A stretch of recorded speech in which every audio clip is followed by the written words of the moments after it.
Get your English right, son. Attack of the bees yesterday, and now we've got attack of the bleeding flying ants, but it is what it is. So we are going to go straight into it with Jal.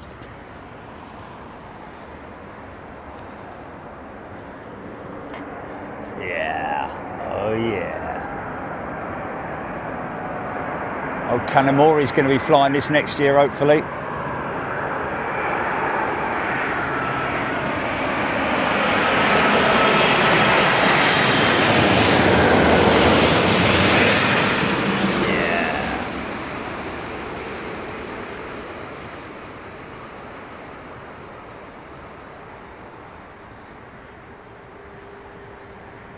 Now watch the elevators. Aircraft control systems controlling the drop of that front undercarriage, or the nose gear. Pretty amazing, man. Automated system. I don't know if you actually activate it on the, and of course that's got the brake to vacate option as well on the 350, but I don't know if you actually activate it. Whether it's a system that is automatic or whether you activate it manually. There you go. Good afternoon, everybody. Well, I've got me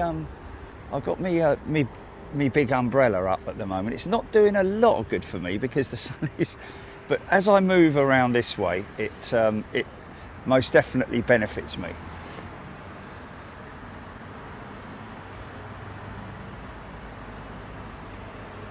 Hello. Okay, that is Wi-Fi oofed. Okay, here we go. Let's have a little look at the stack, shall we?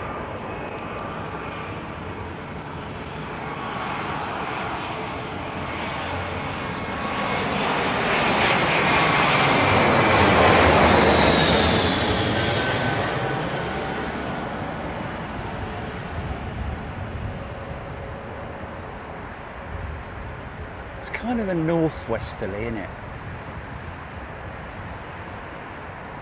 Nicely done. I completely forgot the other day on my test flight to deselect the autopilot and landed autopilot. I was like, blimey, that was smooth. Oh yeah, that's right. So from the top, good afternoon, everybody. Hope you're doing well. Thomas McRae Aviation, is it? No, photography.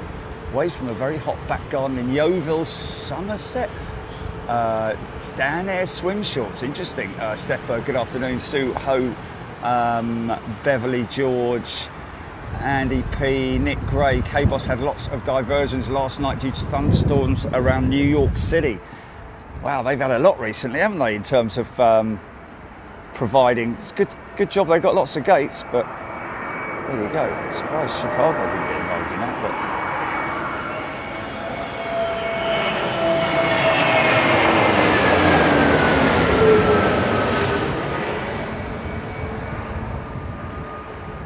hello. What is the call about?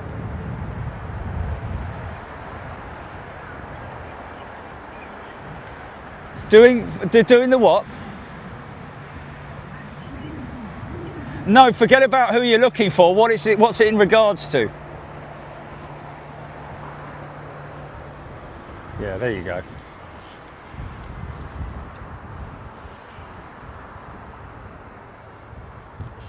Are you there, GP? Sorry about that.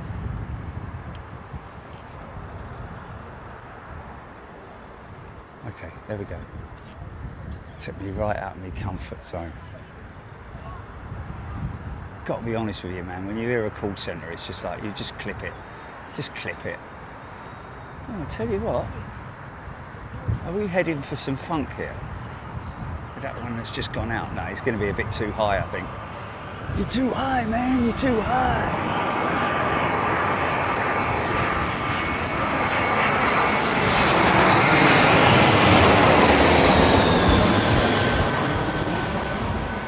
sun's going to move around perfectly for me. Got my cooler jacket, but I don't know if I need it.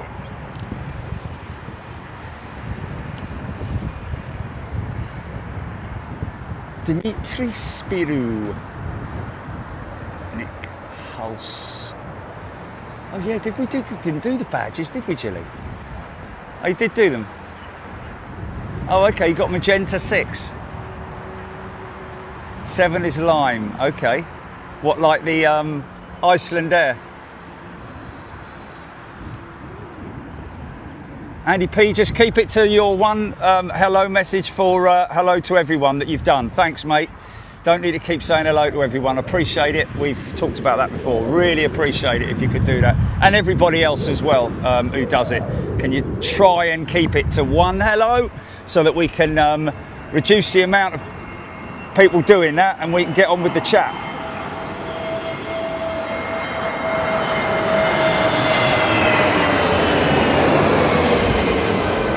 Get involved, folks. If you want to get involved, please don't hesitate in asking me questions.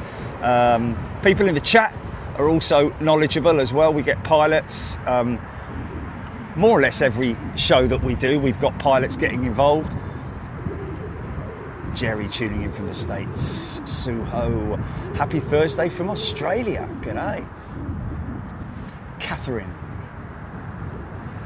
Okay, another one from Andy P. Okay, personal conversations going on here. BCal Pam. No, I know, Steph Bird as well. Everyone's doing it, aren't they? I know. I'm just scrolling through the chat, mate. I'm scrolling through the chat and I'm just seeing people saying hello to each other. I've looked at the Apple subscription and BigJet TV isn't there. BCal Pam is there. I'm not sure what you can do to... can you deal with that, GP, possibly?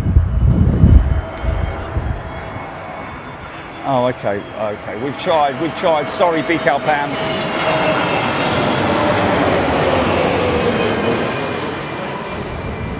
As per, I'm normally miles behind on the chat.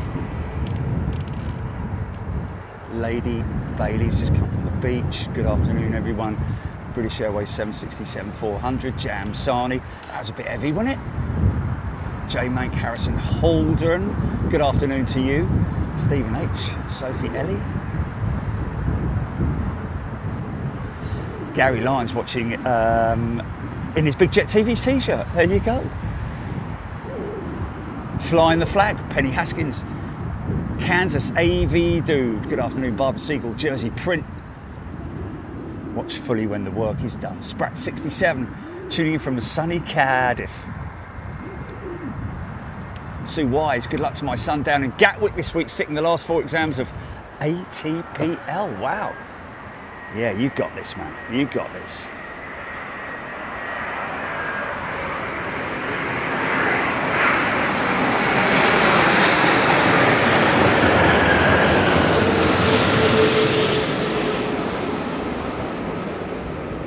Oh, Vortex.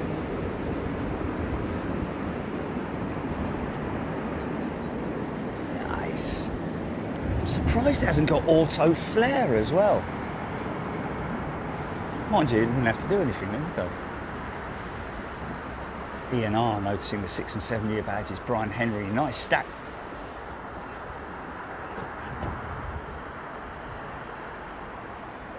Sue. Oh dear. Television shutter out YouTube. Okay, there we go. Stephen Rouse. Tuning in from Providence, Rhode Island. Shame we couldn't get out there, but it is what it is. My apologies. Paul Skilling. Tomorrow is 6-year membership. Tomorrow with BigJet TV. Loved every minute of it. Thanks, Jilly and Jerry, for 6 fantastic years. Long may it continue. Indeed. Let's flipping hope so. We have got Susie B upgrading to upper class. Thank you, Susie.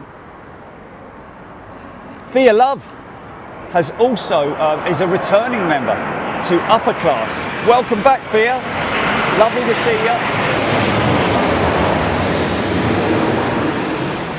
Oh, nice. It's almost like sort of like steamy when these things come past. Sort of noises going on. Oh, look at that little bit of thermal. It's the one thing you don't want to do, in my experience, is panic.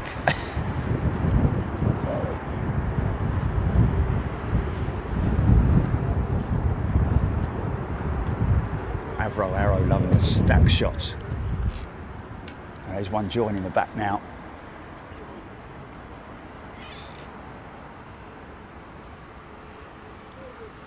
Fully established localizer, 10 miles. Continue. EK31 on finals. I don't know if it's on finals just yet, is it? I think it's turning in. It's going to come from the north. So somewhere on that left-hand track via the Lambourne. Steve A upgraded to upper class. Nice one, Steve. This looks like American, I think.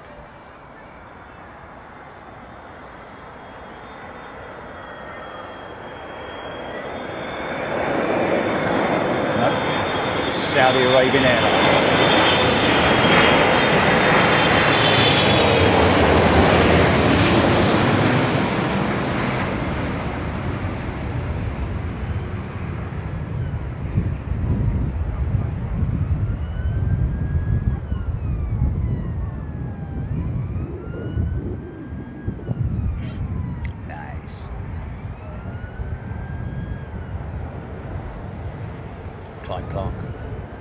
Good afternoon.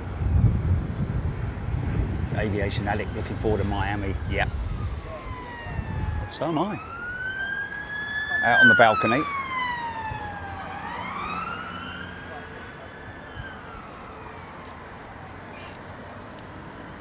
So we should see.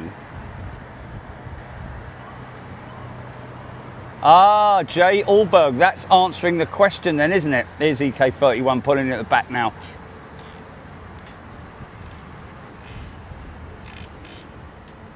Oh yeah, look at that. So it was a pressurization issue right after takeoff in Boston and crossed the Atlantic at 10,000 feet. Wow, flight took 10 hours plus to Frankfurt. Wow, that's a surprising, the fact that they didn't go back if it was right after takeoff. Wow. Michael White tuning in from Bangkok.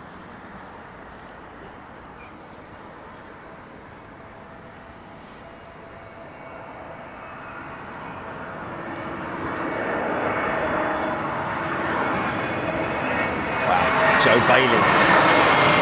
Weather in California around about 90 tomorrow, Ian Hanna.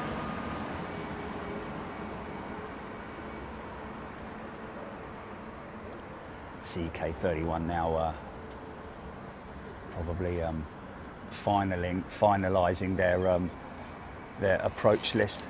Well, that's already been done long ago, but going gear down, then flaps full. It's Tony Hall saying that is a lovely picture of the aircraft coming into the queue. Is quality. Yeah, it is, isn't it? Great shot. Do love those shots, man. Oh, Vicky D, it was a ferry journey for maintenance. What, back from Boston?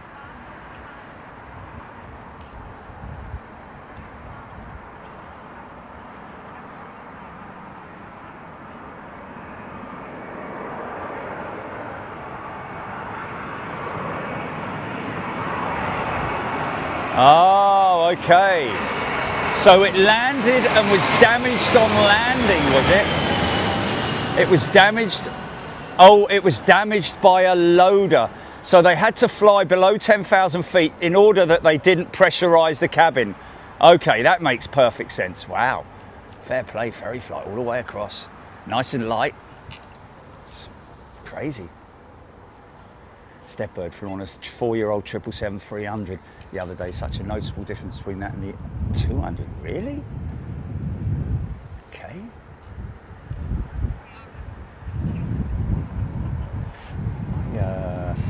I've flown on both types and really notice the difference, but there you go. That's what it is.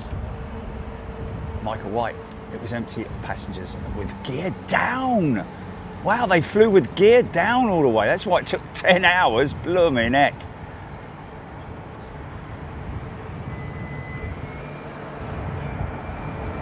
Wow. How much drag, man.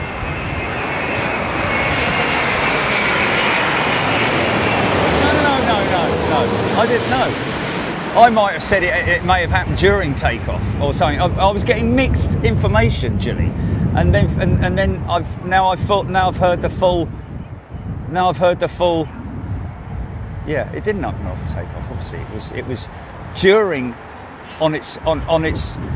during landing. Oh no, sorry, it was punctured by a service vehicle. So, but it was deemed safe enough. Stand by.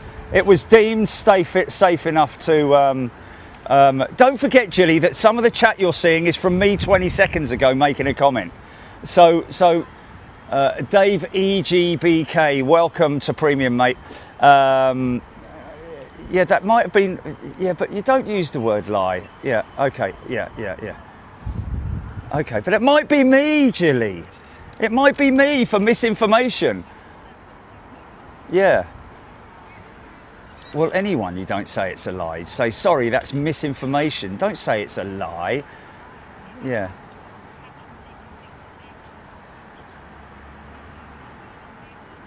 Oh, Jiminy Cricket, man.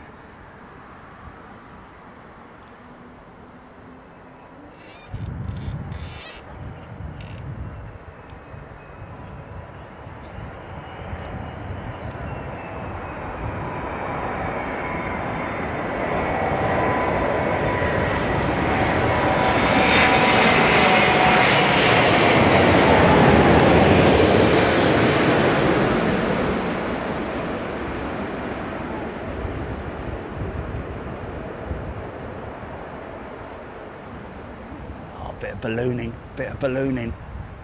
Oh yeah. Wow, look at that for a shot, man.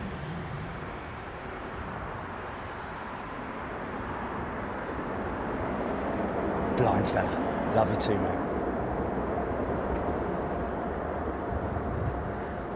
mate. 7, just seen this 380 on BBC 2 flying over Wimbledon. That's crazy, isn't it?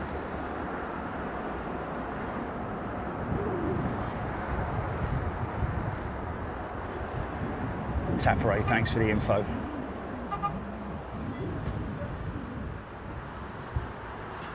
Nick Gray early flare. Yeah, big old aeroplane in it.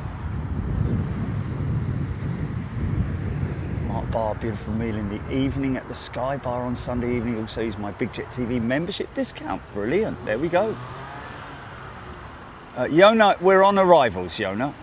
I will be catching some departures, but we are primarily on arrivals. That's, you know, the we obviously mix it up, Yona, as you're no doubt aware. Like to mix up between arrivals and departures.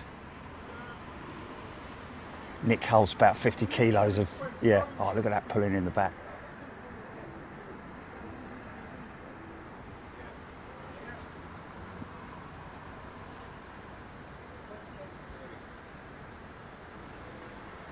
It's Tony, perfect landing.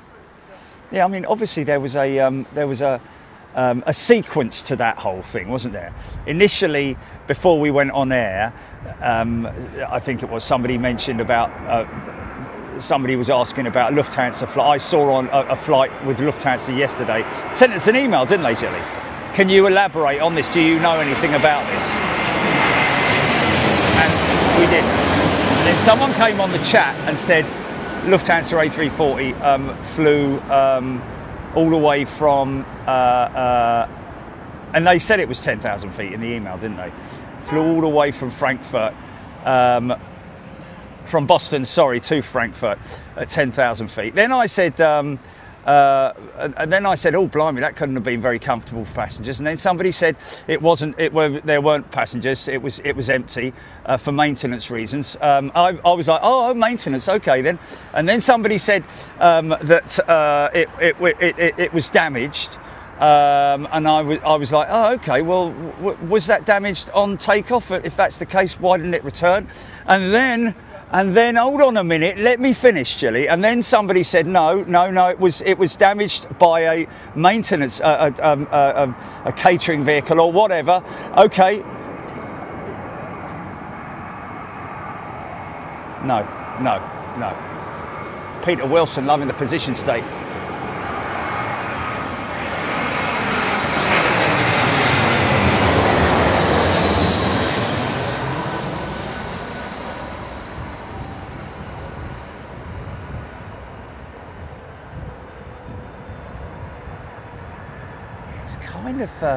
It's a little bit tricky on the flare. I already had a go around before we came on air. The wind is sort of like, I wouldn't say variable, but as you can see from the SOC there, it's straight down the middle.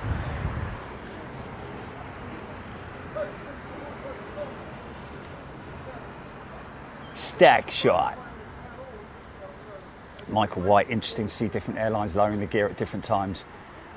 Yeah, it's not standard, Michael. It's pilot, it's not, there are regulations with, for example, Emirates, certainly, we know that for sure, that it's within a certain distance and height, etc., etc. But, you know, if the pilots are a little bit late on gear down, it's normally, you know, obviously the last part of the flight configuration, well, nearly the last part.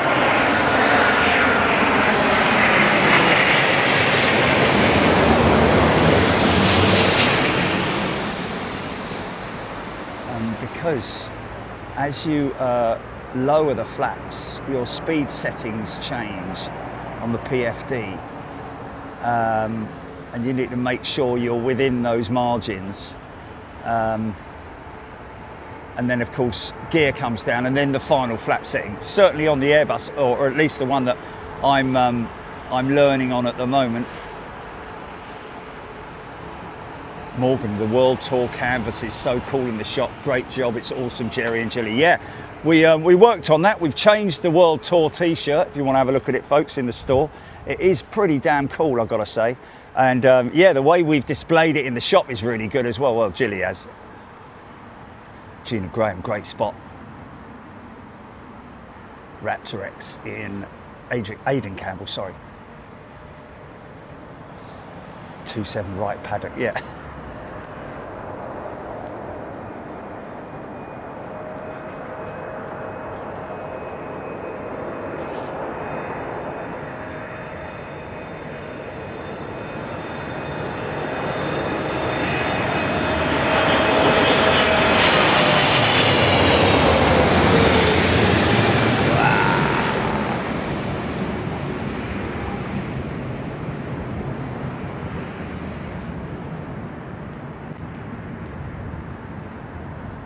Nice.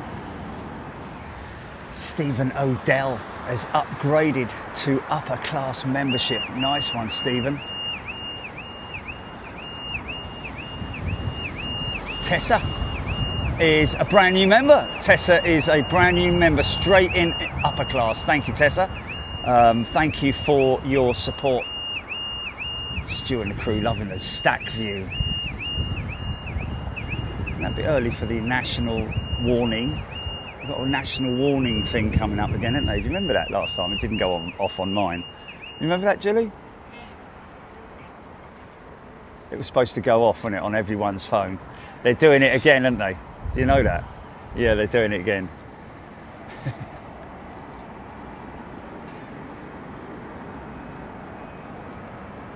Oh, Steph Bird saying that apparently there was an American plane damaged by a catering vehicle on the Sunday. Wow. 29th.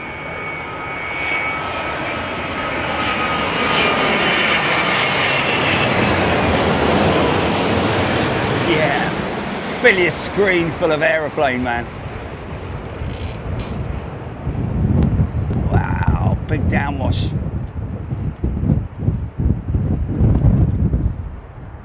Wow, how cool is that, man? Oh, Nick Gray confirming it was another aircraft damaged at K-Bos June 29th. Wow, crazy.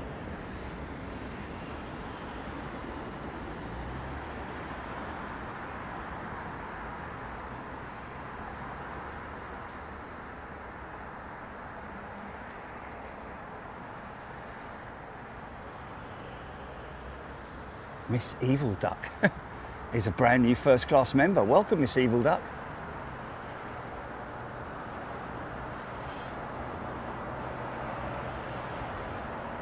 American Airlines Lowlander. Yes, I've read about that, fewer crew, as in one less cabin attendant.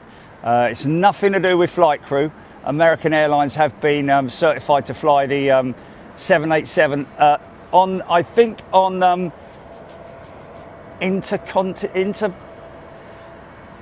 inside US routes anyway. John Palmer has gifted 5 channel memberships. Thanks, mate. So yeah, they're up in arms a little bit about it. One less crew member, and that is, it means that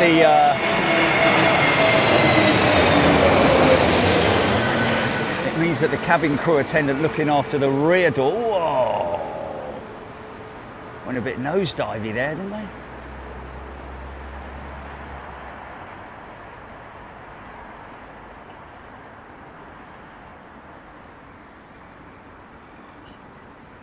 Matthew Panther.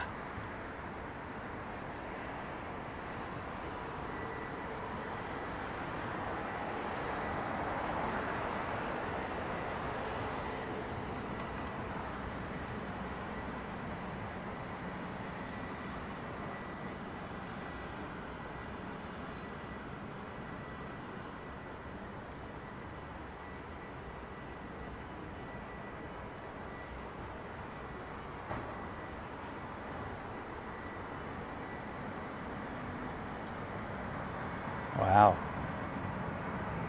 What American jet was it? Is it 777, 787, 320, 737? Richmond Miller, good afternoon to you. Bob Showboy.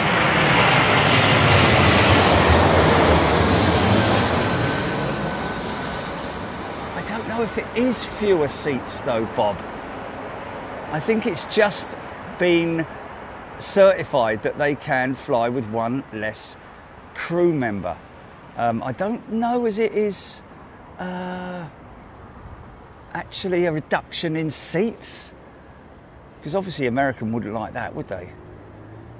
You know, you gain on one hand and you lose on the other. Susie Q got the royal blue 747 Big Jet TV t-shirt I ordered today. Love it, thank you. Oh yeah, that's a good one. Is that just 777, not 777X? Nice one. Yeah.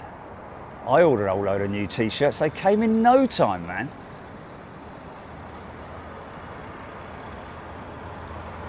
Blood Flame Raptor. Are there 3 planes flying nearly together?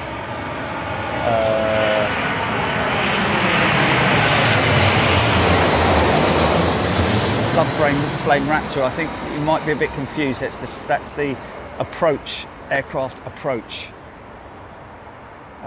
Separation of around about 90 seconds, depending on aircraft size.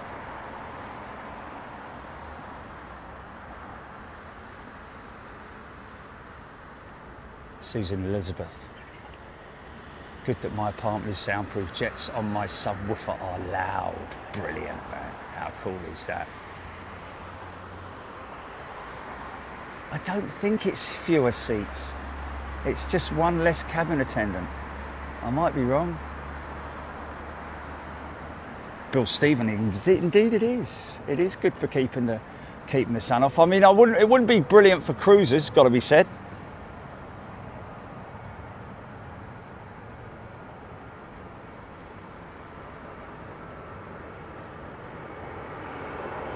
Oh, it was a City Express jet.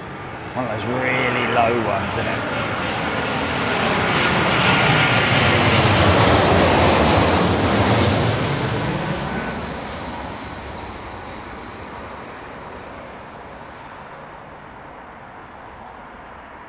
Yeah, I'm looking forward to the Friday night show, folks, to the Sim Challenge. How many times have I said I think I've nailed it? But yeah, please, I'm excited to show you my new toys, put it that way. Raptrix, that is BA 320 from Aberdeen. As a 88, usually an A346 would climb up to anywhere between 33 and flight level 410. Not just due to having to fly with the landing gear as A, it's also for pressurization, for reasons of not pressurizing the cabin that they flew at 10,000 feet, because anything above 10,000 feet and you pressurize the cabin, as far as I'm aware anyway. Mark Jones, Fizz.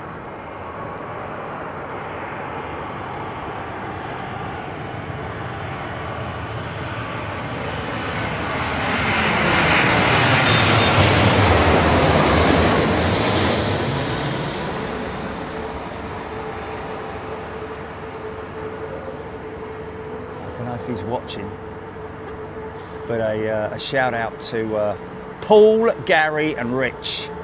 Oh, hello, hello. Don't panic. Nice.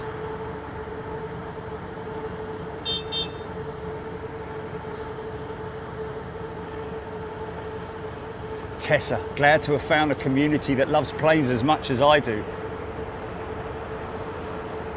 HGC loving the Euro wings.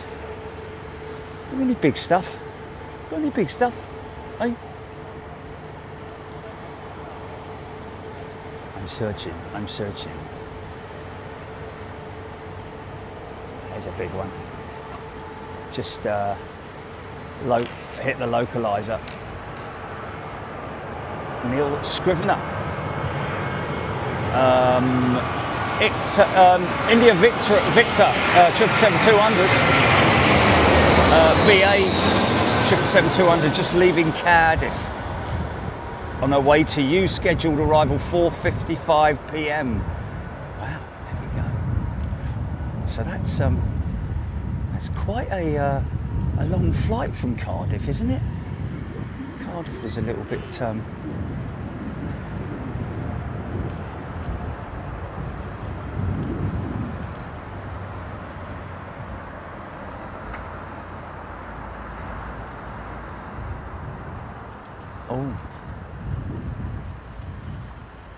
Oh, blimey. Sky Chef van. Look at this lot. Convoy. Come on in, Big Bear. I'm right behind you. Roger that, Tractor Man. Tractor Man out. Come on back there, little transit.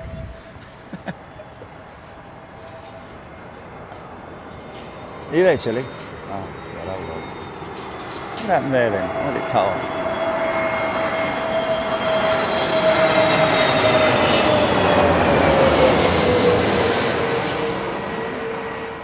You copy?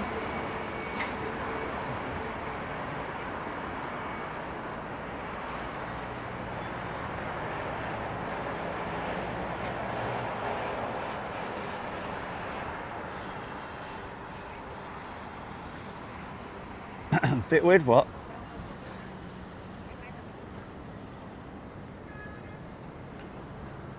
Miss Dog Lover has gifted a channel membership.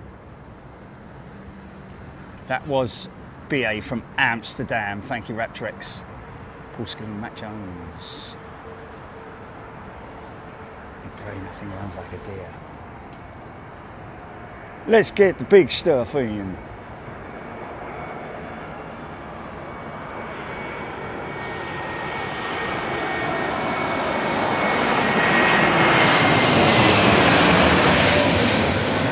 Just cut to it just in case, because the amount of times I've missed. Nice SwissJet 320 Neo, running both the A220 and the 320s into London Heathrow. More frequently the 220, I have to say, than the A220.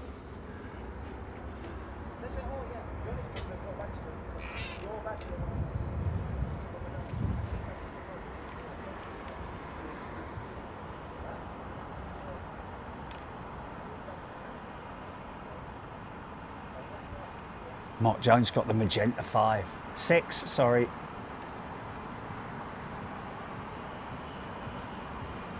Luby Lou, good afternoon.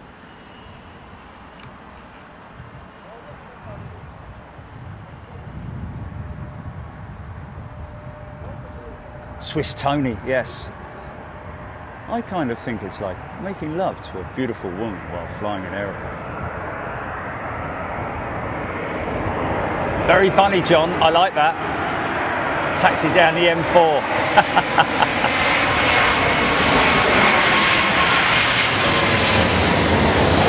Yeah. Bit of disruption for you.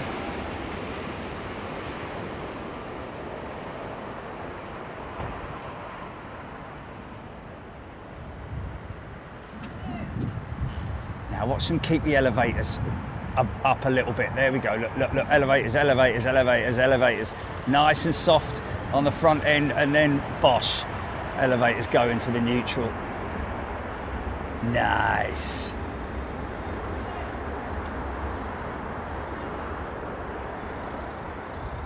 Oh, Aaron Thomas got 907 in on the new livery. That's got to be their 777, isn't it? Corinne 907, Jilly. Hello. God, blimey.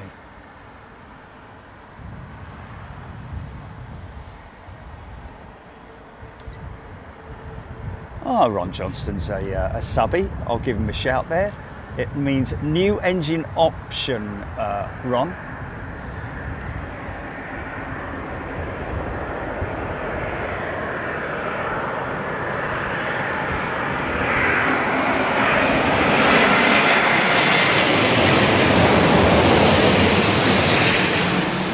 On the other hand, I wonder if all the 350s is the I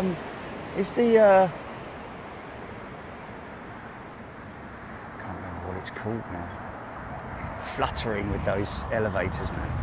And then just let go of the side stick, and the front end will just come down nice and soft.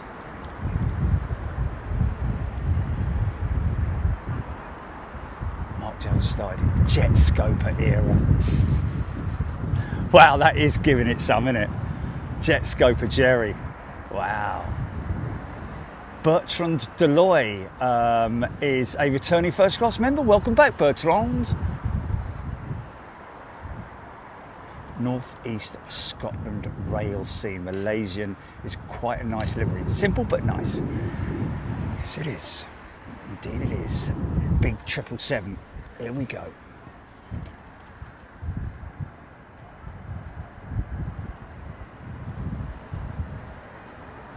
Ryan Hall saying, met a lovely lady from Chicago staying in London. She said that she's a member on here. Wow.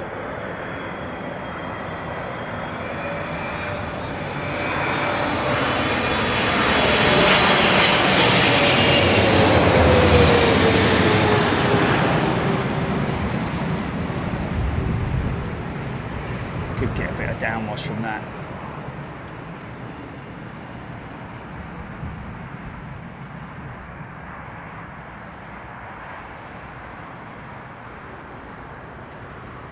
Jimmy G61.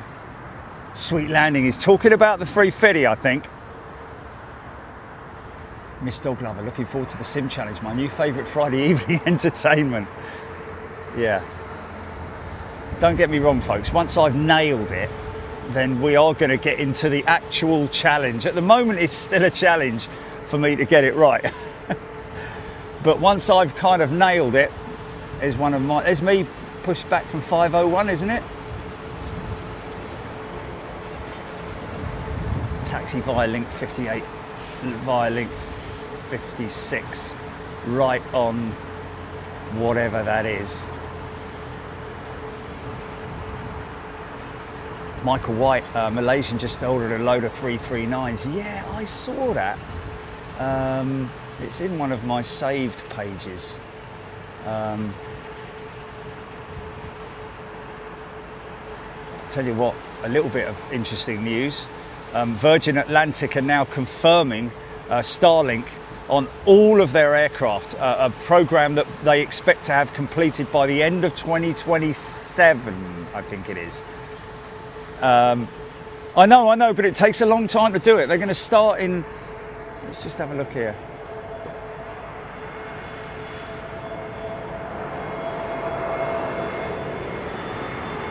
Teaming up with SpaceX.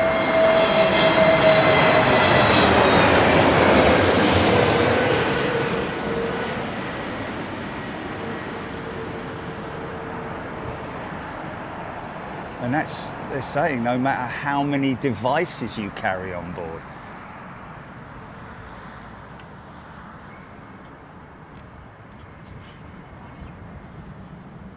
Yes, indeed. More premium seats. Oh yeah, they're going for a massive fit out on some of their jets as well.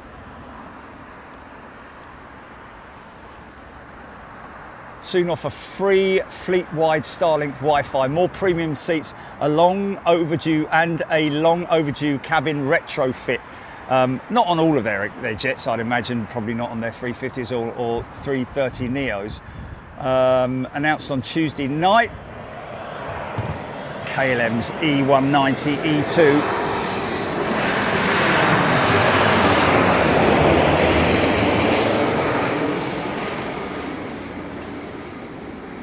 That big bulge that you see is literally the undercarriage stowage area.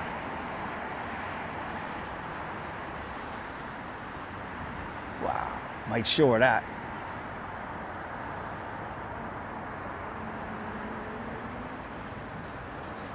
Okay, so they're going to begin Starlink installations in the third quarter of 2026. Rollout expected to be completed by 2027, end of 2027. So there you go.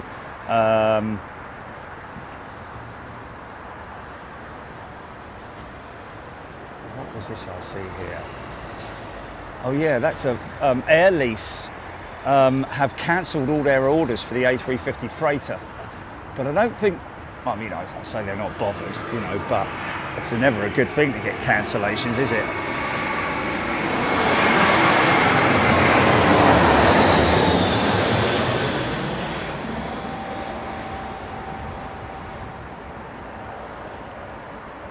And that's based on Airbus's backlog data. A little bit of a float there.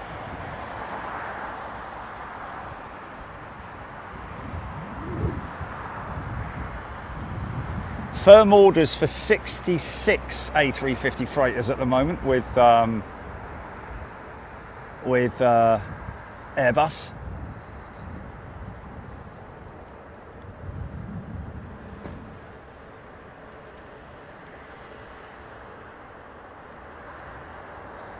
A lot of that coming during the Paris show. What we got out back at Stack.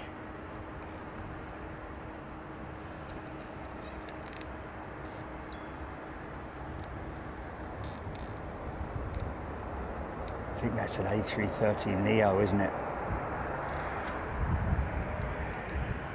220? Is it Air France or no, Air Baltic? No, Air France, sorry. Mind you, those Air Baltic jets are operating on behalf of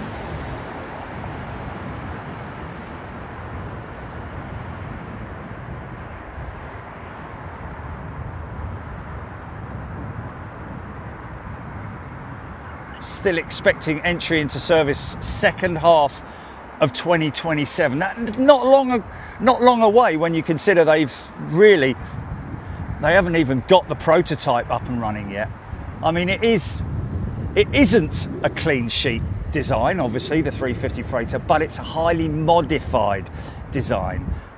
Shorter than the 1000, but longer than the 900.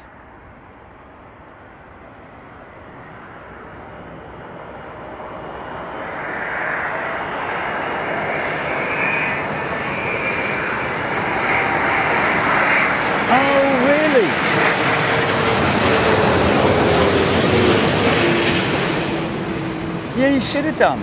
Aviation in 4K, nice to meet you the other day when we were leaving the Renaissance. Tippy toes, heels first on the 330. And then the second set comes down, boom! Yeah, thanks for your support, Aviation in 4K. He's a smart lad. Oh, okay, overall net orders for the 6 months to June 30th, total 402. That's Airbus this year. 306 deliveries compared to 323 in the first half of last year. Well, what's that big one pulling in?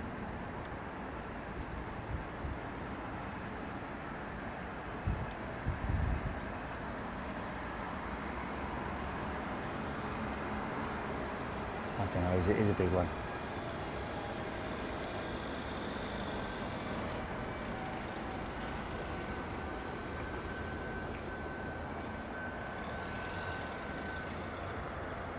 Is that the Vietnam Airlines 787? Possibly. Yeah, it is. It is that crane livery, isn't it?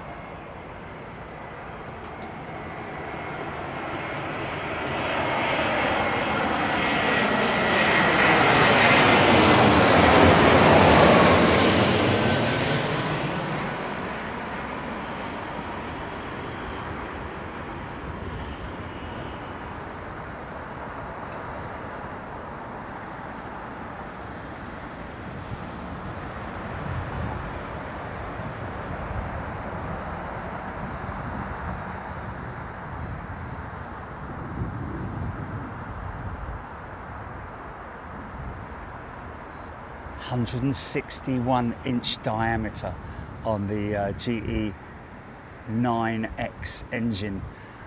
I read it. It said in there that it's developed from the GE 90. I was under the impression that it was because obviously the Gen X, the GEnx engine.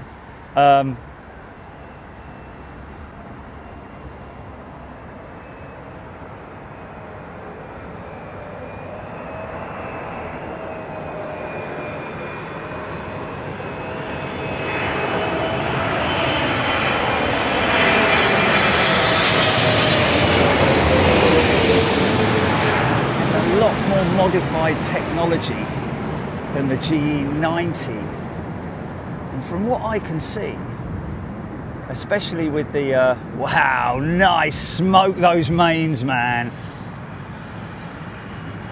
The way I see it from the engines, the 9X is more like a GEnx on steroids than a GE 90.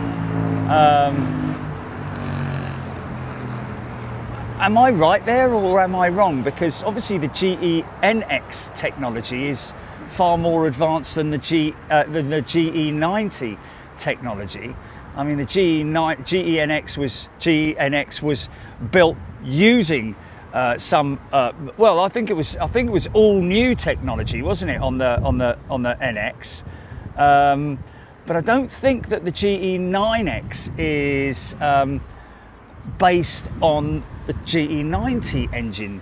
I think it's based on the GEnx, isn't it? Because you know, you look at the engine nacelle on the 9X, and it looks like a Gen X engine, doesn't it?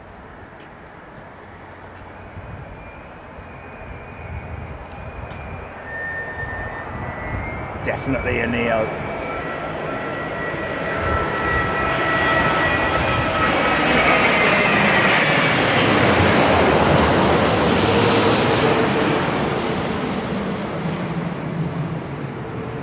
Listen to the vortex from those winglets. Oh, I might get a whip cracker.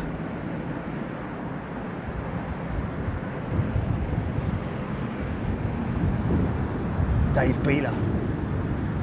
Welcome to first class, Dave. Welcome back, should I say. Laura Holmbrook Maloney, welcome back as well. First class, welcome back both of you. Good to see you here. Matthew Smith, GENX borrowed the technology from the GE90. Well, borrowed the technology? Surely it's a newer engine, isn't it? So you would have thought that there would be more advanced materials and components, blade technology in terms of... Yeah, I don't quite understand that. The GE9X will be evolution of the GE90 and uses technology from the GE90. Really? Wow. Well, is that, Matthew, is that firm knowledge in terms of factual knowledge? Because I'd be very surprised if they're using technology from an old engine and they've got... Certainly it doesn't look like a GE90, does it?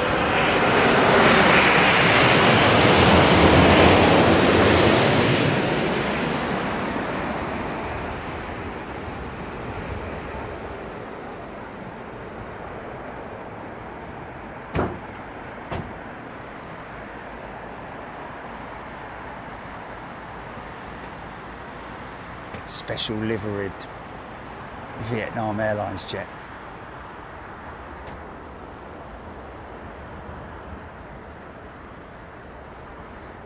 So how far out is our Korean jet? Long way out. Oh, just turning on finals now, is it? Okay, okay. Is that it lined up on finals or is it turning on? Okay.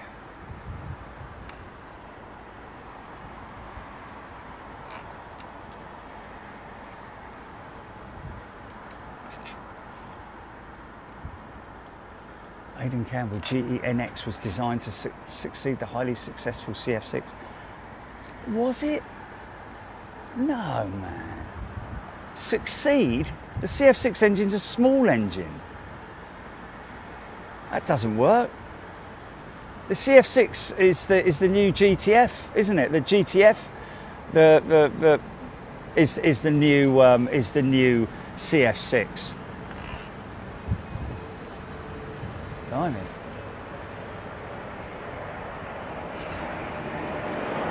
There she is.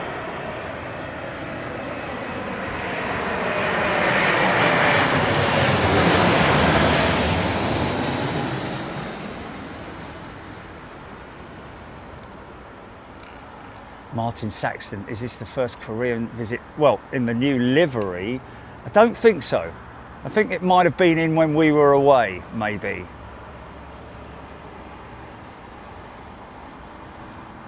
CG Hill would love a show from CVG or SDF. Well, we've done CVG and SDF, CG Hill.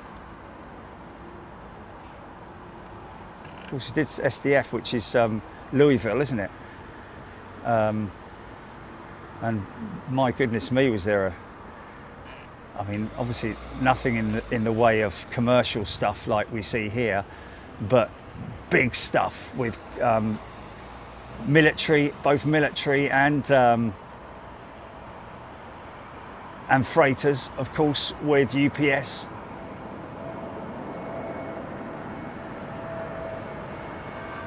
Dustin Jackson, great relaxing plane watching.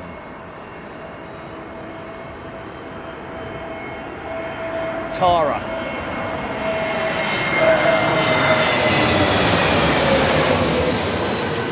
Yeah, difficult one, that Tara, in terms of a show inside hangars, because as you can appreciate, there's a lot of very sensitive stuff going on inside those hangars. Generally, if you're going to do something inside a hangar, you have to film it and then edit it, and then that edit is then passed on to your client, who then approves it, takes stuff out of it before you're able to upload it and show it.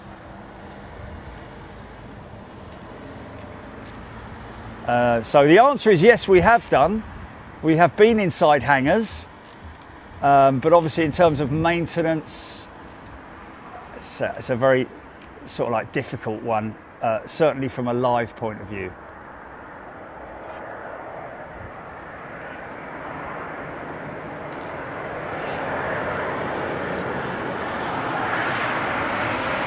It's all getting very convoluted, isn't it?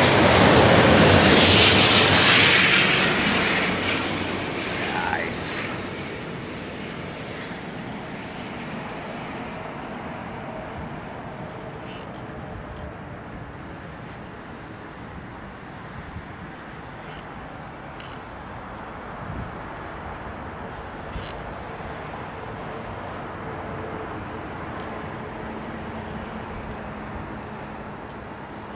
Matthew Smith GE90 utilises the fan design of the GE9X.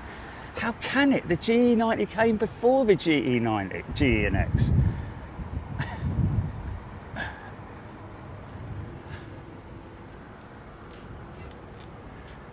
However, the GE90 uses a modernised version of the engine components from the GE90. Oh, it's all getting a little bit confusing, isn't it? Put it this way, the GE90 came before the GE9X, and the GE9X is a, as far as I'm concerned, it's a GE9X on steroids. Look at the design of the aircraft. Oh, whatever. Of the engine. Sorry, the engine casing itself, cowls, etc. Very similar to the GE9X engine. But only thing similar about the GE9X in my view with the GE90 is the sheer size, although it's 4.1 metres. Let's see if we can get a screenshot out of this, Jelly.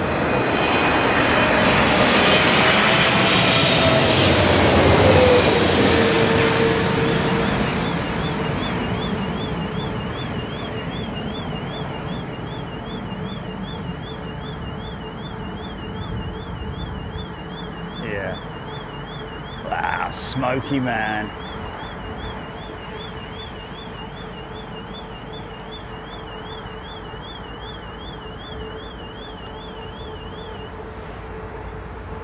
Yona Benami thought it was a KLM 777.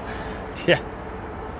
Gotta say, in the flesh, the blue and the cream underbelly stuff works quite nicely, but I'm just not a big fan. Even the Korean written on the side, I'm okay with, but in terms of the tail design, not a big fan of it.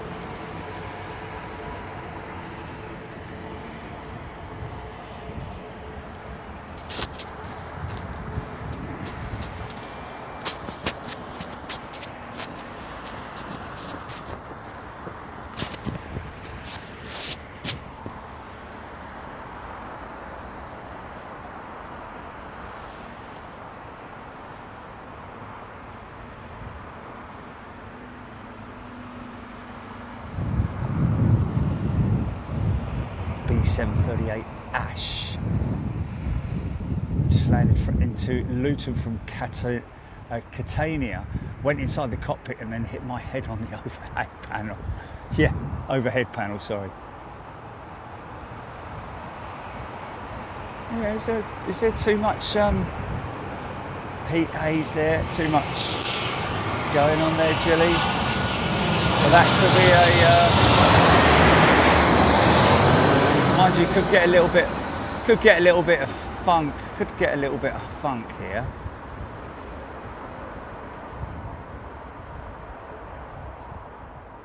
How about that? Somewhere in there, somewhere.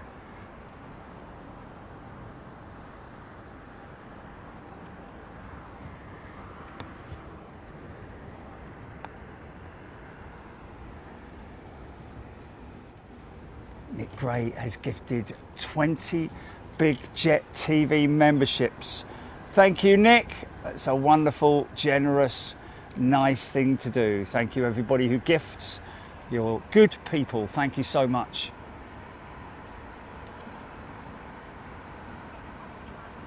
Aaron Thomas, Korean, Tui.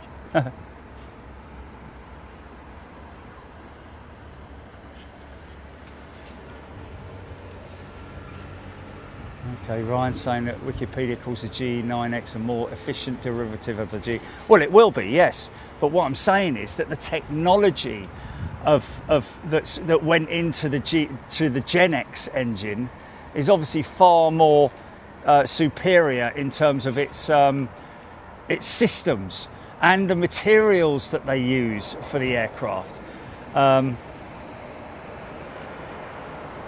Anyway, whatever.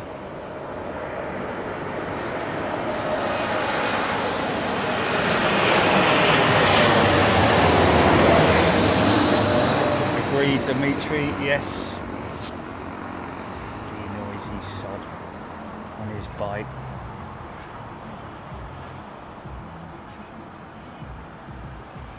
Steph Parrish. Easy there, son.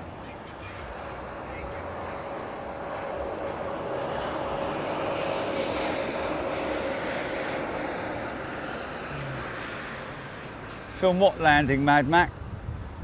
Which landing are you talking about, my friend?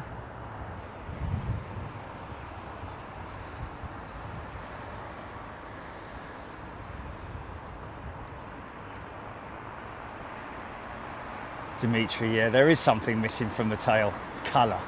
That's precisely it. Because we're all used to the colour, aren't we? Away strip. Screaming Emu. Thanks, mate. He's thrown $4.99 into the coffee fund. Thanks, Screaming Emu. One of our pilots, folks. Flies the Embraer.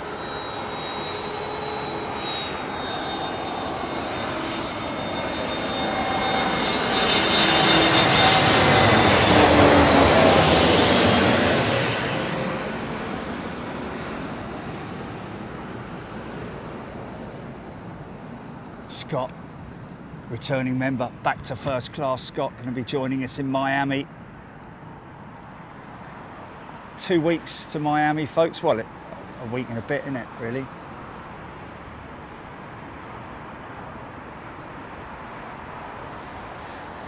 Dave Beeler.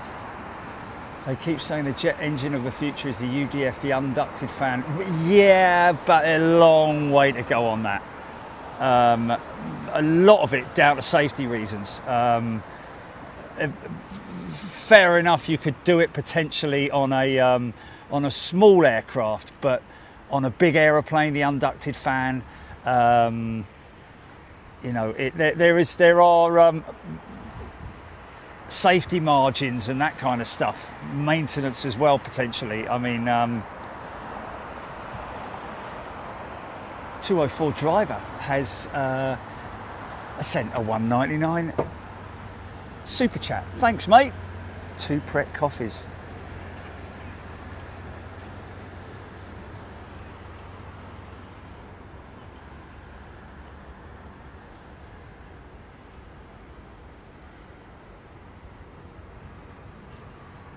Oh, Screaming Emu's changed his avatar, isn't it? It's now a spinner.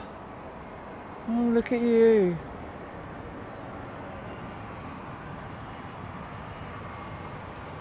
Wow, JetBlue down to something like 8 E19 is now all gone in early September. Nick Gray saying that.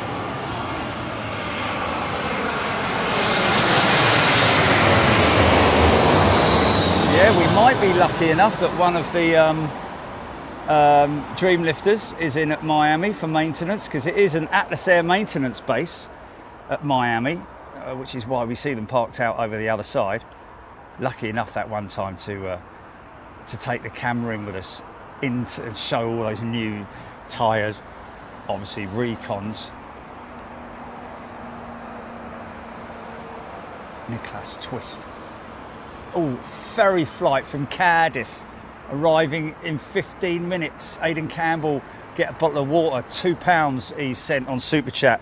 And as you say that, I'm bending down now, as I bend down here to retrieve my drink. But I've also got my jacket, haven't I? My jacket will work. I should try my jacket really, shouldn't I?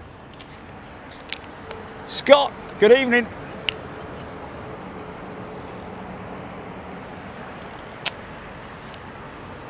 Scott saying, thanks again for taking time to come and say hi to me and Bill on Sunday. Bill has stuck his sticker at the bottom of his bed. Excellent.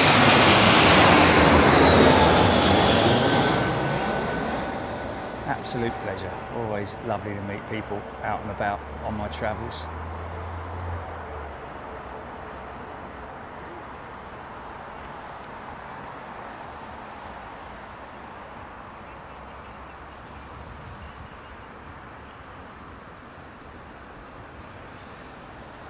Yes, it does, Steph. Bird, the D checks down in Manila. A BA for sure do it. I think Manila's one of the only. Obviously, Lufthansa Technik are also. Actually, it might be a part of Lufthansa Technik down in Manila for the 380s. Matthew Thompson has gifted a channel membership. Red Dog, $49.99. Thank you, sending super chat there. Appreciate it very much, mate. Dave EGBK, did you ever find out where flare originated from? Didn't we discuss that in the show at some point? The word, the term flare. Sure we did at some point.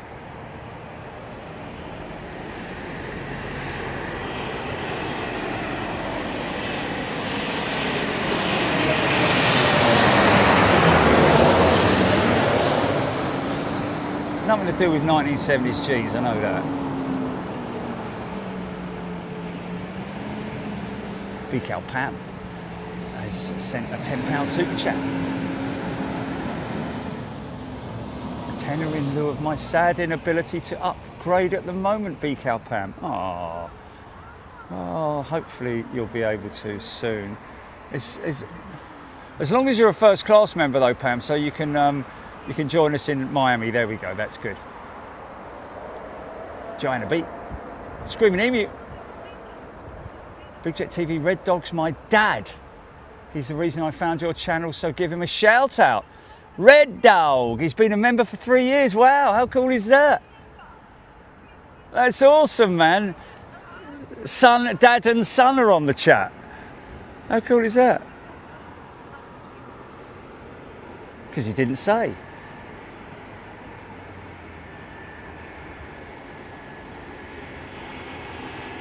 Red Dog.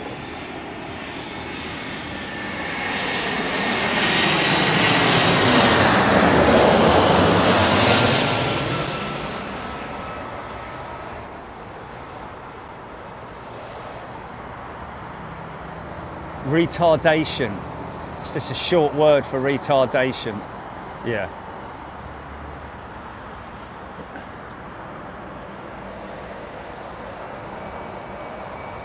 Edward Breyer tuning in from Houston.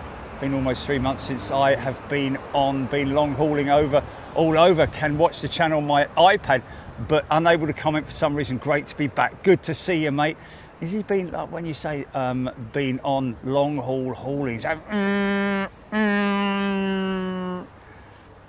Lowlander, Boeing commercial deliveries up 15%, 787 deliveries nearly double Q1 to Q2. Boeing saw its best second quarter since 2018. I think a lot of that is down to the amount of 737 Maxes that were literally piled up and ready for delivery, because they are now, I think, able to, they've switched their numbers that they're able to deliver, isn't it? Up from 30 something to 30 something, or late 30s, mid 30s to late 30s.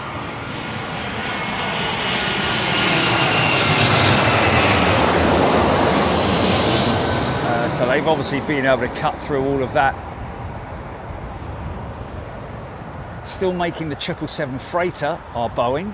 Going to stop manufacturing that in 2027, or delivering it, because obviously the plan is to have the 777-8 freighter in operation. I don't think that's going to happen somehow, but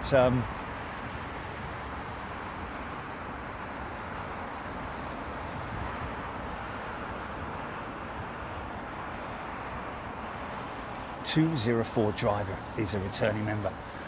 Welcome back. 204 driver Barry M has thrown a £5 super chat off to Miami in November. Looking forward to some pre-insight at the end of the month. As always, best aviation show on YouTube. Thank you, Barry M.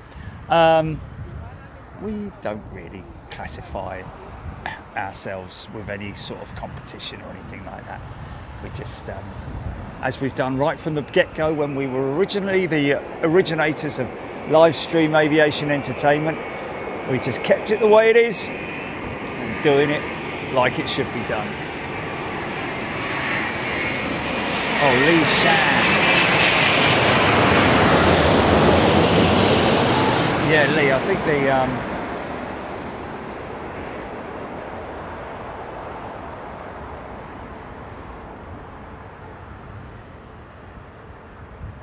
oh, that's long. That's long. Big old amount of ballooning there, man.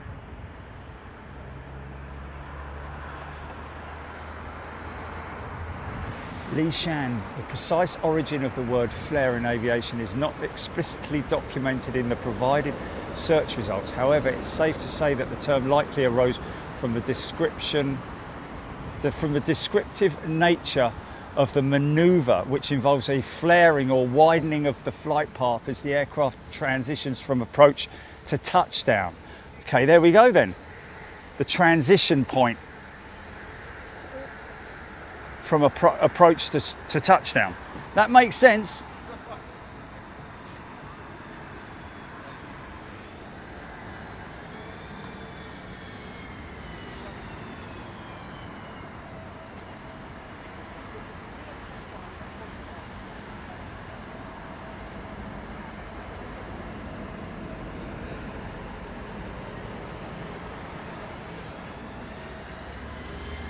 Yes, I did. Thank you, Screaming Emu, for reminding me. Firewalled it into the terminal.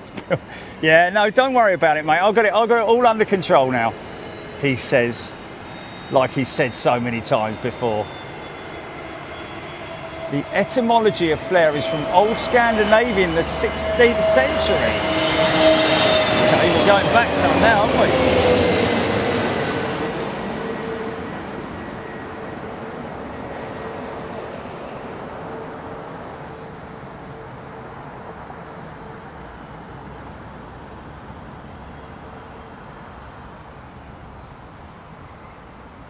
Okay, meaning to open or spread outwards.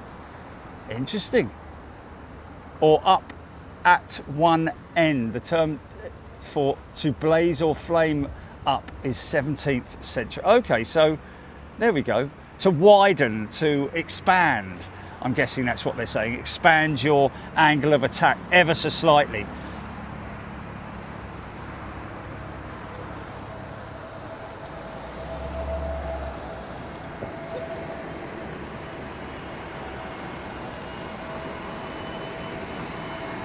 Mr. Galway Productions is a brand new member. Welcome, Mr. Galway.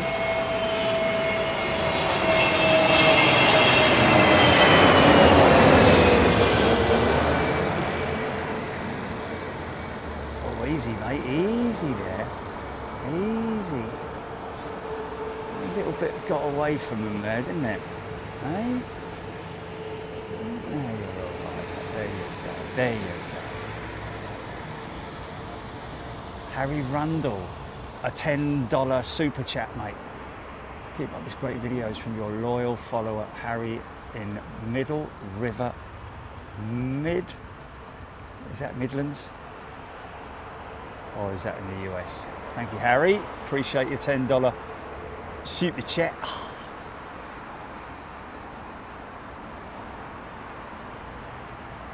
Lane on location is a new member. Welcome, Lane.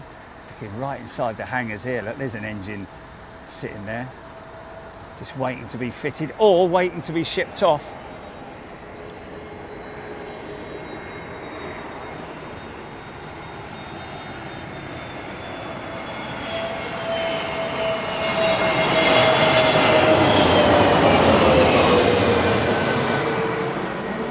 See how much quieter the new engine option is.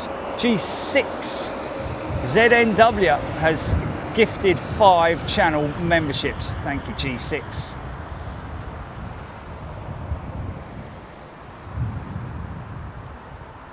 Ah, good on you, Screaming Emu. Yeah, there we go. The reason why it's not obstructive, mate, is because we're not pinging it up all the time. It's just for me to read out, and that's it. And that's, I think, a much more productive way of doing it. Oh, Middle River, Maryland, Harry. Thank you, mate. Wow, Maryland. Is that in the heart of the USA, or like, you know, is it On the East Coast, right, okay. Okay, Washington. Wow, nice. No, that's the west side, isn't it? Oh, is it? Oh, okay, look, DC, yeah, okay. On the east side, beautiful. But it's all pine trees and forests and stuff like that. Oh, easy, son.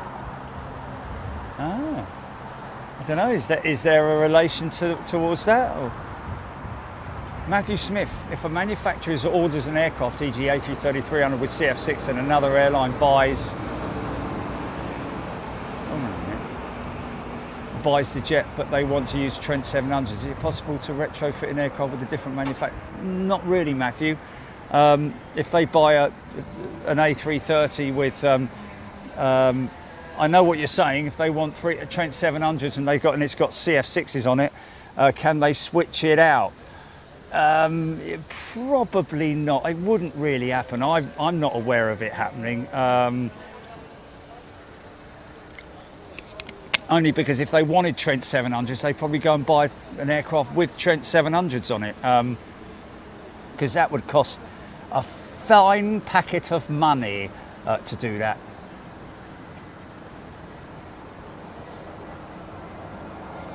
Maryland, East Side. Oh yeah, that was another one, wasn't it? Somewhere.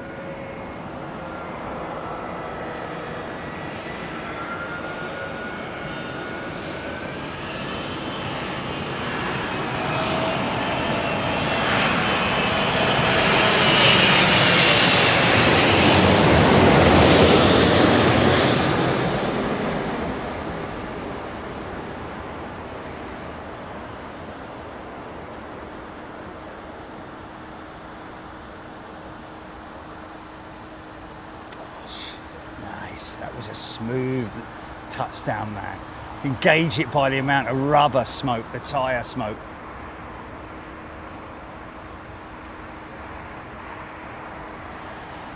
Oh, is that it?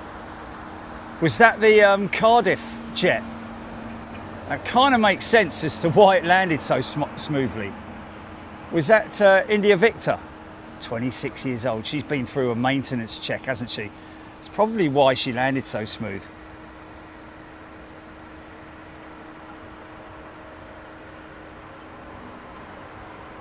The Nature Explorer, thank you.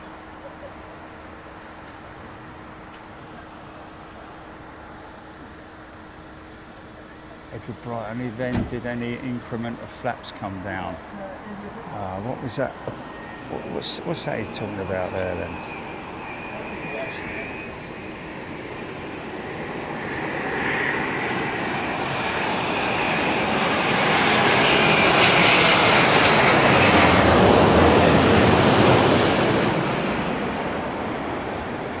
Yeah, it all depends on, you know, your flap settings, and your setting up of the aircraft is generally well, for the Airbus anyway, I believe it's flaps 1 on when you're turning on to finals. Then you're going to be reducing speed. Then you're going to be getting down to sort of like the flaps 2. Then once you're on flaps 2, it's gear extended, and then oh mate, really? Geezer down here's got me on his bleeding radio, hasn't he? Okay, there we go. When you're turning on to finals, then you're going to be reducing speed. Then you're going to be getting down to sort of like the flaps 2. Then once you're on flaps 2, I'll just listen to myself, mate. Really?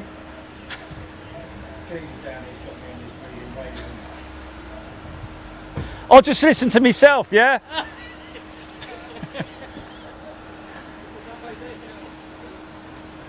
Sorry, my friend. What's that there? Can you put us live? I got it live, it's live now.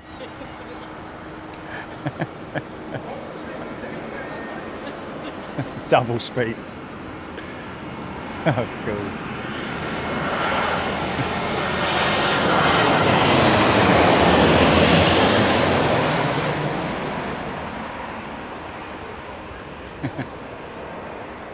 20 seconds later.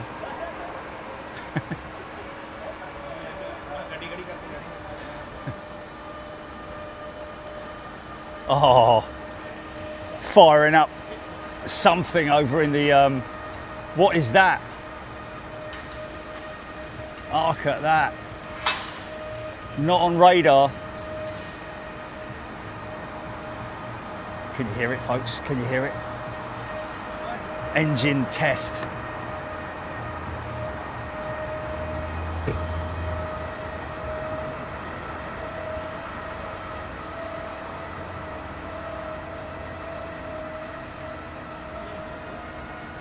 Oh, you can't see it, but you can flipping hear it.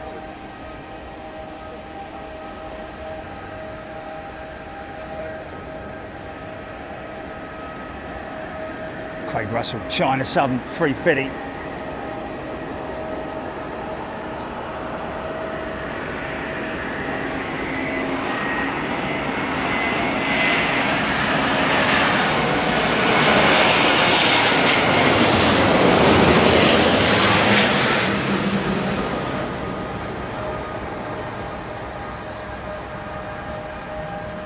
The plastic, fantastic.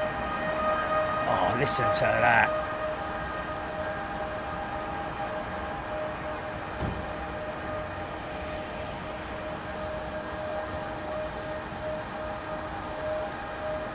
Okay, so there we go. Dom, thank you.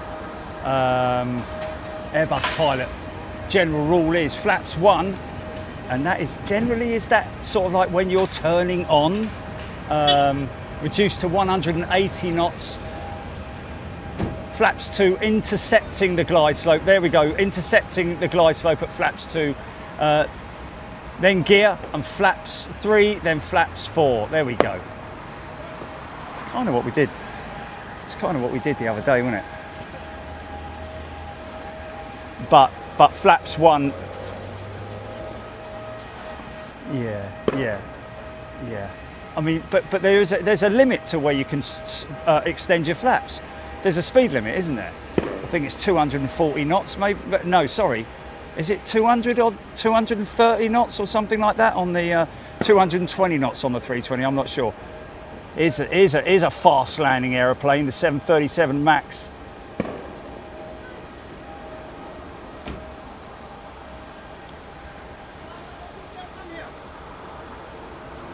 Sideshow saying he thinks he saw a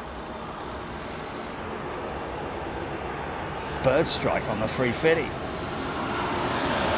That's the Ram, isn't it?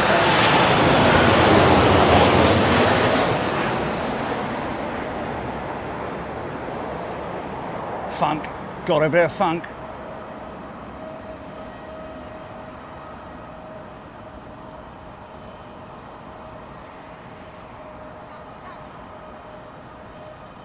It's in Moorhood, 230, is that? Oh. Oh.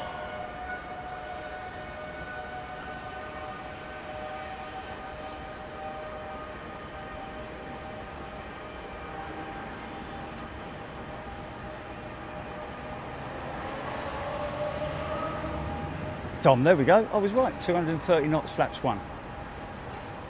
God, I like it when I get something right. Don't even ask, CG Hill. How long have I got, Jelly? 6 more days. 6 more days to go. 6 more days of sorrow. 6 more days that I can't drive, and I'll be driving the next day. I might even go out for a midnight drive, folks. If you want to join me on my return to driving. David Cannard getting ready to launch yet. Jimmy G, Brett Marscoff.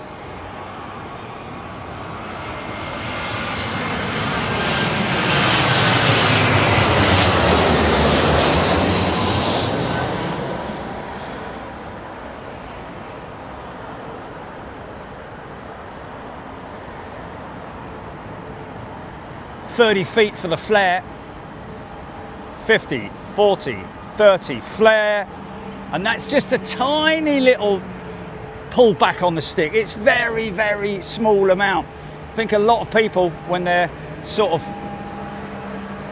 well, certainly I did, you tend to over flare it, and then the aircraft sort of like wants to gain height.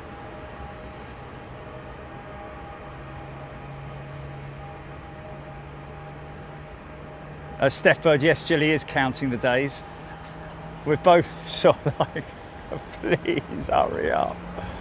Please hurry up, man. It's dragging, man. I'm telling you, it's dragging.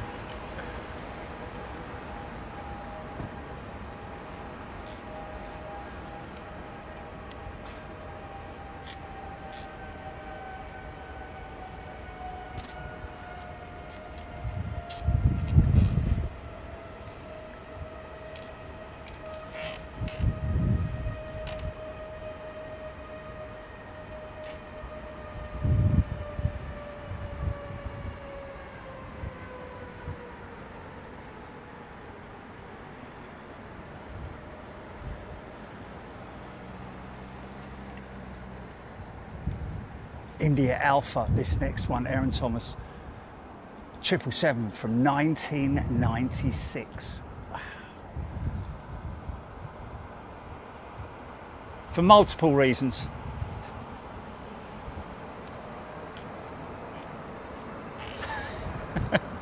It's so true. It's so true, man.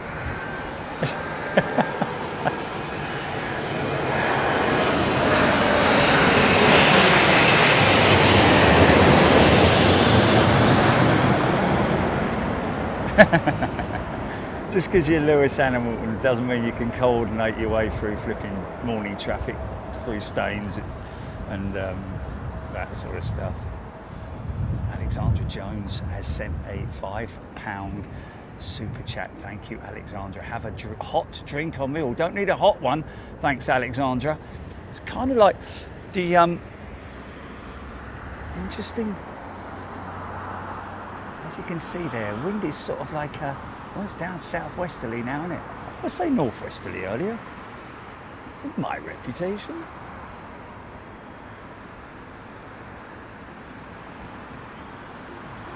Yes, he's right, Roy Van Can, above the standby attitude indicator.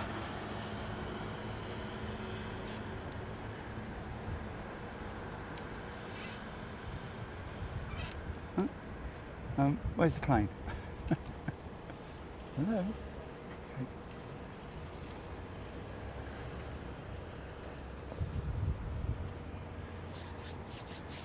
Frenchy TJ. 31 years, fair play. Better than Big Jet TV, glass of wine and a Chinese. Oh, Craig Russell, China Airlines 777 from PVG on finals now. Let's see if we can, that's him there at third back, isn't it, I think.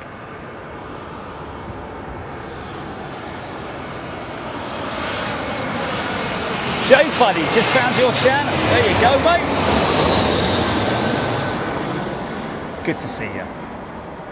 Get involved. Barbara Sinan has thrown a £20 super chat straight at us. Thank you, Barbara. Much appreciated. DGP Media 747 over the top. Well, I've got broken cloud at the moment, and I'm not. Yeah, it is. I wouldn't say 10 temps. Well, there are open patches, but in fact, I can hear it. I wonder if we'll get a little sight of it through the. If I look at it with me mince pies, and then see if I can find it. Oh, where? There. What's that? That's not a jumbo though, is it?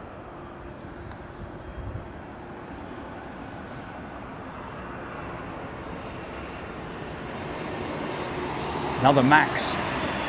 Coming in hot.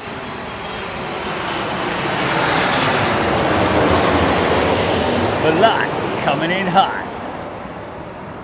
About 5 knot faster landing speed, I believe, than the A320neo as an example. Wow, nice.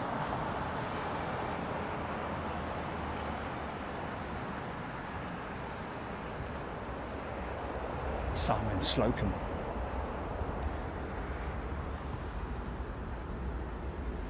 Yeah, seeing that.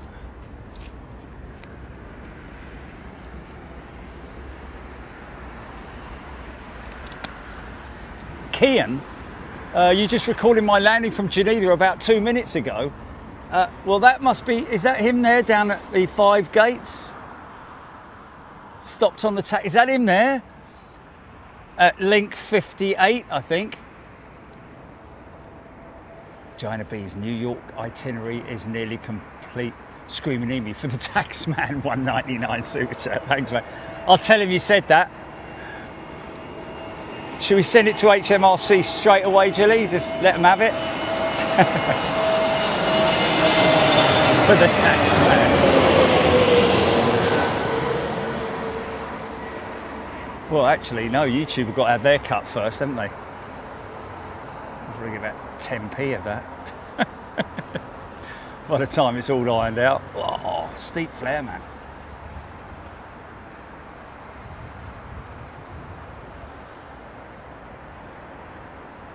Aaron Thomas, 737, fast planes to land along with like the MD-11. Yeah, it is. Also, there's a long run out on the 737, isn't there? Okay, I think this might be the China Eastern 777, not Sheena Eastern.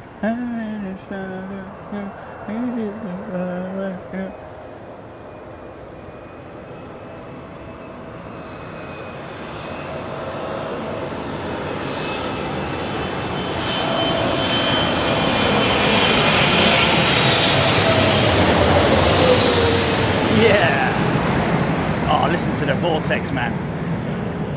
Listen to the rumble of the vortex. Listen to that.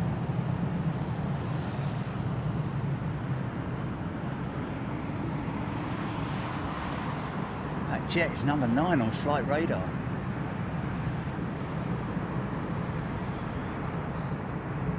Amanda Lewis, lucky you. Wow, that'd be wet. Flipping it, that geezer's going hard at it. Look at that. Look at the heat being pumped out of those engines, man. Yeah. Decelled quite late on the reversers, didn't he?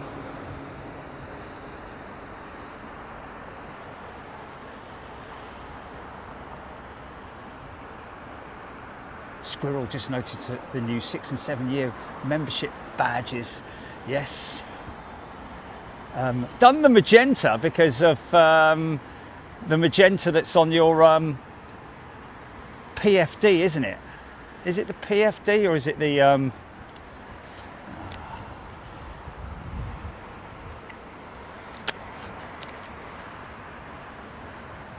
Oh, it was that little fella there, the Neo that was being rowdy, wasn't it? Hey, being noisy, son.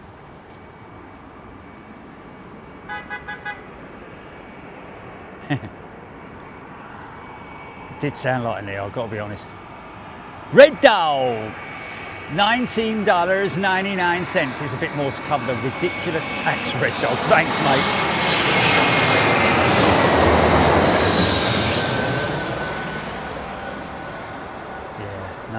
No way out of it, is there? That's what a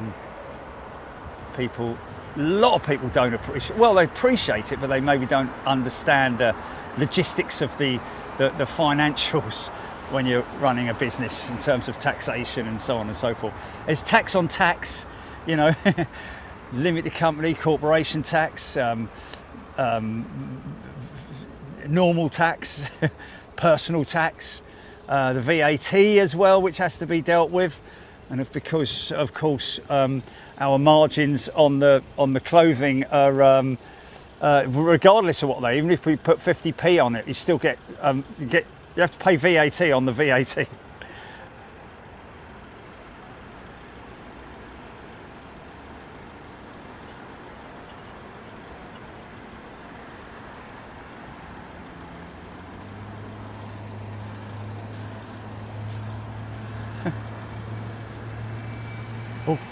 Start up.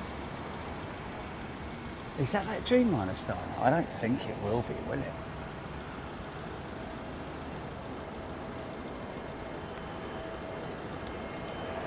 No, the magenta is completely different, Bob, than what you've got with the red.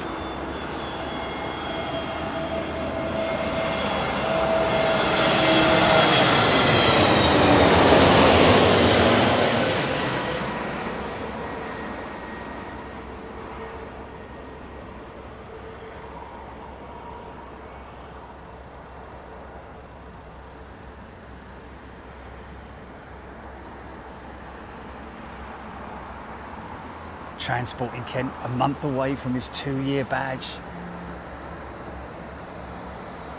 Just amazing to show get the support that you guys give us. It's very humbling, I always say.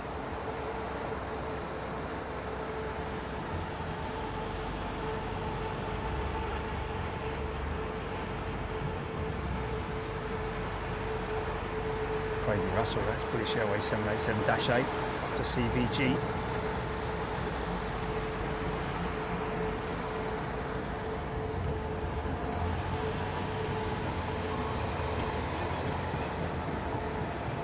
See if we've got something pulling into the back. There we have, look.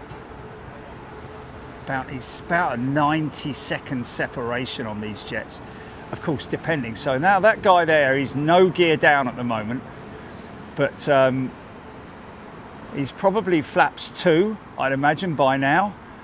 Gear will come down, then he'll hit flaps 3, then at whatever point they want, hit full flaps. Stephen H, Qatar 777, 10 minutes out, currently over Brentwood. Nice one, thank you, mate. Let's see if we can go. Let's see if we can go manual on this. Bear with me, folks.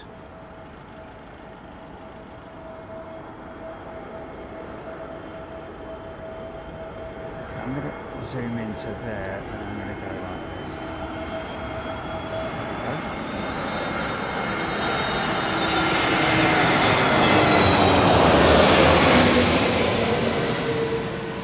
Just in case, just in case. Don't want to be looking behind you and it's gone around.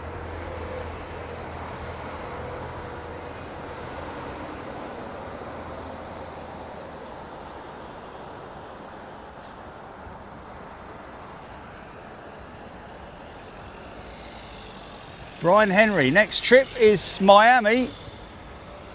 Oh, look at that, pulling in at the back of the stack. Here we go. He's behind you, mate, at 9 o'clock. Move, old chap, quickly, dive out of the way.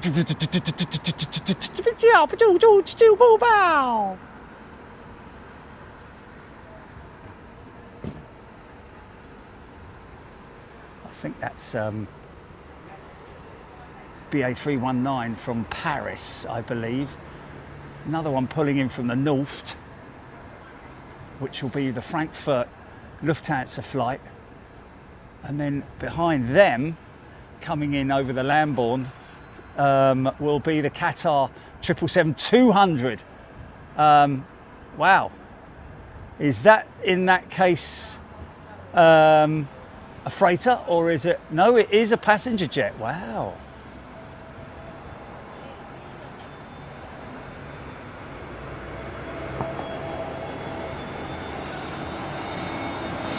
Steph Bird's gifted 10 channel memberships. Thank you, Steph Bird.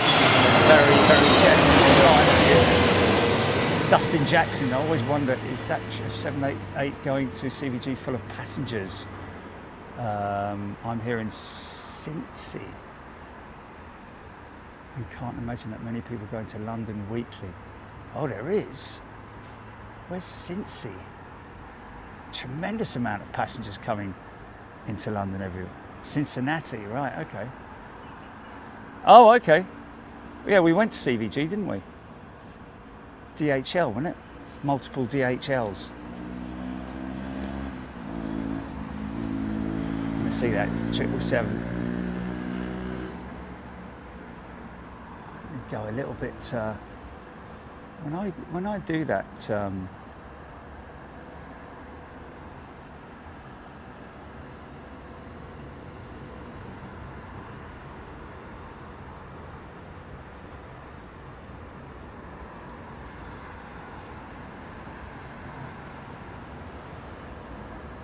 It's the other way, isn't it? No, sorry. Just trying to get that. Oh.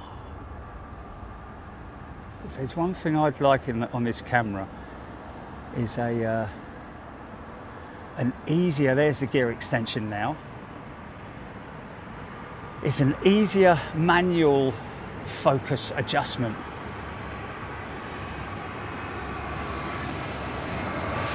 Simon Gardner has gifted a channel membership. Thank you, Simon.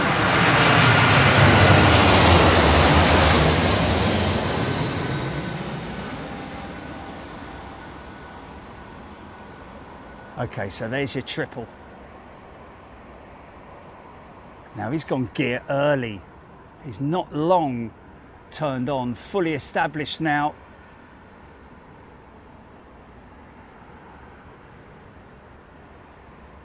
Probably bleeding off a bit of speed. Like Screaming Emu, I learnt from, calling that free drag. Oh, really?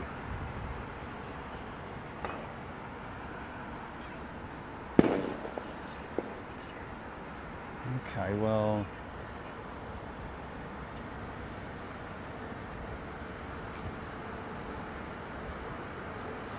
Gordon Freeman, yes, Amazon Prime also at Cincinnati. Indeed.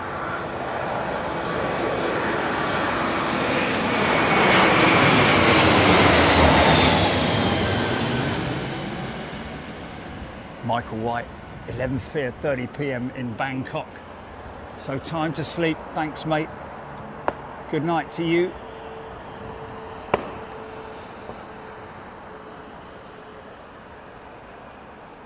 Mr. Galway, 4K minimum shoot. 4K minimum shoot. Well,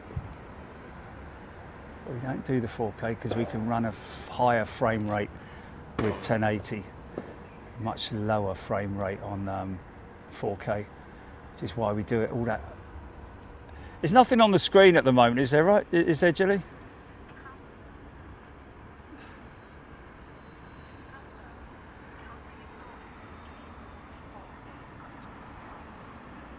Right.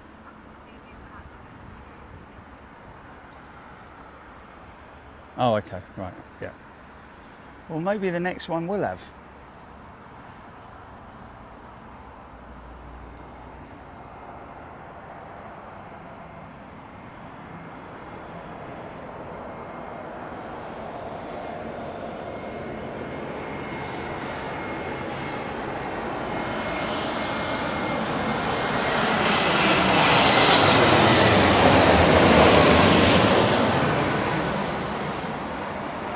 The silence of the GTF. Went funky there, went quite funky there.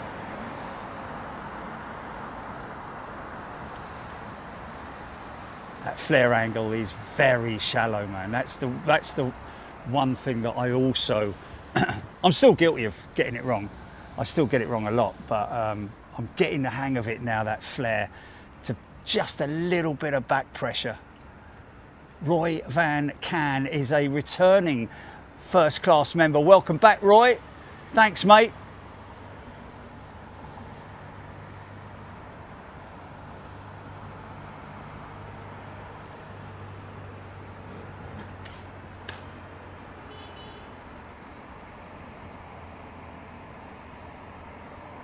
Rohit. I thought you knew that, Rohit, that we communicate via telephone, Bluetooth headset. Tried the radio thing. You can't do the radio thing. It's just far too complex and complicated, especially when it's free to do it on the phone. Nice 222.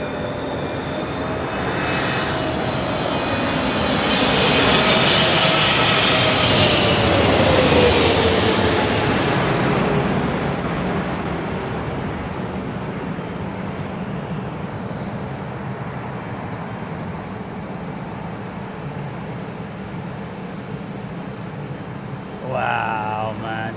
I love the vortex that tyre smoke leaves behind, man. Yeah, Aaron Thomas, rare Qatar 777-2. Obviously, we're more used to seeing their 350s 900s and 1000s, as well as the or have they only got 1000s? I don't know, but anyway, 777-300s, of course. Graham Hill has gifted a channel membership. Thank you, Graham. Richard the Roadie.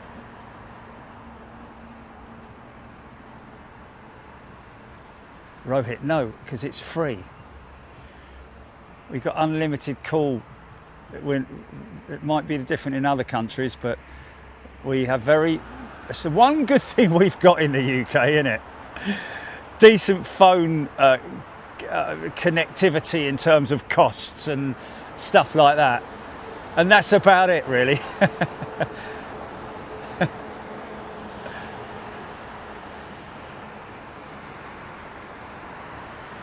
15 years old, that jet. Thank you, Aaron. Peter Wilson.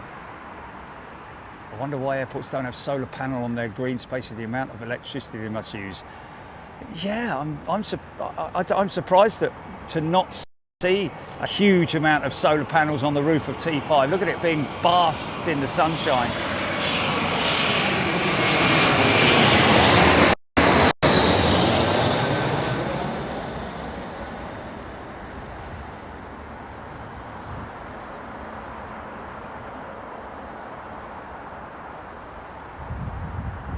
See, that to me was a slightly steep flare.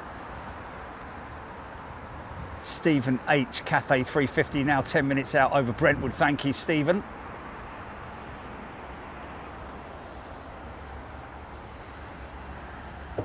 Roast prices, yeah.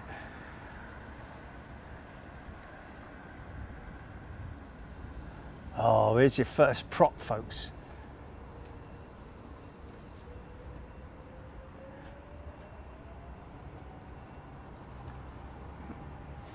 I see, Rohit, no problem.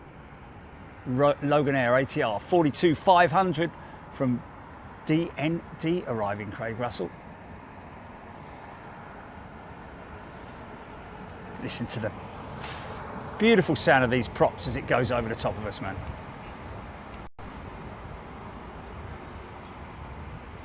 No idea, Avro Arrow, still not fully knowledgeable about that, other than it does look like a greenhouse.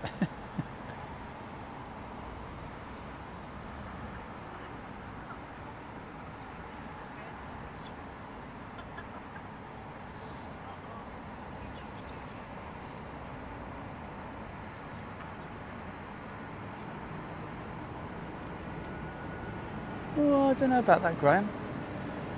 Solar panels causing issues with glare. No more so than, you know, glass panels on buildings and stuff like that. I know you're talking about them being pointing upwards, but it obviously wouldn't be down the runway and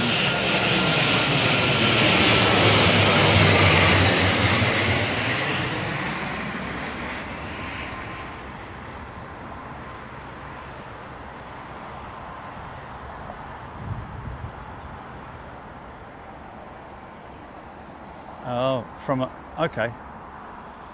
Oh, there we go. Yeah, that's probably in a field. Oh, that was quite heavy, man. That's probably in a field outside the airfield, if you know what I mean, on private land, on farmland or something like that.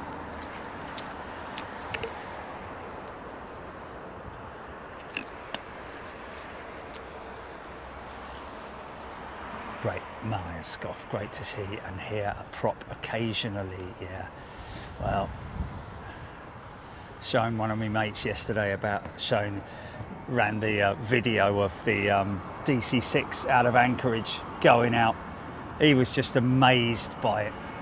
Then I showed him the DC-9 Mad Dog approach, even more amazed. Graham C, Amsterdam has an issue with solar panels installed. What issue is that? Huh?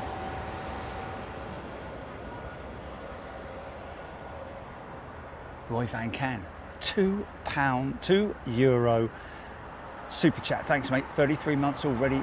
My favourite community. There we go. Nice one, Roy. Appreciate that. Guess out there from that.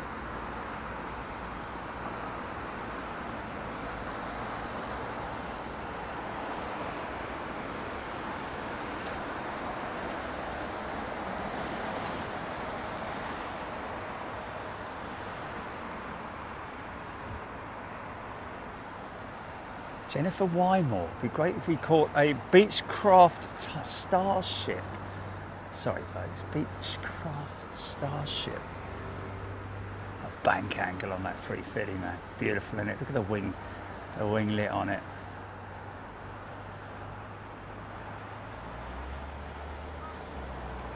Steph Parrish. Thank you, Steph. I watched others, they film in silence. Watching the planes in silence.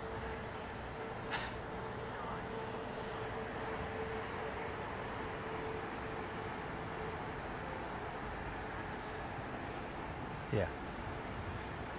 Caroline Crozier also saying Amsterdam issue as glare from solar panels. Transport in Kent. How long are the F-22s there for transporting in Kent? Because I would love to go to Lakenheath and catch the Raptors. Oh, and if you turn around to me and said, oh, they're a permanent fixture now, I'll be like, man, oh man, that is so cool.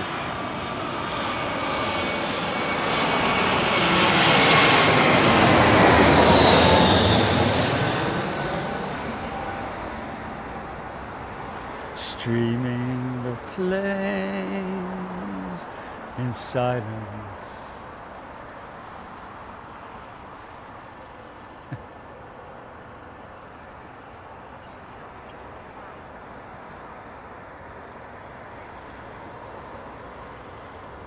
Oh, Screaming Emu Starship was the first all-composite airplane. Wow, that is very old, isn't it?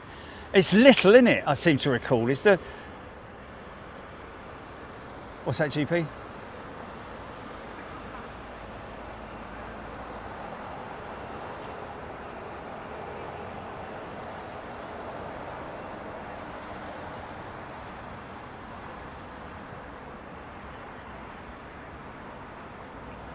Okay.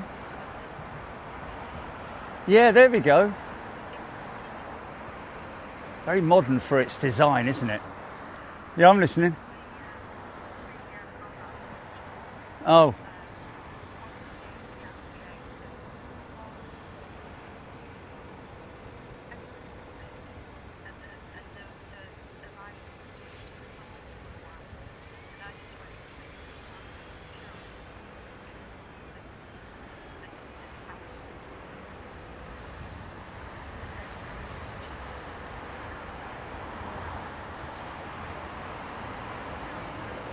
Oh, really? Oh, no, man. Oh, I've got you now, yeah.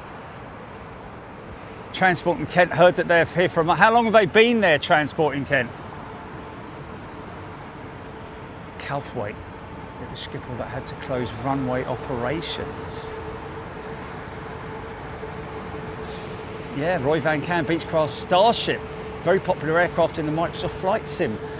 Well, that's interesting because it's an old aeroplane, but it was the first to use a composite design, but it looks very modern, doesn't it? If somebody was to say to you, when was that aircraft developed? I'd imagine that a lot of people would get confused and think, I don't know, in the 90s/20s.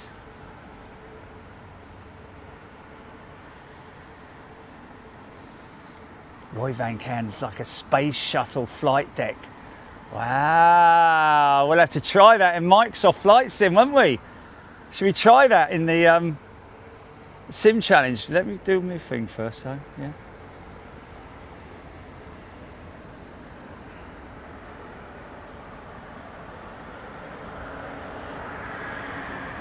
Transport in Kent, they've been there about 2 to 3 weeks. They tend to go up most days. Okay, so they're there training with the 15s then and the 35s.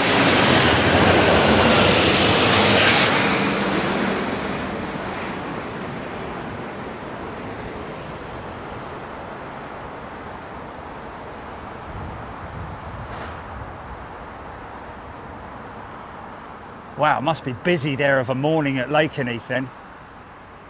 F-15s, F-35s, F-22s. The Raptor. Probably one of my favourite fighter jets as it happens, current day fighter jets. Love the F-35, don't get me wrong. It's like one of those flying Beetles, isn't it? But the Raptor has got that quality old school. Well, it actually doesn't have. It's just got elevons, hasn't it? It doesn't actually have vertical stabilizers. I seem to recall on the F-22 Raptor. Anyway, whatever. China B.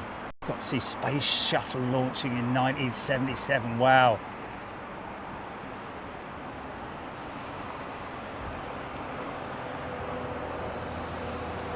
Mr. Galway, reason for runway code. It is basically your compass heading. So runway 27 that we're on now is 270, but they obviously shorten it. Otherwise, it would be. So the opposite direction for here is 090. So you know, look at other airports. Whatever the runway number is basically the compass heading.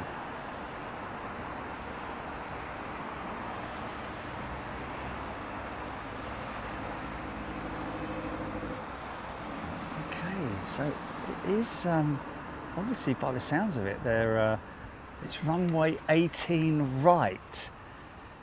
Is that Polderbarn? Is that Polderbarn 18 right? Or is it the opposite direction? The far one, the one right at the far end where we ran for that 747. We went like mad, didn't we? Is 18 right the way down there?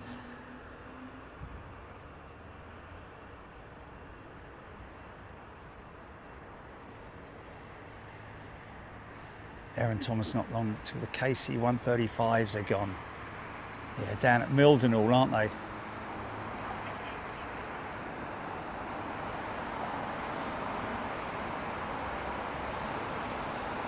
Oh, okay. Oh, hold on a minute. Okay, so the normal way that we film them on the Polderbarn. Okay, 18 right. Okay, so that is 18 right. That is the Polderbarn 18 right then. So that's interesting. Talking of the Netherlands,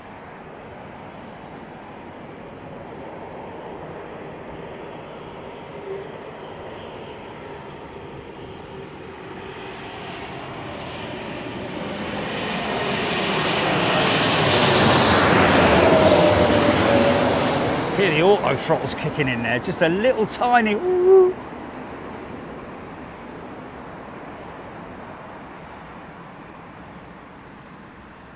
The E2 jet got a massive order, didn't they? Recently, I think it was 22 for I can't remember who it was. Anyone can enlighten me on that?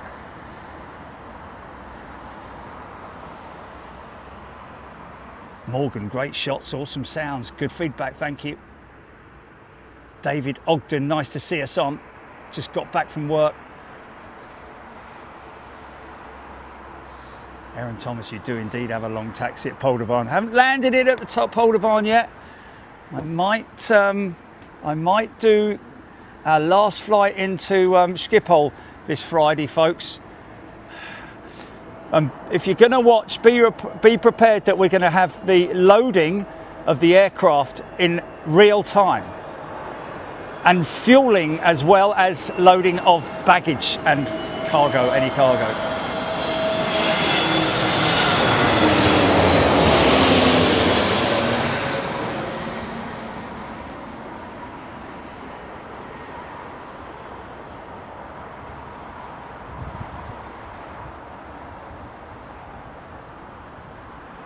Easy, son.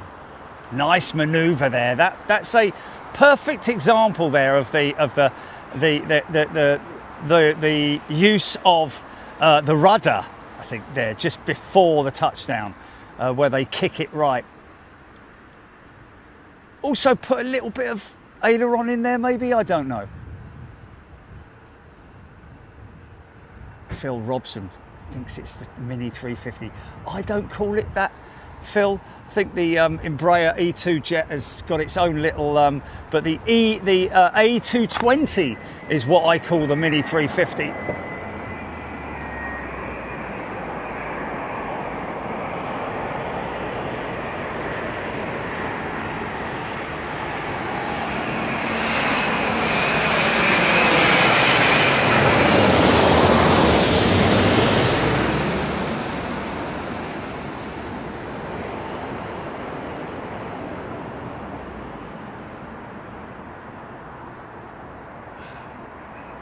Drilled that one.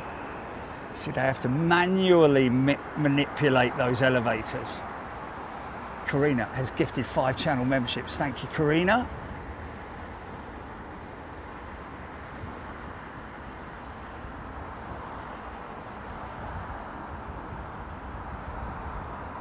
Yeah, so there we go, confirming it, screaming at me. Aileron is generally needed.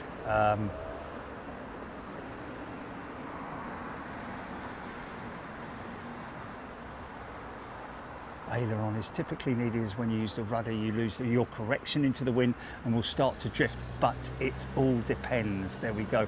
Mr. Galway, 40 years of life watching aircraft, and I finally find out what that massive number is on the runways. Love it.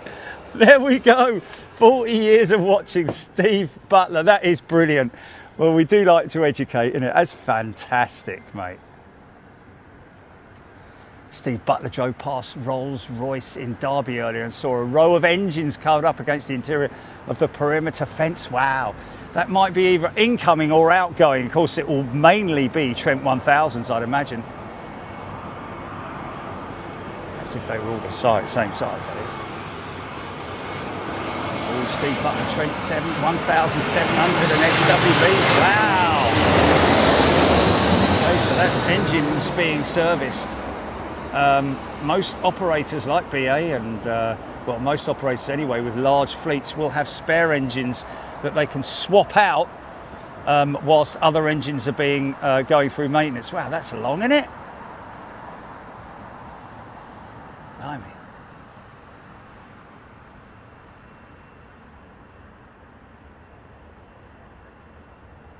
Karina. Shout out for Miami. There we go. Oh, they've moved that engine. No, they haven't. No, they haven't. It's still there. Trent 1000. I like being nosy. Now you can really see the structure, the old original structure of those hangars there. Obviously, big enough to house a 707 and a VC-10 and Vanguards and all that kind of stuff. And these were just, I think, I don't know if they were maintenance, but, well, I think they possibly were, because they're same sort of like structural makeup in terms of concrete and all that. Swiss tone. Well, I generally describe, I think of landing an aeroplane, oh no, like making love to a beautiful woman.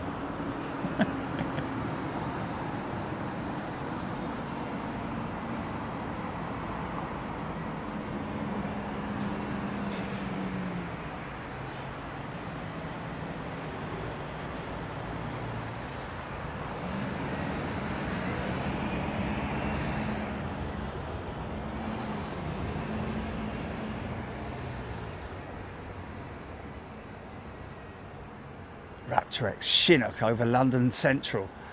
We might get a shot of that over there. They generally tend to fly along the Thames at very low altitude.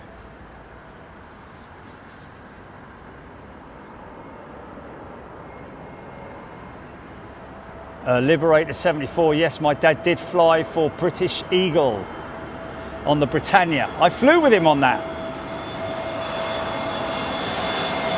Just the once.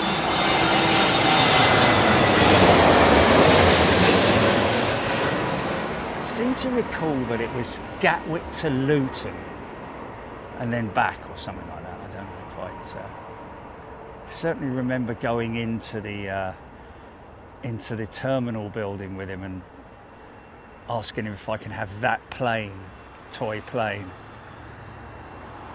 I eventually persuaded him to buy it for me.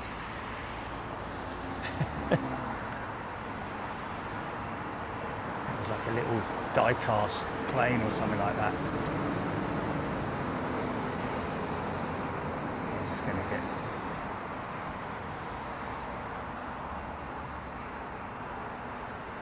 Nice.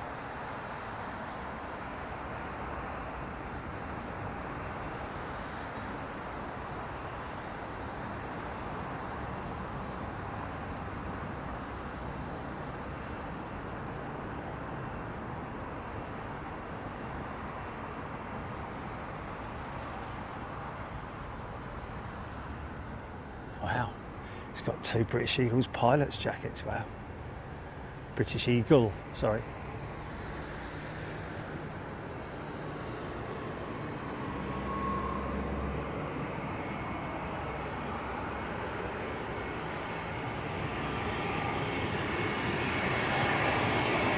Screaming at me negative, never did have.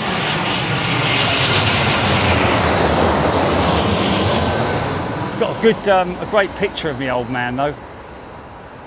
Well, I got a few actually. DC-8. Didn't get him on the CL-44 swingtail. It was only actually,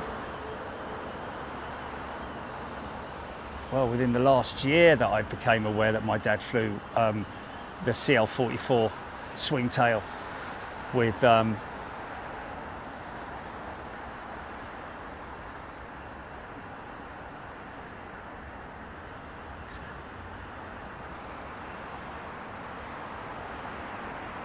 trade winds, wasn't it? Trade winds, CL-44 swingtail, cargo props out of Gatwick. Lowlander it was, Scandinavian Airlines SAS ordering 55 E195 E2 jets. Good for them, man, because they must have been a bit downhearted after Lot cancelled the orders, wasn't it?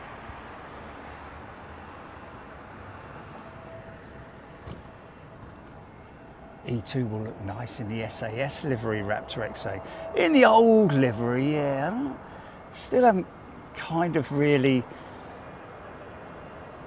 grown to completely like the new livery. Still prefer the old one.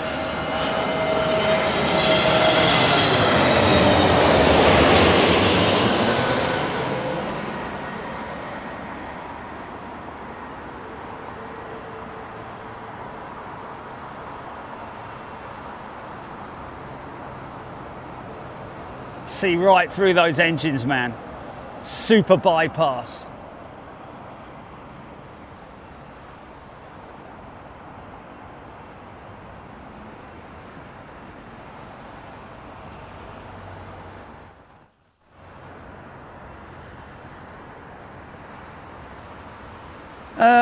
Mr. Galway, we've appeared on TV documentaries before.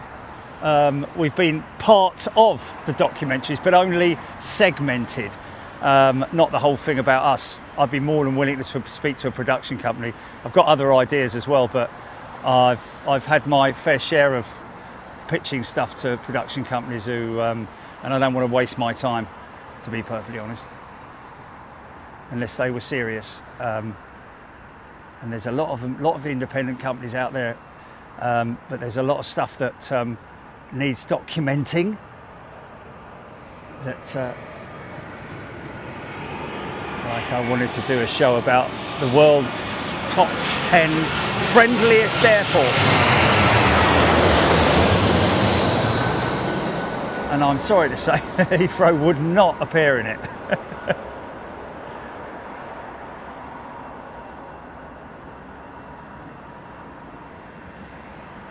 When I say friendliest, I'm talking about friendliest towards their local communities and, you know, not just plane spotters, but the family, the communities.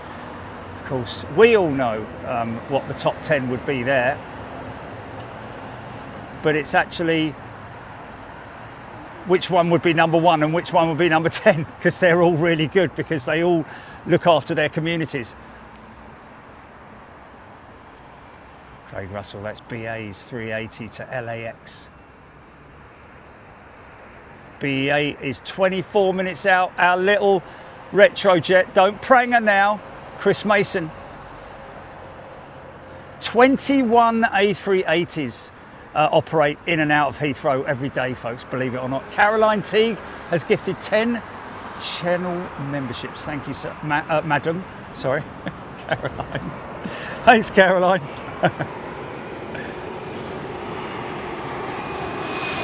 Yeah.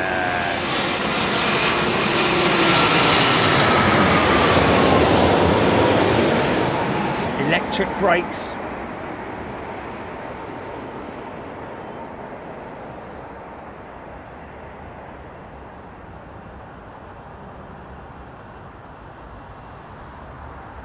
Nice.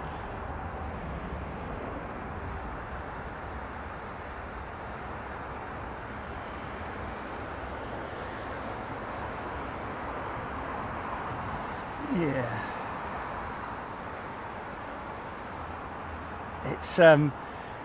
It's not what you know, it's who you know, isn't it? In production terms, because we've been approached by people from airlines wanting us to do stuff, but that individual is just passionate and wants to do something. But when you hand it off to the other individuals who take it to the next level, it very rarely gets past them, because they are just not thinking outside the box. So Sodom. Tapre Biman Bangladesh Airlines, that 787 that just landed from Sylhet. Runway looks hot, Joanna B. Indeed it is. I think the surface temperature of that runway has got to be in the, well, 80 degrees, something like that, maybe more.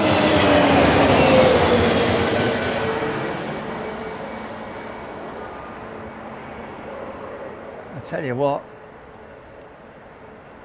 I'm feeling very shielded from the sun now, which is a nice thing. All bit of updraft there, thermal, ground effect, whichever way you want to call it.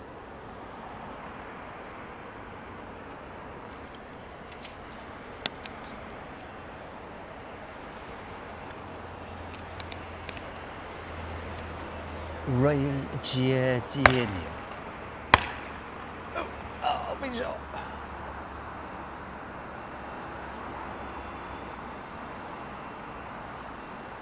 Oh no, nobody wants to read books these days, Christopher. It's got to be over in 30 minutes or less if it's film. I mean, of course you could do a short. Oh, another Max. Wow, look at this. 3 Maxes in one show. This is nice and rare, gotta say. Another Ram in it as well. Look. Got a cruiser over the top, mate. Mark Barr's gifted a channel membership. Thanks, Mark. Oh, I missed it. Any cruisers, folks?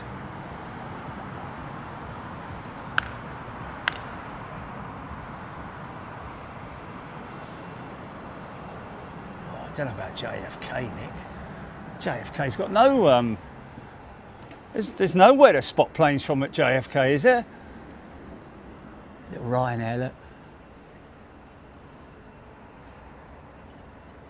Oh, right, okay. Oh, he's a laughing face at the end, was it? Okay.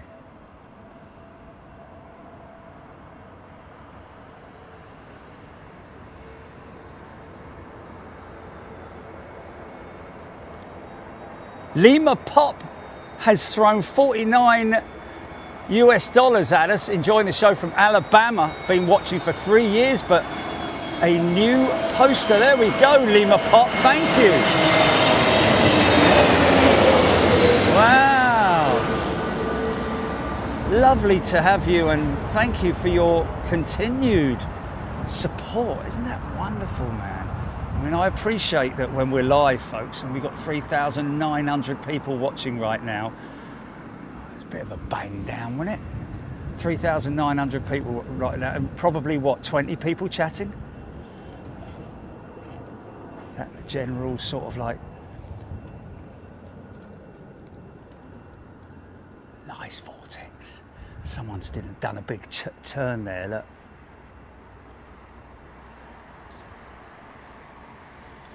Aaron Thomas Chinook, south of Heathrow. Might get a look at it.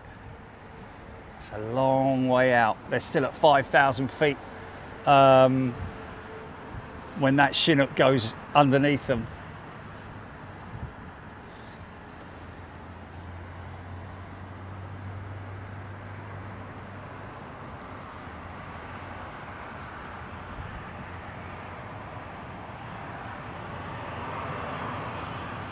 JX May, my nephew is a young pilot for China Southern, flying between Guangzhou and London, watching from Australia. Well, let's see if we can grab your son. We obviously regularly see the China Southern jets here at Heathrow. JX May. Send us an email, contact@bigjet.tv, if you would. And then if they're flying in during a midweek or a Sunday show, let us know in advance, give us the flight details, and we will go out of our way to make it so.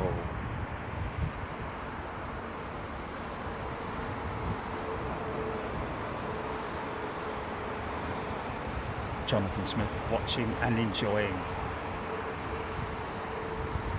Screaming Emu, yes, that's the only thing that the JFK TWA hotel is good for, I've heard.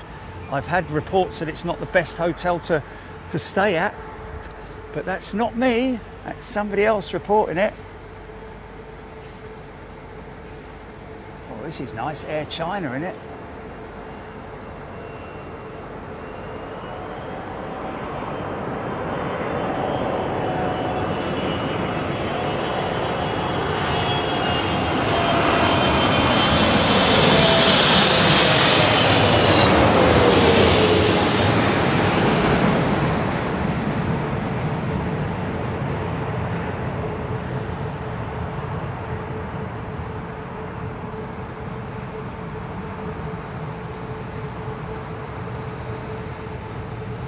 Wow.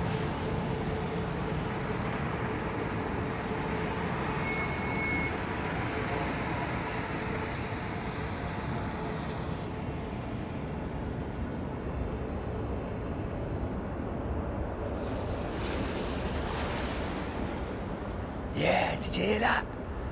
Did you hear that?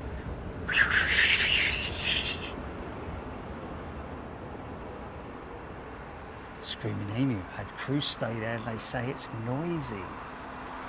See, there you go.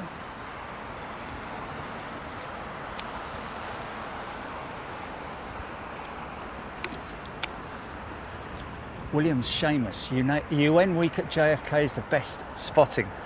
Oh, when is that then? Or is that every year? Claire Jelland, Smoky Wheels, Russell. I just did a week for the Airlines International show at Atlanta Renaissance. Nothing beats that outdoor balcony view. Atlanta, oh yes, yes. Yeah, it's really good. Wow, look at how steep that climb out is. Isn't it crazy that yeah, it is a sort of like one of those Miami, Atlanta, what's the better sort of like, yeah.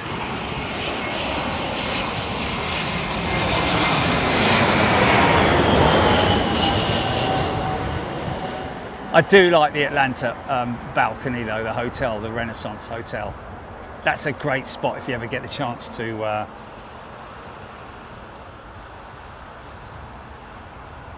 get down there. The only I wouldn't say dodgy, but the only one complaint I'd ever have about Atlanta is if you're in one of the top rooms, which is what you would be if you're plane spotting.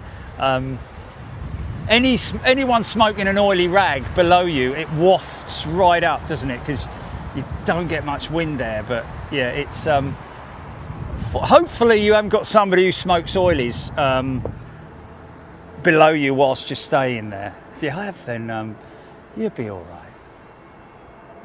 Just cough very loudly and they might get a picture.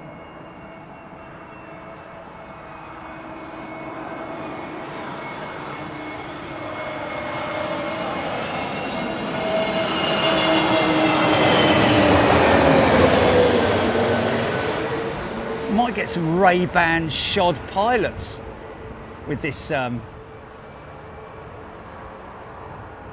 because I tell you, when I've flown the sim into Heathrow at this time of night, or when the sun goes down, it's not quite so bad at the moment, but by about 7 o'clock it'll be right in their mushes.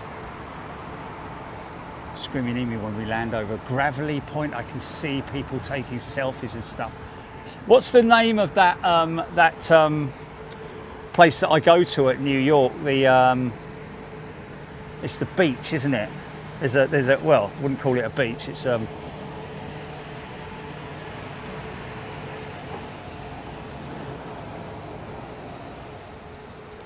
Craig Russell watching an old Heathrow video from 1960s.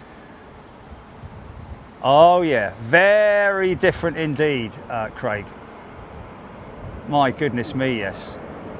1960s, wow, mainly all props in it. 60s would be Comet. Would it be Comet? Would it be Comet yet?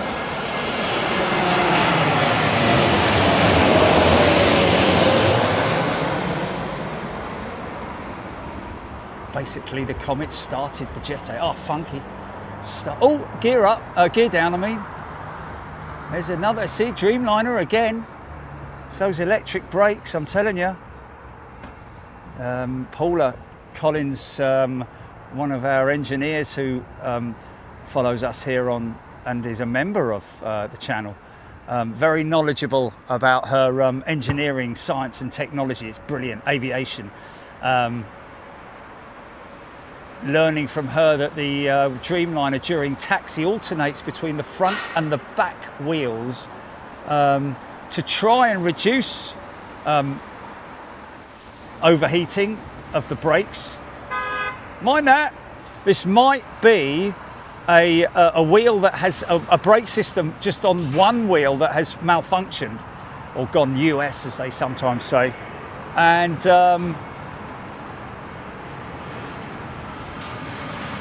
it's still spinning, so they have to give it about 2 minutes.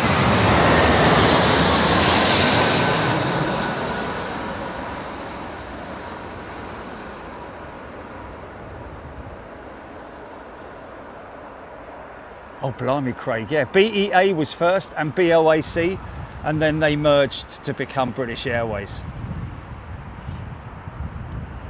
Still got his gear down, long way out there. Should be around about 2 minutes.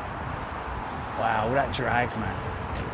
Or is it me flying in? I've just forgotten to pull the bleeding gear up. Isn't that more likely? Like I did when I flew the other day, Jilly, all the way with my gear down. There it goes, there it goes. And people were screaming at me, yeah, let me undercarriages down, you idiot. Oh, just chatting away. Oh my God, that was a disaster, wasn't it, that flight?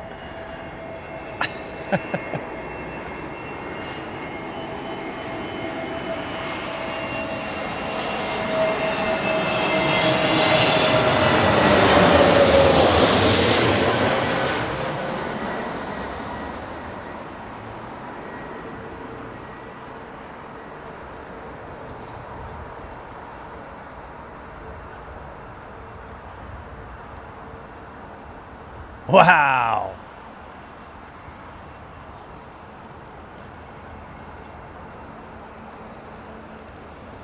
Salish Puva, too much drag on that bird, yeah. Lots of drag, man. I mean, I say lots of drag. What about the A350-600 that had to fly all the way from Boston to Frankfurt with its gear down at 10,000 feet. or just below, so that they didn't have to pressurize the cabin.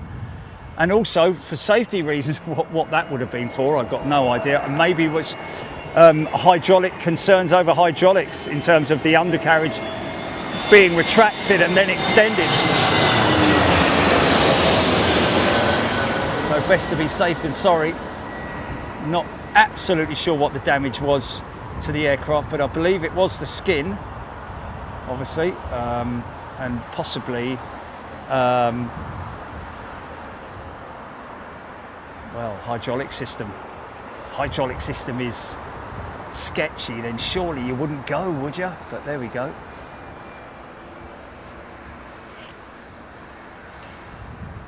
Roy Van Can, tune in on Thursday, Friday night, Roy.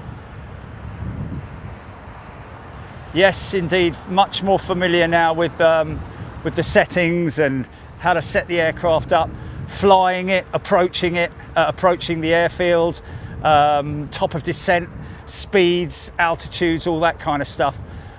Becoming much more familiar and knowledgeable about it now. Thanks to everybody who is on the sim that I learned so much from as well. You know, our regular sim pilots and real pilots. I think Screaming Emu's given up watching though, hasn't he? Tune in on Friday, mate. I think you might be pleasantly surprised. How many times have I said that? But bear in mind, folks, we've got GSX Pro running on MSF, SSFF. Blimey, easy, son. Microsoft Flight Simulator. And that GSX Pro, now we've got it running, and I thank you, Jilly, for getting that going, because I had dumped it after watching videos on YouTube of people saying how terrible it was, and they tried to uninstall it and all that. And Jilly was like, "No, you don't need to do that. Let me deal with it." Oh, listen to that.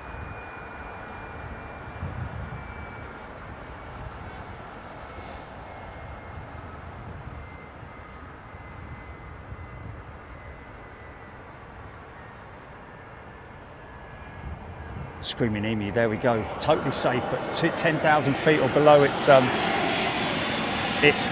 air is thick, makes it fly slower, and that's interesting. That's why it took over 10 hours, didn't it, to get from Boston. That's normally a what is it, 8-hour flight?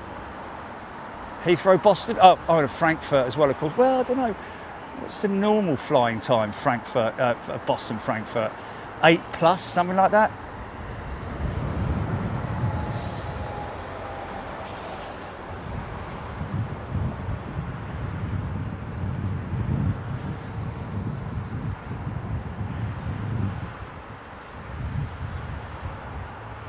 Yeah, can I just say something, folks? Stand by. Start up Egypt Air.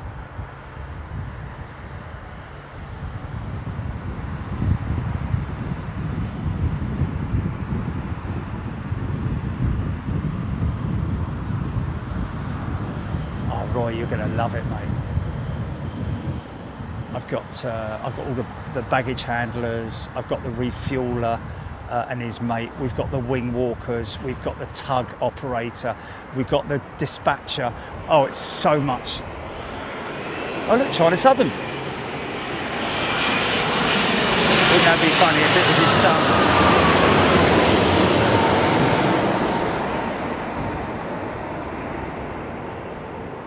Unless, of course, that is his son, and he was saying that he's operating it today.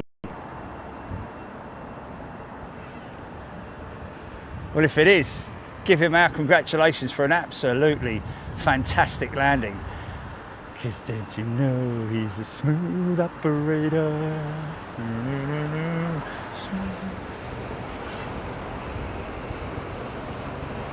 Wow, Screaming Emu, I want to say Boston, Frankfurt is typically 7.5 to 8 hours. Wow, there we go, you see, 3 hours longer it took them. Start up.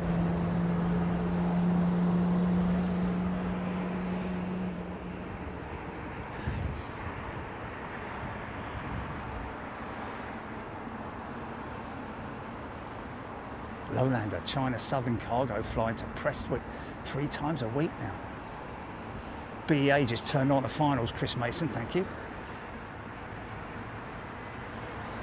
See if we can get some sunglasses going with the pilots. Here we go, look.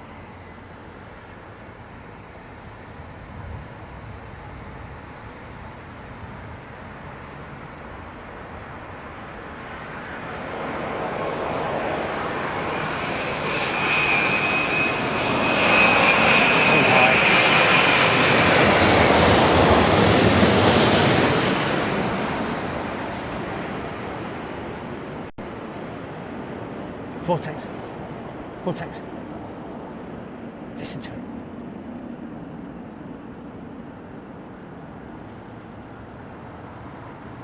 Yeah, do you hear that, folks? Do you hear that sort of like, almost like a jet fighter going out over the top?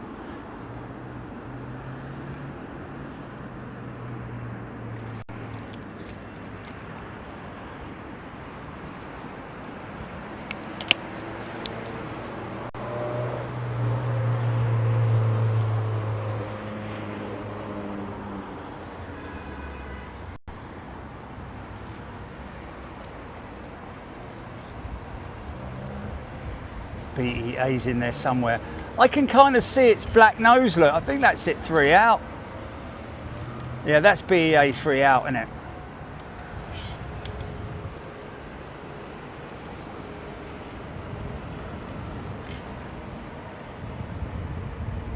No, Ali, I don't need to jump on X-Plane. Stick with what I've got, thank you very much. Very happy with it. Screaming Emu, the narrow body guys are whipping the wide bodies today on touchdown quality. There we go. Apart from the last one. Here's the 220. This is the little A350. I call it the little A350 anyway.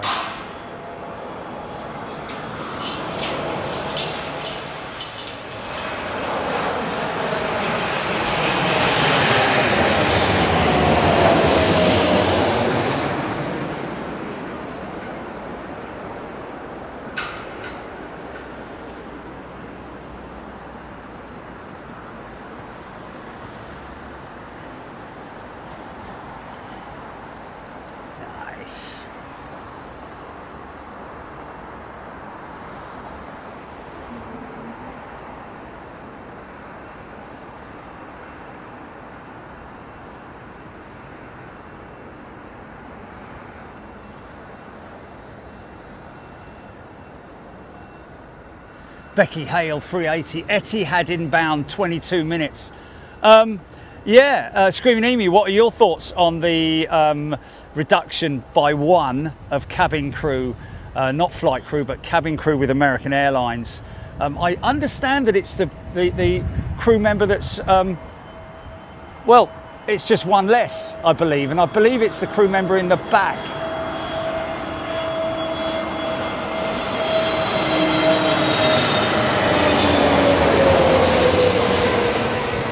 Cruisers, folks, don't forget I've got cruisers if you want them.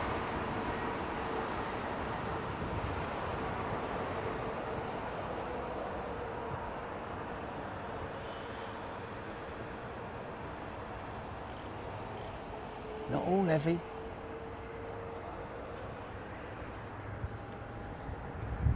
Here we go. Here she comes. Say hello to our little retro jet, ladies and gentlemen. This is BEA, British Airways retro scheme, the last remaining one after they scrapped all the other ones. Probably regretting that they did that, but there we go, it is what it is.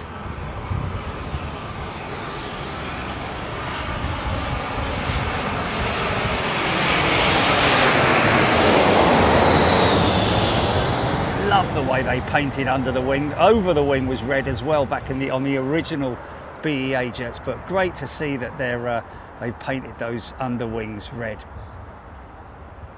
as per the original.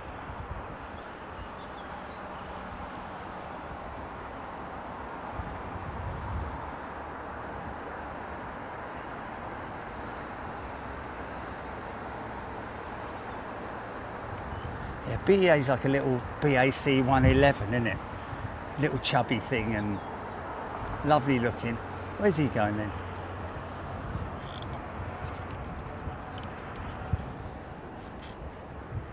nice turn.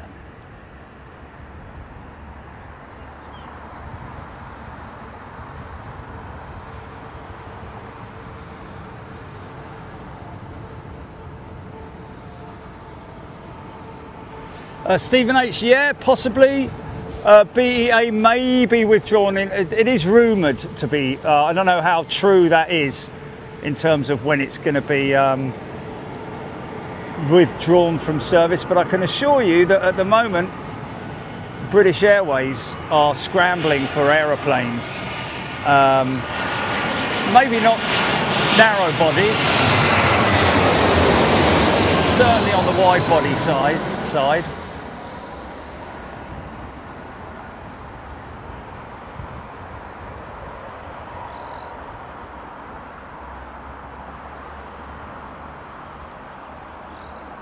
Say less, 25 years new, that BEA Beauty Retro. Morgan, indeed it is. Old school livery, and I think he might be going to my gate, isn't he? He might be going to 501. Cheeky. Get out my gate!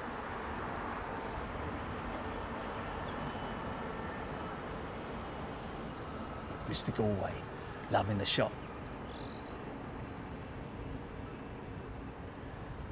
BA bought the 737 MAX, Aaron Thomas saying, well, the company IAG have bought the MAX, but they're going to be destined for other places, not with British Airways.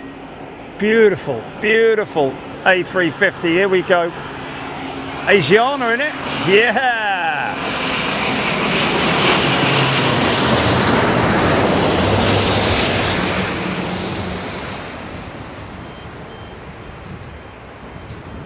This is also a bit like this position, a bit like being on that parking lot at LAX above the burger place. In and Out. Oh, good memories of that In and Out burger in terms of eating from it. I don't know what all the fuss is about. It's probably just because of the location, the fact that it's lovely old retro signage and all that kind of thing. Great spot that people come and watch the planes from, but you can't see them land. So for me, you know, I want to see everything. I want to show everybody everything. I don't just want to see them flying over the top of me. That's why we've done what we've done with being up this high. Put all the effort in to give you guys the best possible shot that you can get. I mean, really, to be honest with you, that parking lot is better than being at In and Out Burger. In and Out Burger's an experience, isn't it? Let's be honest. It's an experience, but from a plain filming point of view, it's not brilliant. It's amazing to watch for a single video shot of them coming over the top, but then they disappear off behind the fence. Bayek Airways in.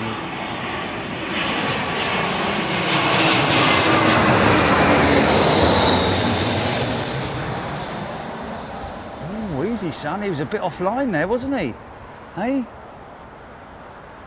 I think the mammies and the pappies were giving him a little bit of. Mind you, no, it wouldn't be. It'd be altitude, innit? Too high, too low on the glide slope. Christopher Davidson would go back to Athens. I went there when I was a kid on holiday. I went to the whatchamacallit, the thing up on the rocks. Yeah, you know, with the palace on the rocks at the top, at Athens. Yeah, very funny.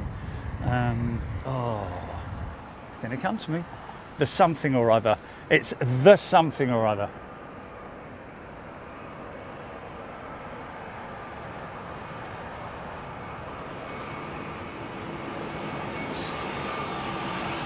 Parthenon. Is it the Parthenon? Anyway, whatever.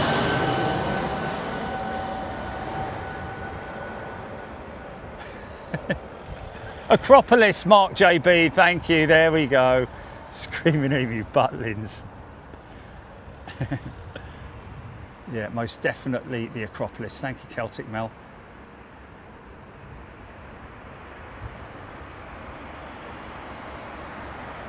Yeah, Craig B, Avro Arrow, Cheryl Howard, Morgan. True, as a passenger, I like the takeoff and landing best. Then I'm just relaxing. Yeah, I mean, you know, we all love to fly, and we're all excited. Well, I am anyway. By the whole experience, as soon as I arrive at the airport, that is once I'm through security and checked in. Little bit of stressy, can be a little bit stressy, the whole check-in process when your bag's, like mine is, always a little bit overweight. And if it's like 1 kilo overweight, you know, you're even going to get someone, oh, I'm sorry, you're going to have to take something out. Or they're like, oh, don't worry about it, it's fine. I'm like, well, it's still going to go on the plane, isn't it?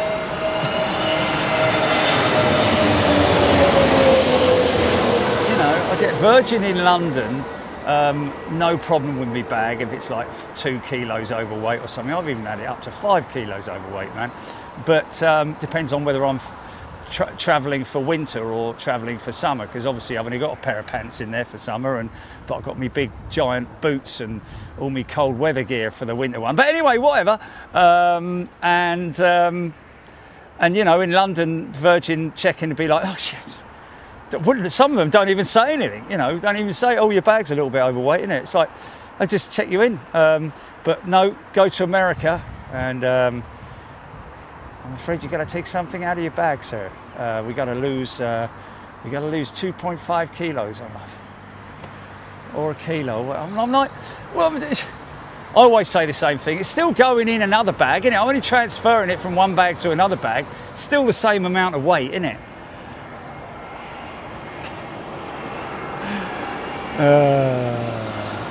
But I say it very nicely, and when they don't get me, it's just like, Swiss Tony. Oh no, it's Austrian, sorry.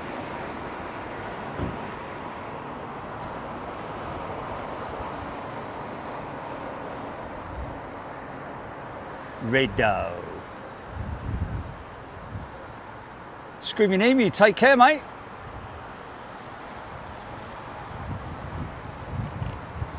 Say less, what a beautiful aircraft the A350 is. It is a beautiful aeroplane. The 777 is a bit of a brute, isn't he? I love it. It's a beautiful aeroplane, but in its own beautiful way. Whereas the 350 is a bit of a Prince Charming, isn't he? The Plastic Fantastic. Also, the name that I gave the A350 was the Plastic Fantastic, long time ago. But I only recently found out that apparently the original Plastic Fantastic was a name given to a surfboard by a surfboard manufacturer in Southern California many moons ago. Hey, point that at me, mate.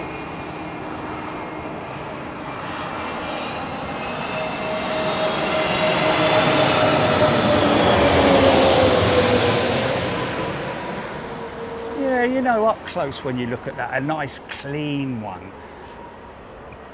That does look all right, doesn't it, really? The old SAS new livery. Look at the engines, folks. You can see, wow, you can see the fan blades reflecting the sun through it. Look, oh, it's just amazing, man. Around about 70% bypass on the engines. Joe Bailey, been plane spotting at LAX since 1968. Declined in areas to watch the planes. Yeah, a bit like Heathrow. Heathrow used to, of course, have the most amazing platform. Well, wasn't a platform, man. It was the whole roof of a building, wasn't it? It had shops up there and everything. Nice triple. Oh, cruiser, just missed the cruiser, mate.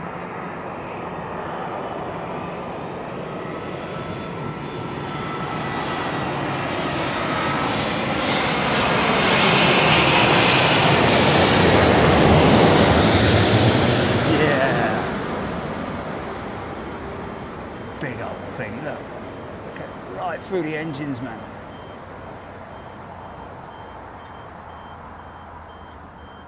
Yeah. Now the blocker doors. You see the blocker doors came open? so you can't see through the engines anymore. It's a perfect visual example of the blocker doors that they use for the reversers.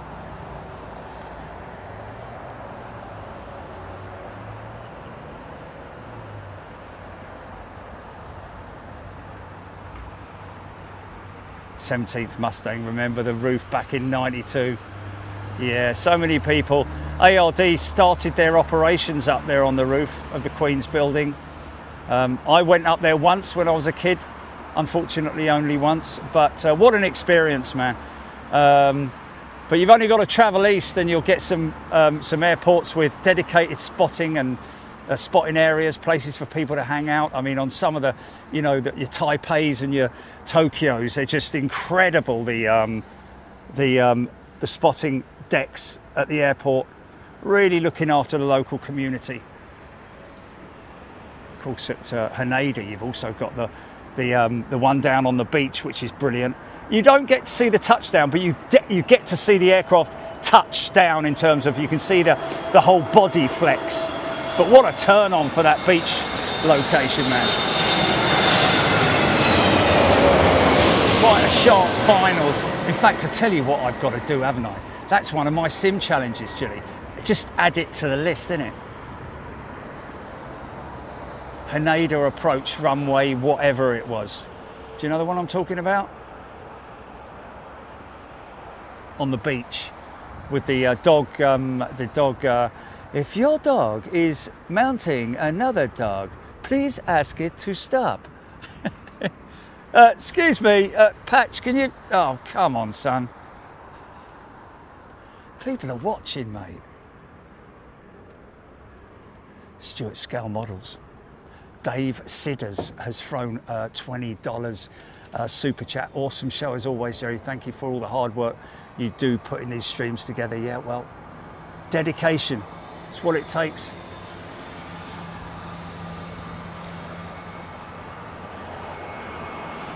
Yeah, China Beast, there is some lovely old footage.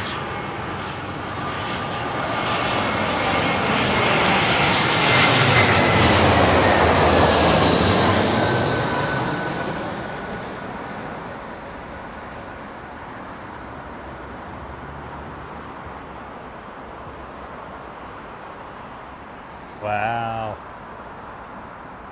Stephen used to get 4 buses from Greenwich to go to Heathrow, armed with our airband radios, and spent many afternoons up at the Queen's building. Well, there was that fella from Scotland the other week, wasn't it? Well, he's here on the chat. I don't know if he's here on the chat now, but he came down on a Viscount to Heathrow from Scotland. And went back on a Vanguard or something like that. And at one point, on one occasion, flew back on a Trident to come plane spotting for the day at Heathrow. How about that?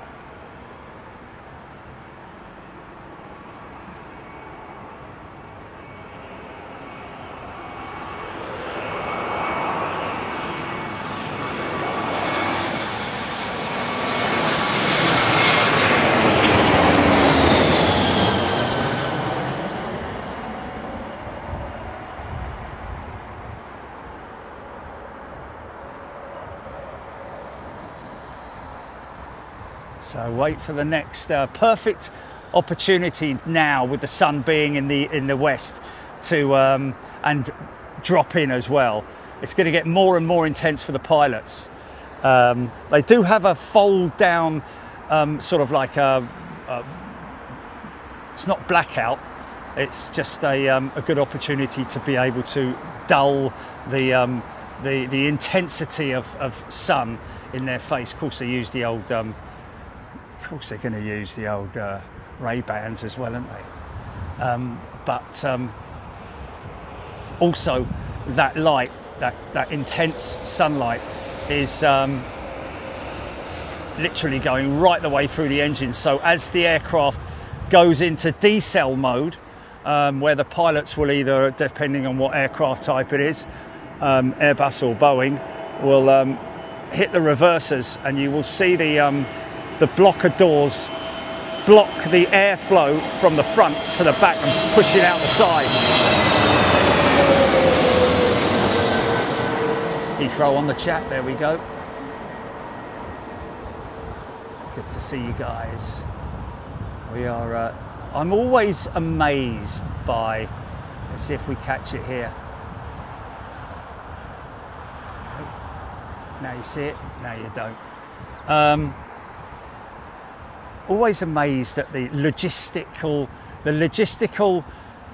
mammoth task it is to run this bleeding airport, or any international airport, where you're basically running a city, you know, with shops and retailers and, oh, here we go, look at this.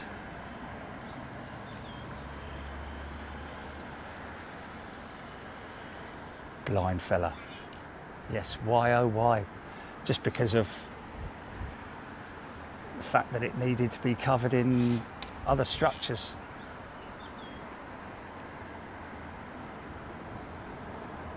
Red Dog, love the Viscount, yeah.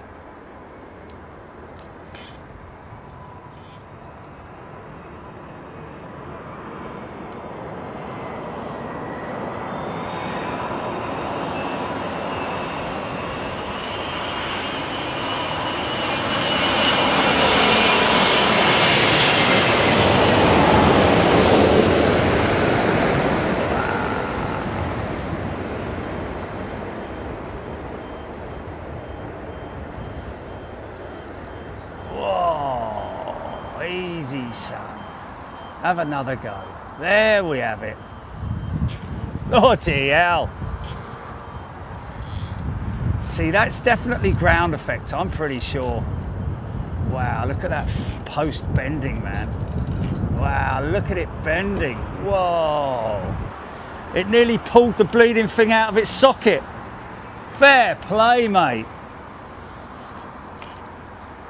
That was crazy, man. It was bowed, I'm telling you, it was bowed. Big amount of downwash from that 380 standby.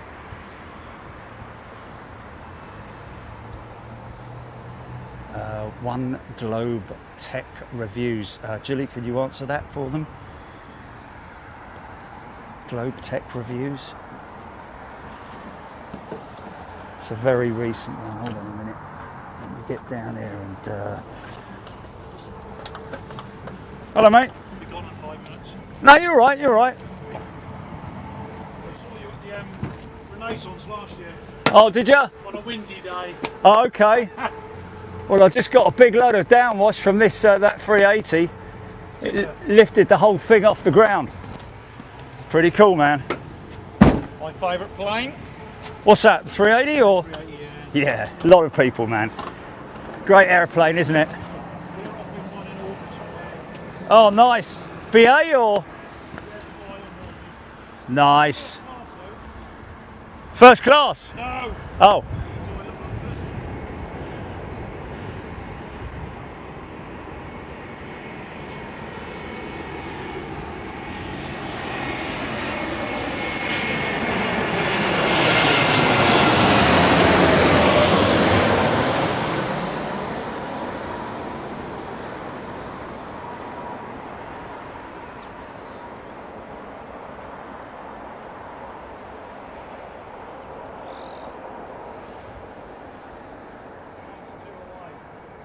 What's that, mate? Mine's 2 away. Oh, is it? Yeah.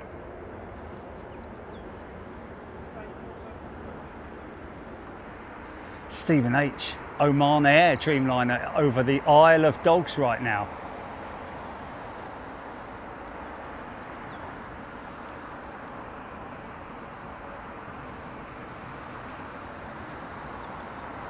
Such a gracious aeroplane, isn't it, the 350?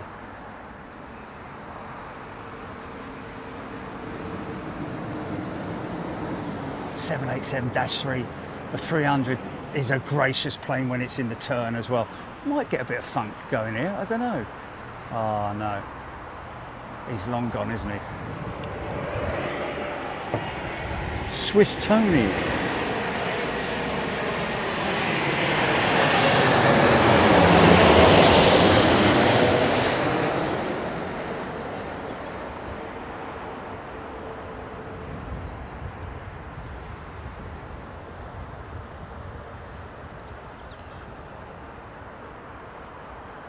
Easy, son. Flipping heck.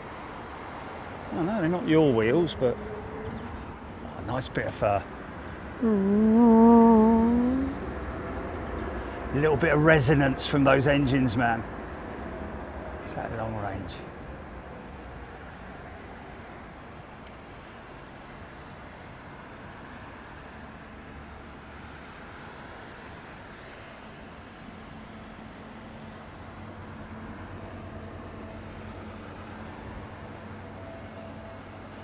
Terry's got the 380 model and loves it. How cool is that, man?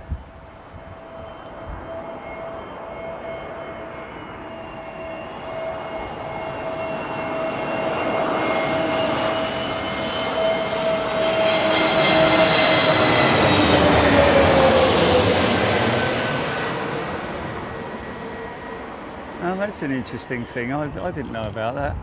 There's a button that you can turn on and off, Julie. You get points for getting involved with chat. You don't force people to do that, man. As leaderboard, really? Oh, okay, yeah, right. Yeah.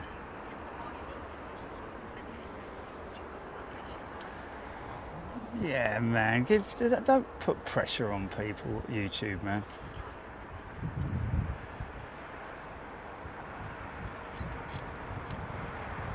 Mr. Galway rejoined today on a different device. Had to log into YouTube Direct, not in app. Then I got it sorted. Oh, from the app, yeah. What? From the YouTube app or from our app? You can obviously, when you get your notification on the app, you can. Oh, look at that. It's coming out of the Ockham hold there. Look. It's only a 321 or something, I think. Is that you, Dave?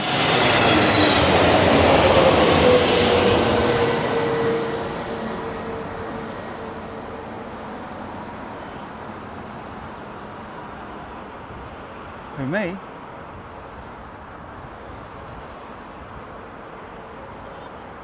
Oh, wow, that's brilliant, man.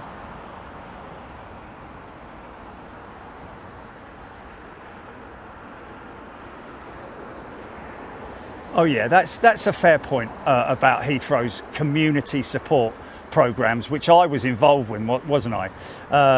Yeah, most definitely behind closed doors and what they do. Well, not so much behind closed doors either. It is an ongoing program for a greener Heathrow and all that kind of stuff. I know that in terms of their the energy that they run for T5 and all that kind of stuff, but also they have funding. Projects as well to improve air quality and constantly running. Most airports are doing that, to be honest with you. They put a lot of money into it. They have to, really. And of course the biodiversity program as well, which is something that they're big on. Got a huge amount of acreage around Heathrow put aside for biodiversity and looking after wildlife and all that kind of stuff, which is really good. So yeah, airports in terms of how they look after the ecology and trying to steer towards a much greener environment is something that most airports are doing. Now I think they're under pressure to do that as well. Put a certain amount of money aside, like every country is as well. But I think they would do it naturally anyway. It's just so that they could stay at one with the community, and that's what Heathrow obviously do. But when we talk about the plane spotting opportunities, I mean, look at Myrtle Avenue. You've only got to go down to Myrtle Avenue. Oh, look, Oman Air, nice.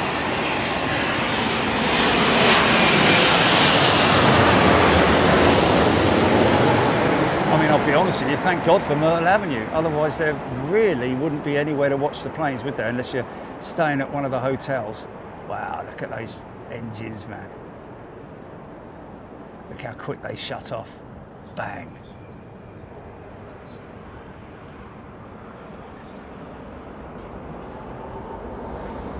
because obviously, and that's why Heathrow has the staggered runway operations every day on 27s anyway. Coming in on the afternoon today after 3 o'clock, the runway switch every day at 3 o'clock to, and that's been in place for many years with the Cranford Agreement, which was literally just a handshake between Heathrow and the local government, and they've kept it ever since. Many years that came into effect. And of course on 09 operations as well, they only depart out of the southern runway and not the northern runway, again for noise issues in terms of, you know, not just air quality but also noise. There are, and also the aviation sector has to work with them. Below, you're only allowed to be below a certain altitude.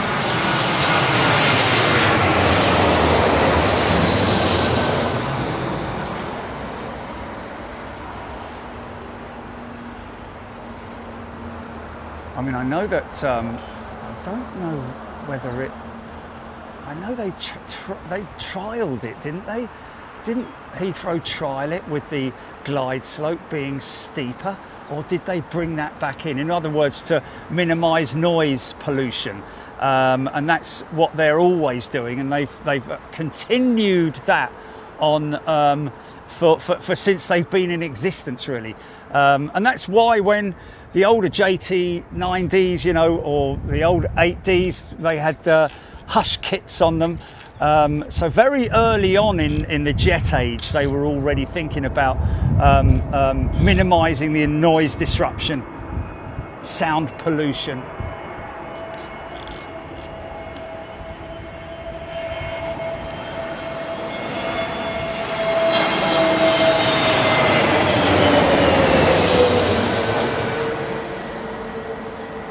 I'd say, to be honest with you, the way I have read it, is that Heathrow are one of the leading international airports on those projects for air quality and local community projects. I think they're one of the leaders, you know. I mean, I know that Zurich have got a massive wildlife sanctuary almost within the confines of the airport as well. But I don't think anything on what Heathrow have got around the perimeter of Heathrow, and how big that area is and how much they put into it. EK3 on finals, Aaron Thomas. Why is BA 461 diverting to Madrid, Sailesh saying? Okay, so that 380 is on finals, yeah? Let's just have a look. Is it on finals or is it? No, okay, so he'll be arriving from the north, coming in from the Lambourne transition, or via.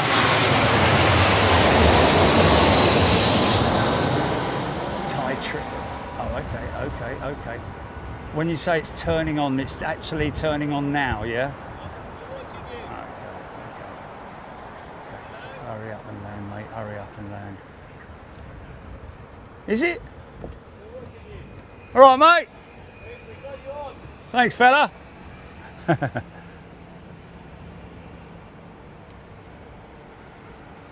Tie triple on the back. I think that's him right at the back, isn't it?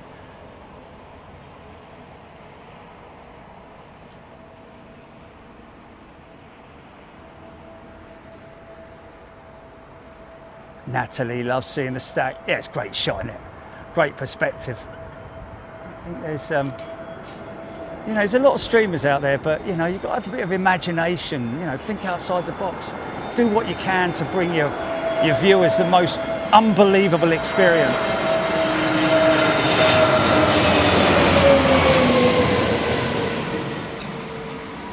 Oh wow, look at that. That's the That's the Thai triple coming in from below. Look at that, man. Well, I say below, it's actually higher than the one in front of it. It's just a long way away, so it's more of an optical illusion.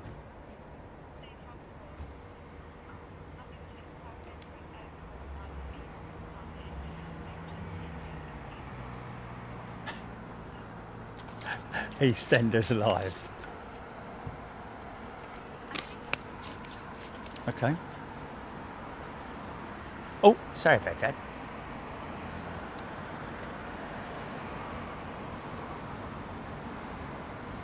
Terry TT, been with you for a long time, but don't join in the chat very often. How are you feeling? Thank you very much indeed.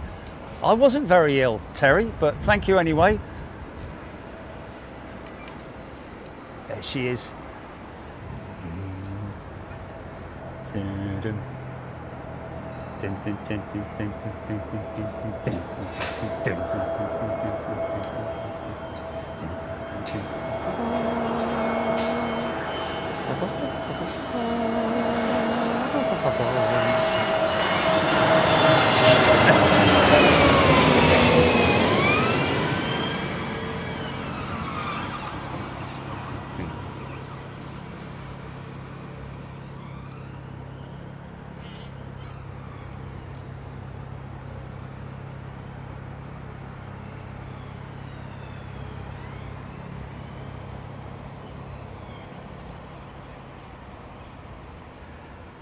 Bitterchon. We did have a turboprop earlier, ATR 52, Logan Air.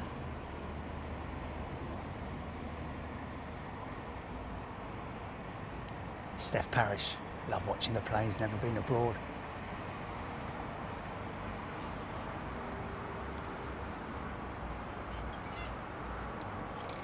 Now these guys at Emirates are under very strict procedures. No earlier than this and no later than that for gear extension. But not just gear extension, aircraft configuration, wing flight surfaces configuration, i.e. your flaps mainly, and also the landing gear. Ollie the X-Pecker, thank you mate.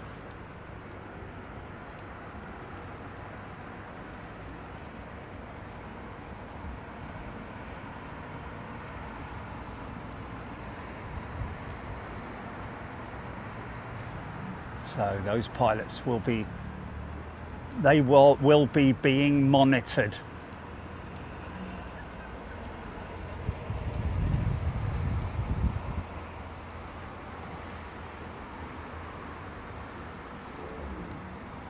Oh, it's BA, is it?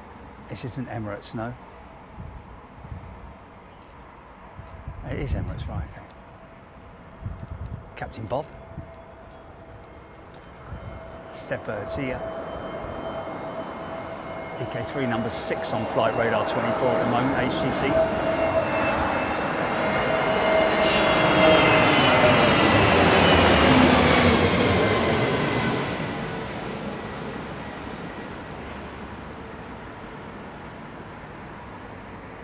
Well, it's not so much how many. Wow, look at that guy. He's overshot the localizer down below, yeah? And now he's going to weave back because he obviously needs to bleed off a bit of distance behind the 380 possibly, unless they're putting him in on the southern runway. Did you see that? They're just very strict, Jules.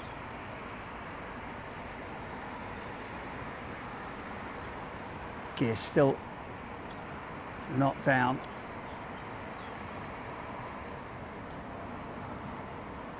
Don't worry, I won't miss the triple, folks.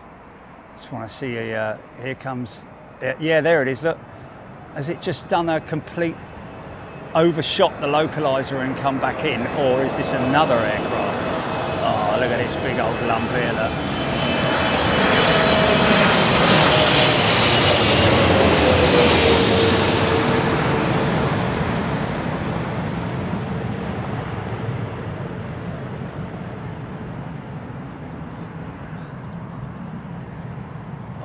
Oh, yeah! Oh, that was beautiful, man.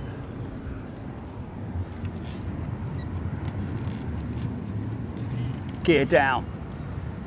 So they'll, rather than the 90s usual, whoa, big old whip from that triples vortex, man.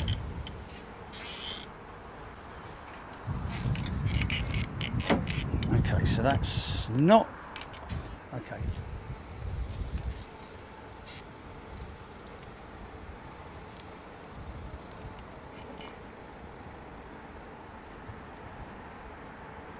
Consider that as a thumbnail, GP.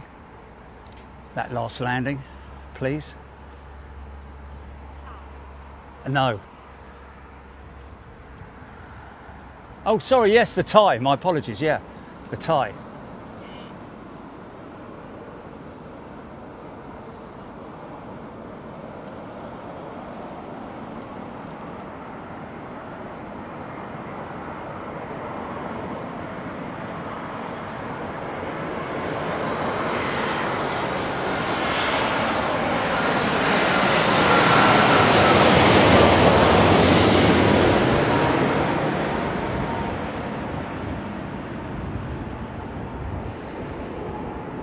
Vortex whip.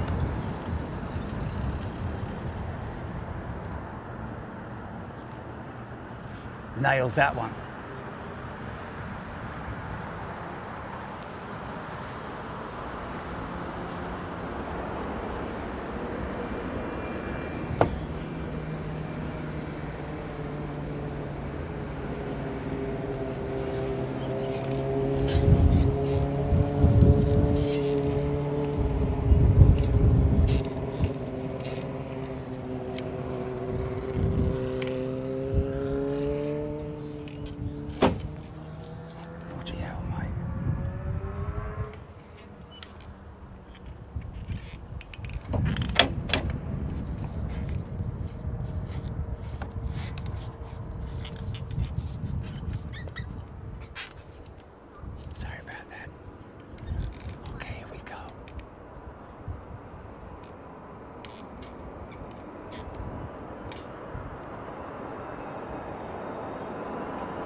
Big Bosch.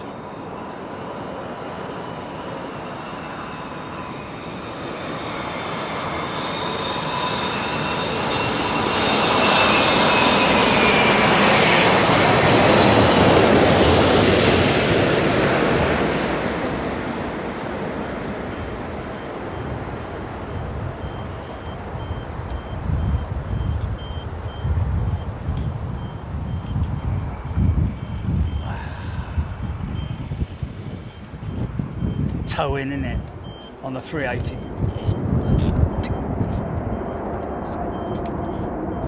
Making a right old racket. Listen to that.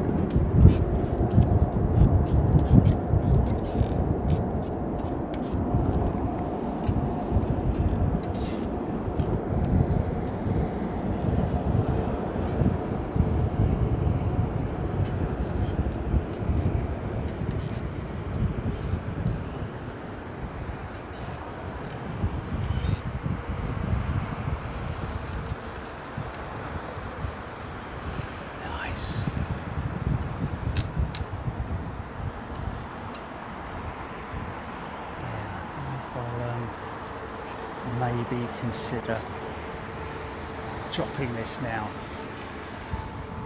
just because I'm a Londoner.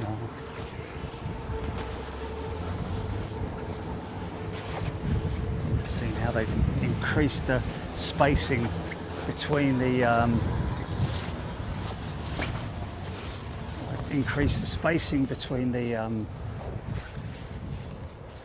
the 380 and the following aircraft, just for obviously the wake. You can imagine a boat, folks. You see them on even the smallest of boating lakes. I mean, you know, everywhere, everything leaves a wake. The difference is you just can't see it.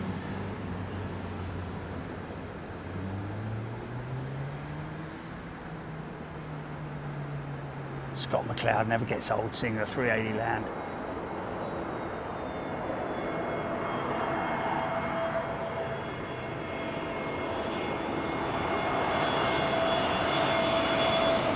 Aidan Campbell, yeah, that wouldn't surprise me.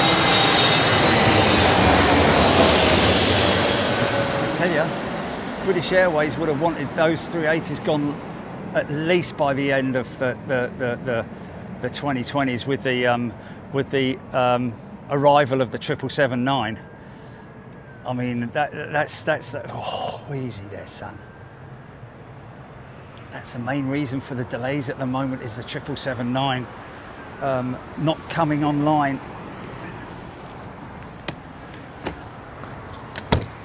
Right, silly act going on.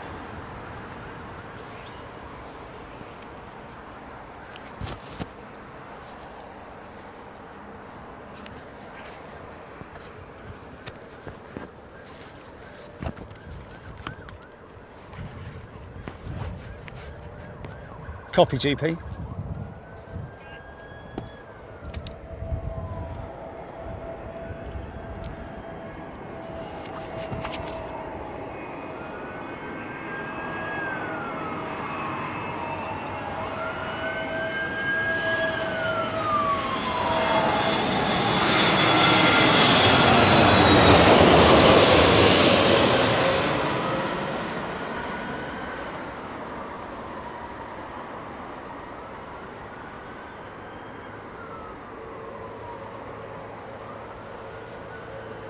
Yeah, Heathrow is obviously very well, the Heathrow plane spotting community. And also, it's not just, you know, I've seen Myrtle Avenue absolutely flooded on a sunny day when they're on 27 left arrivals. Not just plane spotters. I see people just lying there, people just sitting there having picnics, groups of friends getting together, families, all that kind of stuff. The kids running around, it's lovely. It's a fantastic place, and we're so fortunate that it's there, because if it wasn't, there wouldn't be anywhere for people to watch the planes at Heathrow. Like I say, unless you're at one of the hotels.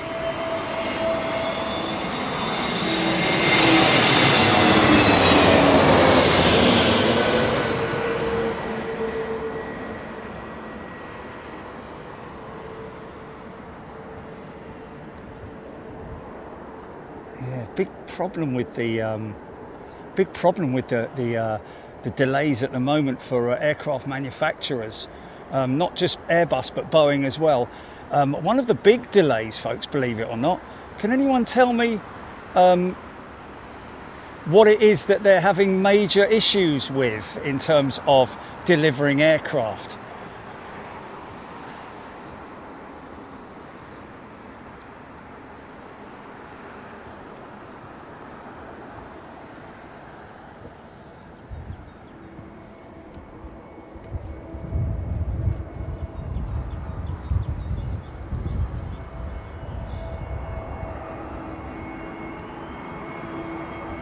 Aidan Campbell, room 747 at Hilton Garden Inn.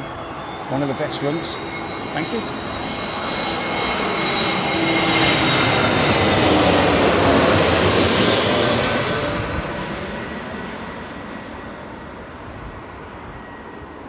We've got any more 380s?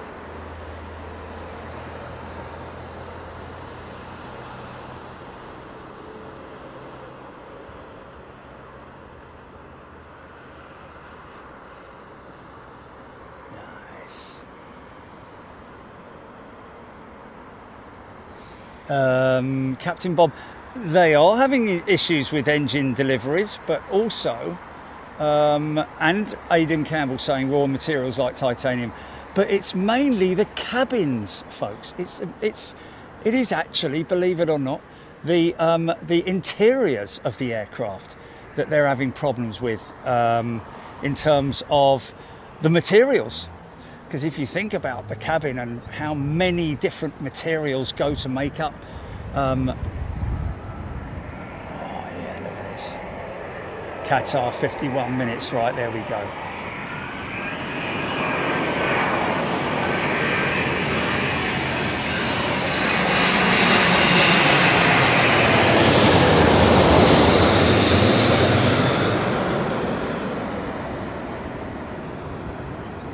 James Moy, tuning in from Lit. Lit is what? Lithuania? Oh, nice, look at that. Wow, getting some great heavy touchdown shots, man. Big and smoky. LMM, 1 hour, 8 minutes out. There's your little prop.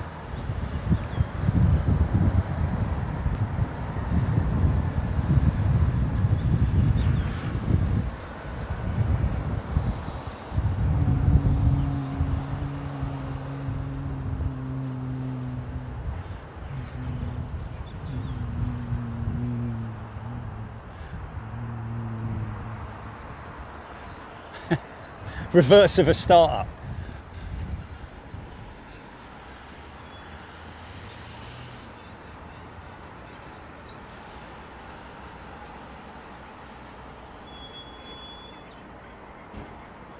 Aaron Thomas, just probably because they feel that they have to get the aircraft down because there's quite a lot of thermal degradation or ground effect that's making them float quite a bit, so they're a little bit more aggressive than normal, I think.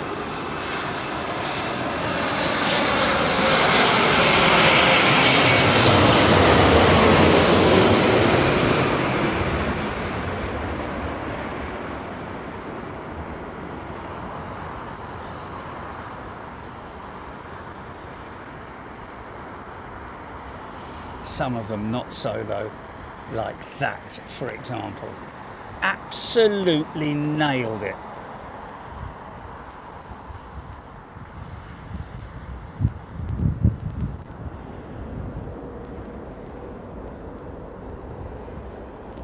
Yeah, very quick turnaround for these narrow bodies. The inner ruck flights, especially inner UK flights. This thing hanging its gear down, look. Wow, look at that. Nice. What a shot.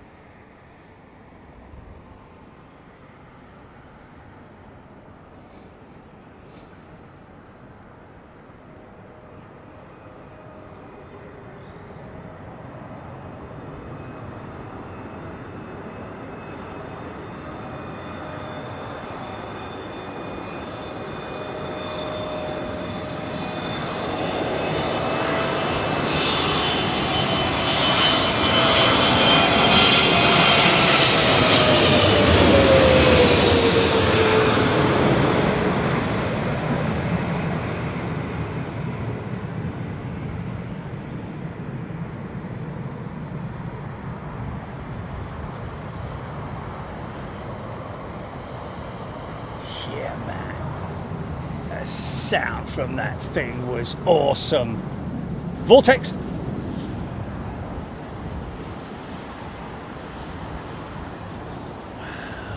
How long after that aircraft touches down do you get that vortex, man?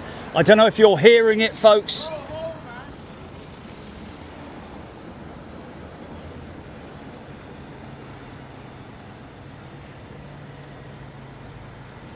Morgan, thank you. Christopher Davidson, don't really have one, mate. Be honest with you, I love them all.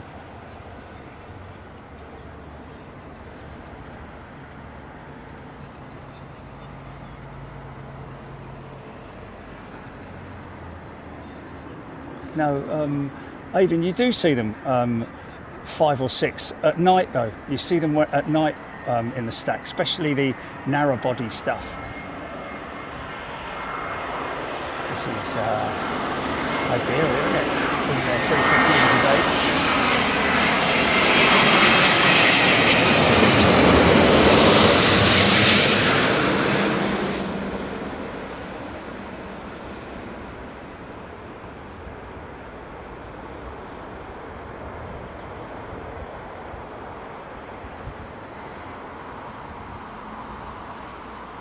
Nice.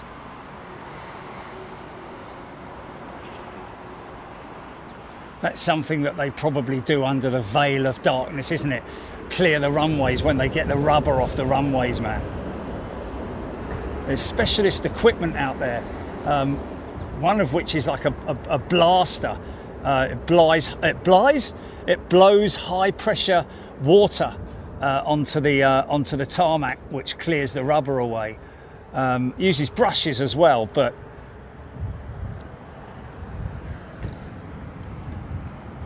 nice.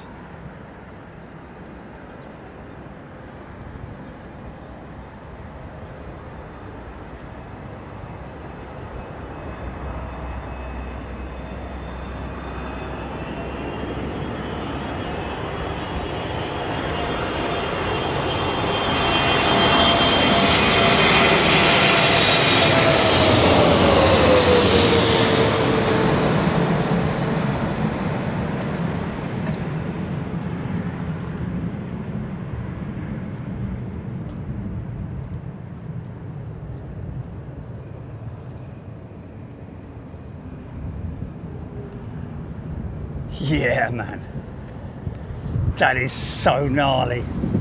Oh, big breeze, man, from that giant 777. Wow, I don't know if you're picking that up on the mic. In from Bangkok. Cool, man.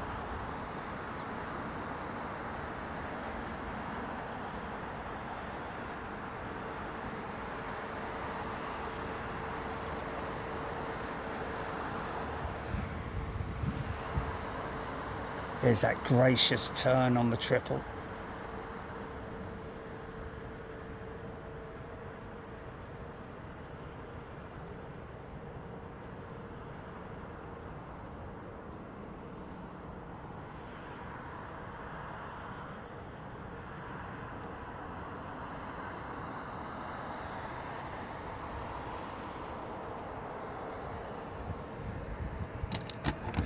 Come on, that.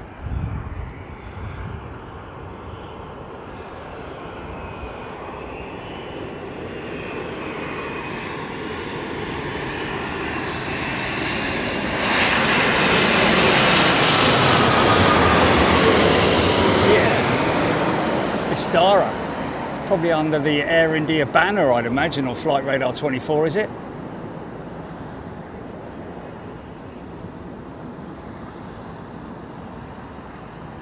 Wow.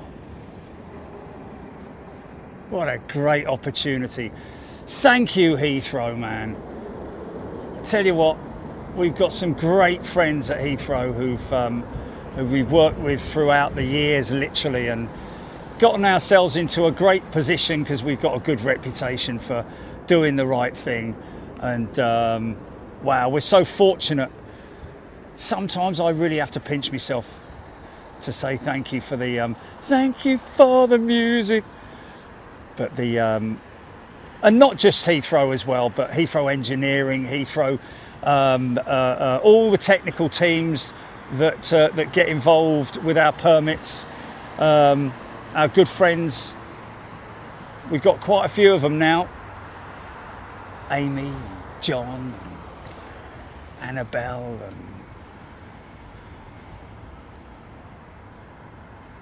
and all the hard-working security teams that patrol the airfield, keeping everybody in check. The engineering teams, man. Oh, there's one over the top coming at me. Here we go, look.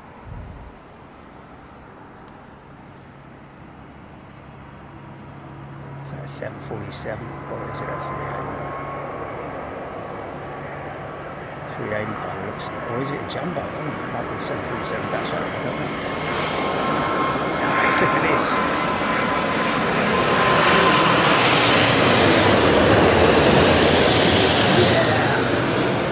Shenzhen, that's a lovely old aeroplane, man.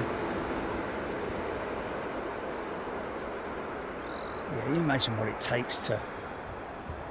Now she's got the blocker doors, which are, watch them come out like butterfly, like flower petals. There you go. Look at it blowing that air out, man.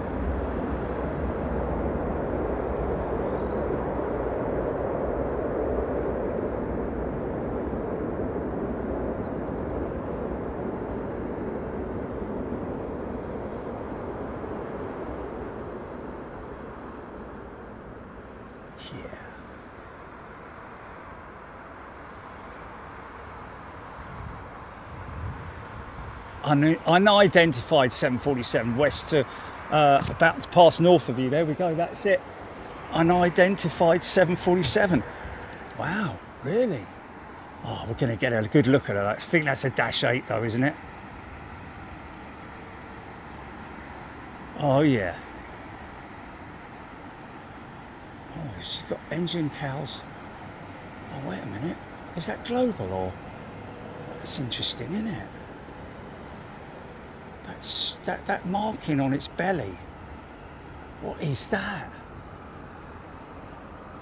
What is that? Oh, it's Cargolux. Really? Cargolux doesn't have that marking under its belly, does it? What's going on? Look, another Shenzhen jet. Flipping heck. Or Sichuan or whatever it is. It's a beautiful aeroplane, man.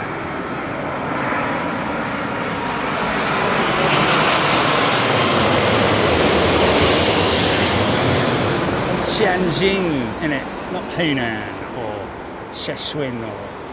Wow, look at that. Those two must have followed each other here. Watch again for the doors to open, the hinge door mechanism on the Trent 700. Here it goes. Bang.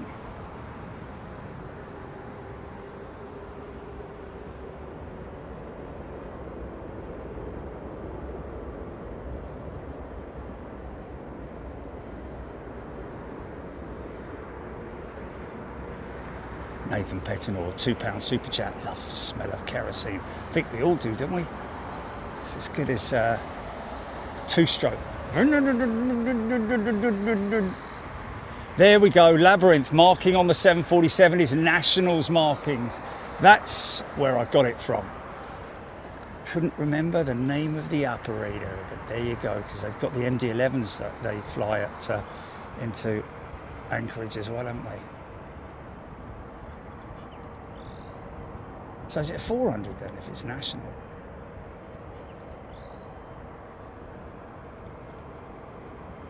Andrew Todd, £5 super chat. Thanks, mate. Keep up the great work. Me and my son like the show, like especially the Sim Challenge on Friday. Thank you, Andrew, and his son. What, son?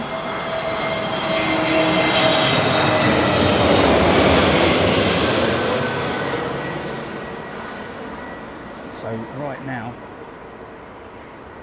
it's streaming in through the cockpit window, the sun.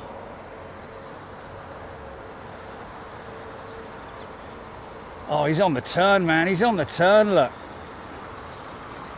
Look at that, course change. Yeah, look at that, it's still on the turn, man. Oh, that's just beautiful. I think he's going to go straight through the current bun and all.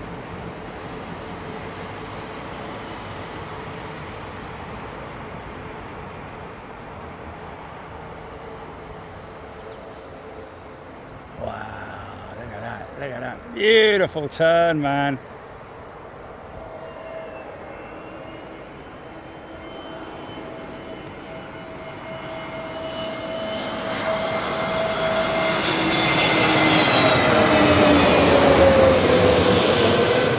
Fisherman, great question. Why do pilots keep the undercarriage down during a during a wind shear go around? Good question that.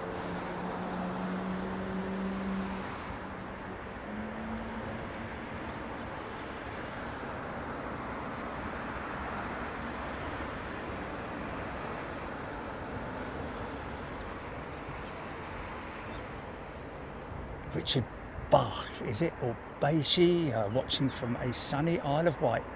Can see the National from his garden in Shanklin. Wow.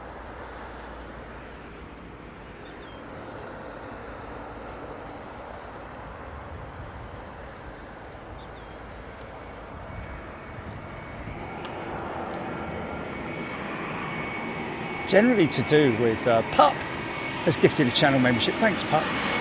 Swiss Tony.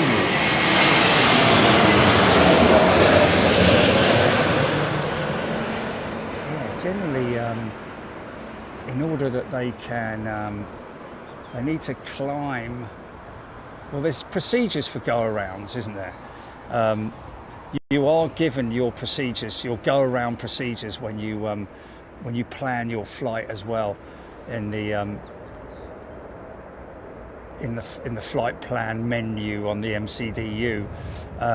There are go-around procedures in terms of height, climb to X amount of thousands of feet, maintain, and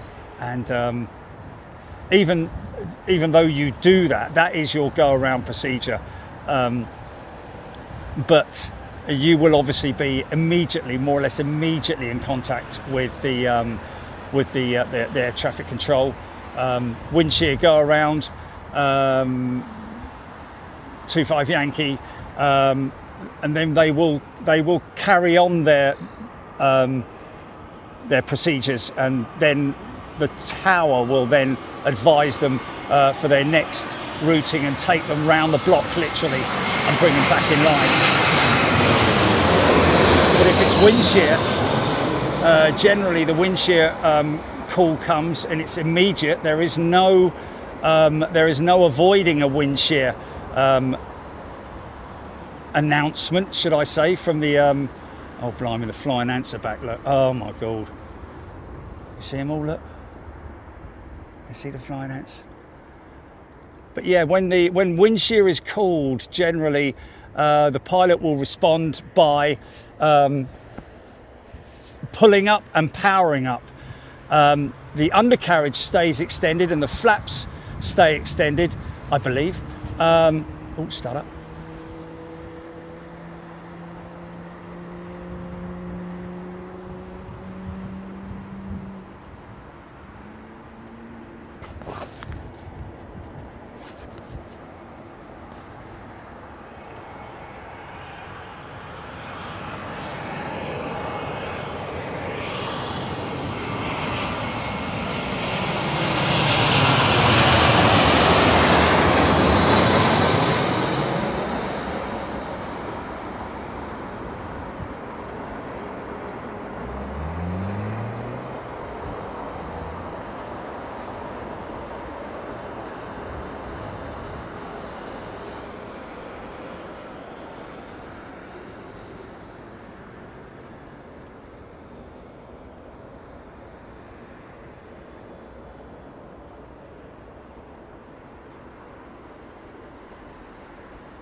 Yeah, they're still around, but they're not in swarming conditions like they were earlier. Swarm of bees yesterday, folks, at the golf club. Can you believe it? It was lovely. It was lovely. It wasn't. They weren't harmful at all. They were just blooming thousands of them.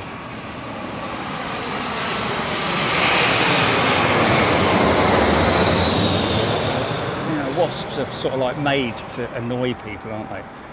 Like in front of your face or get in your drink or whatever. Bees, nah, they just sort of like do their own thing, and they were like 10 feet away from us, but massive swarm of them. Obviously, as a result of the Queen being around somewhere. My husband, B and I.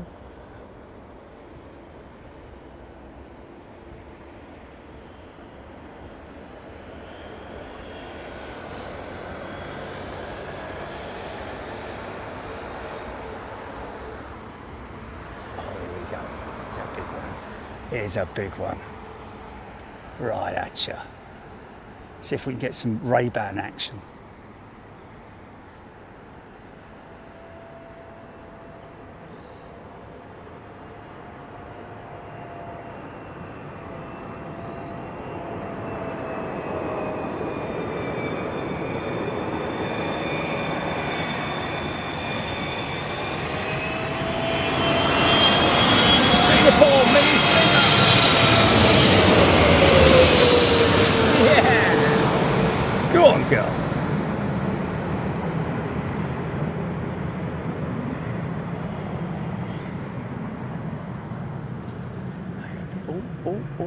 Two for the price of one. There we go, we'll have that. Stitch Lover 93 is a brand new member. Welcome, Stitch Lover. He's doing a bit of stitching. Yes, bees are awesome. Bees are the best. Especially bumblebees.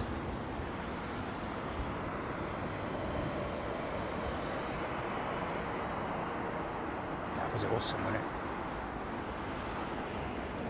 Right.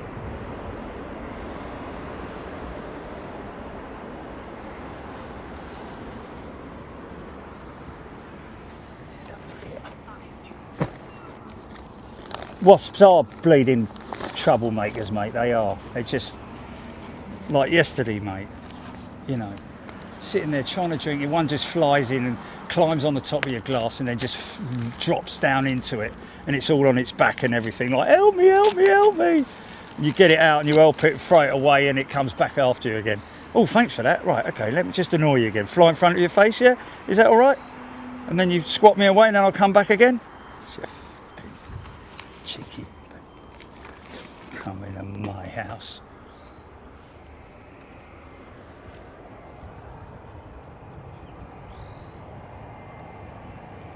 Hey Jude.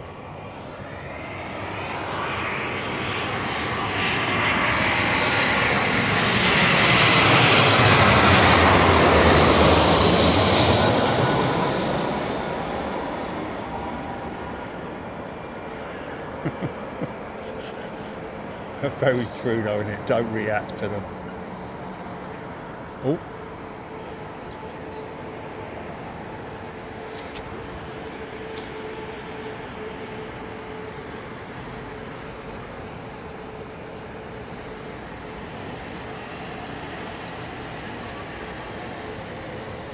Diesel 13 Qatar 380, 37 minutes out. Wow, that went very quick, that 90 minutes, didn't it?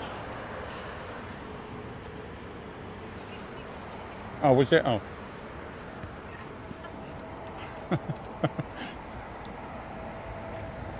Yeah, slightly less than that, Jerry, yeah.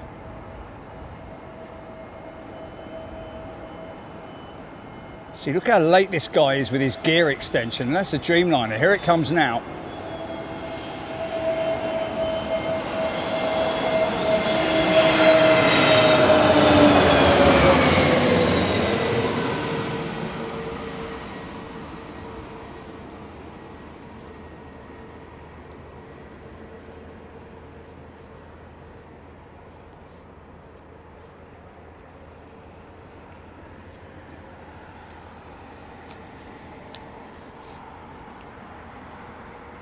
Oh, it's a 321, sorry.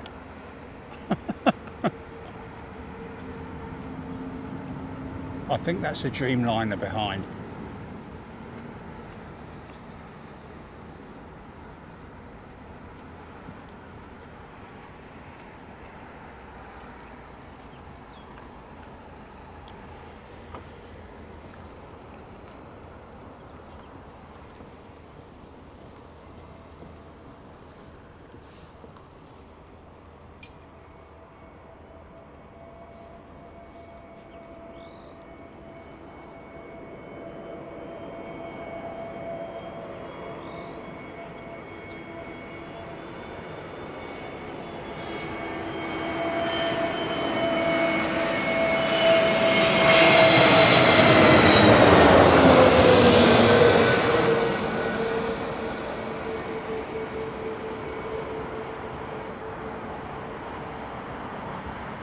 Watch for the reverser blocker doors to expand, folks. Watch this. Watch the look through the engines.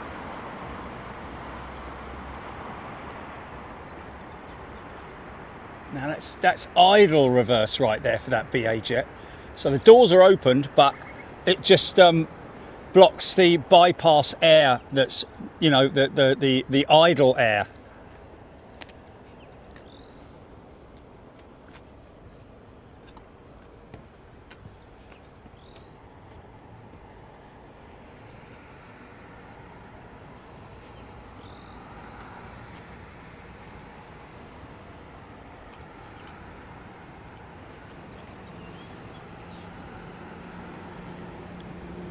Well, I was in Australia in the summer, and I didn't see any bugs. None that annoyed me, anyway. Oh, okay.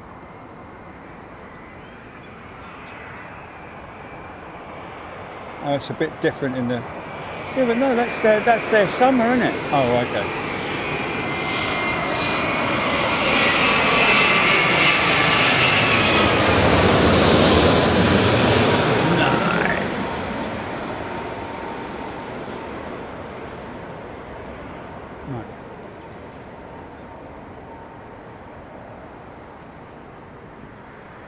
Wow, smoke those mains.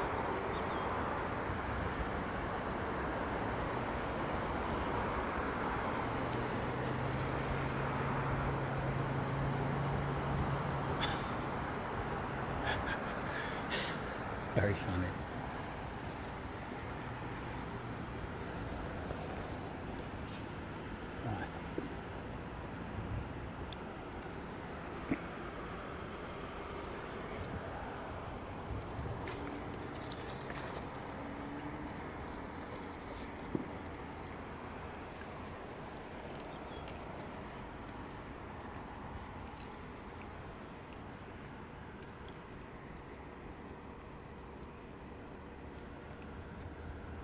Oh. 777, number 2 out from that.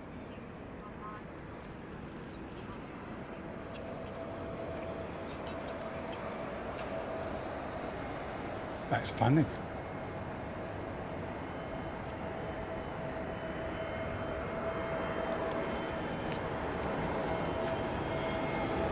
Oh wow, look at that.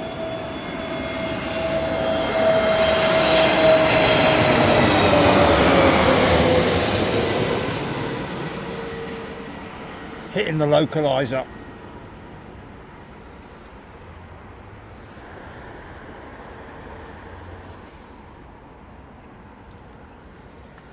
Fully established 27 right, whatever it is, 10 miles, continue.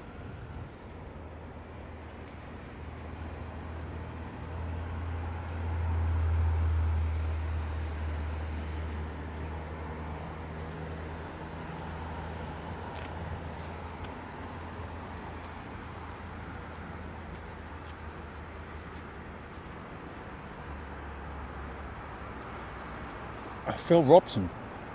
Autopilot's coming off about now with this aircraft.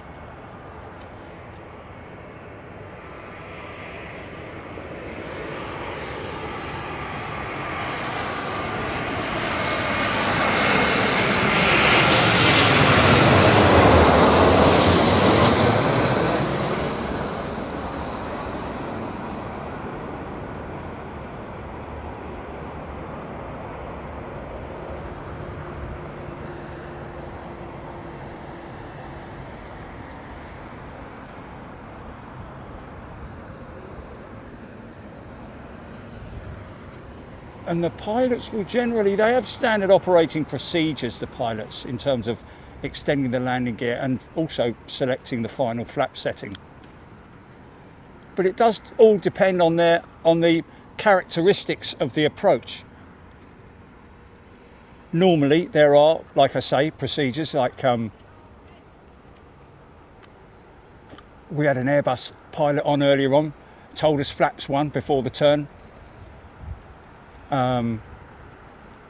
Generally flaps 1 before the turn, then flaps 2, then gear down, then flaps 3. But at what interval they put the gear, they extend the gear is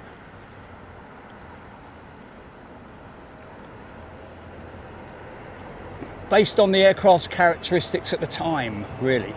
Speed, altitude, that kind of thing.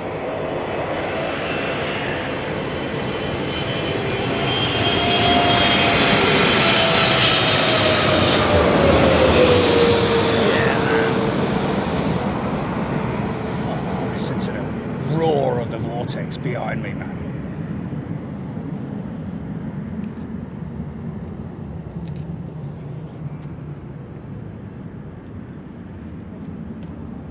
it comes.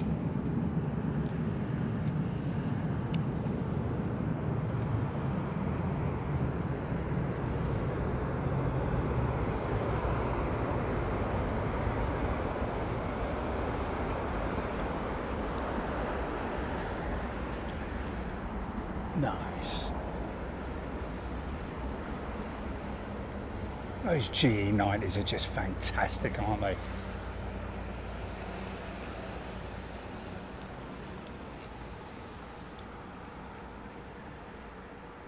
Oh, Aaron Thomas, in front of Bluebird is Charlie Hotel from Amsterdam, one with half of the tail on it. Okay, I've got you. One of those out there. I think that might be Bluebird number 2.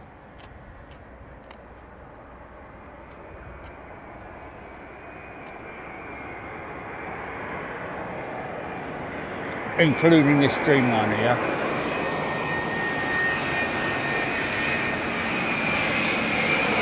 Yeah, number 2 in the shop, home shop.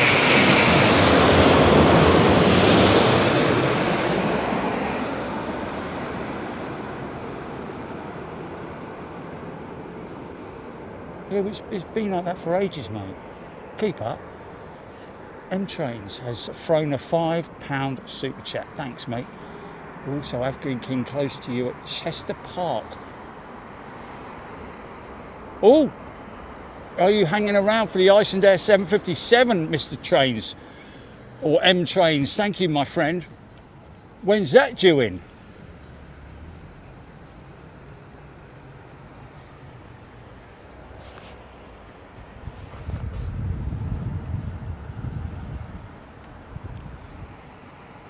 Oh.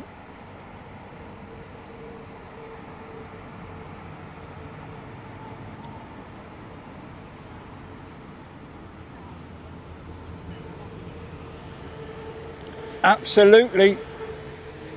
M-Trains, 100%. Oh, it'd be rude not to, wouldn't it? There's 4 in the stack.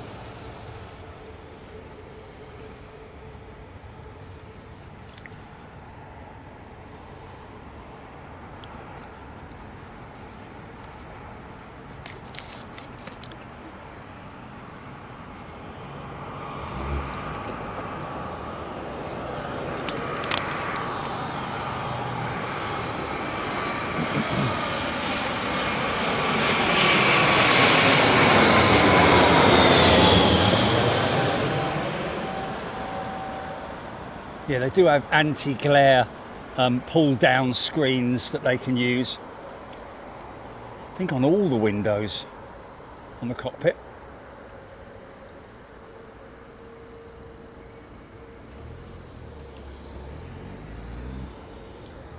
Thank you, Daryl.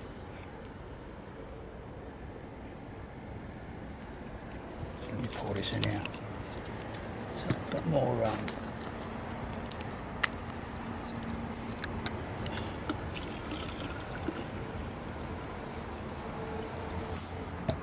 dilute it a bit.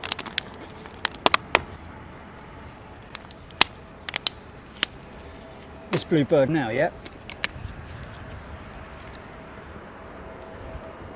Oh, no, Aer Lingus. Oh, it's Bluebird, is it? Oh.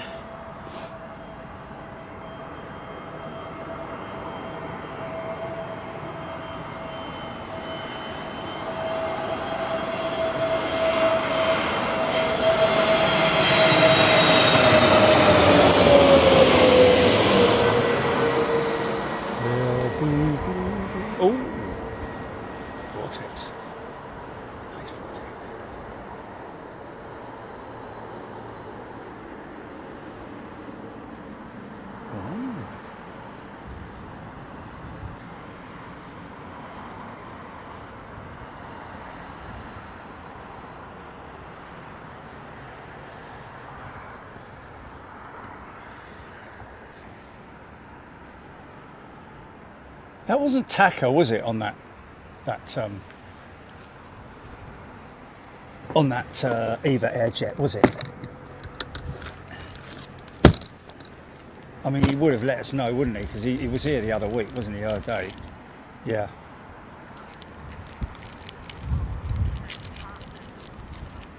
Thanks, Karina. Right. Look out for the white rudder on this jet, folks.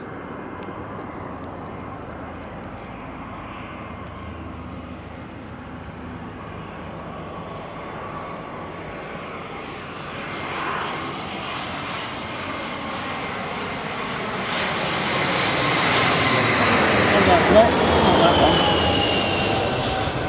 What we said behind Bluebird.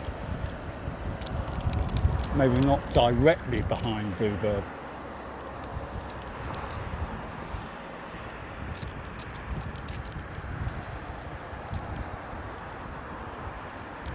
Nice. Wow. Look at him. He's gone long, man. The long man of Wilmington.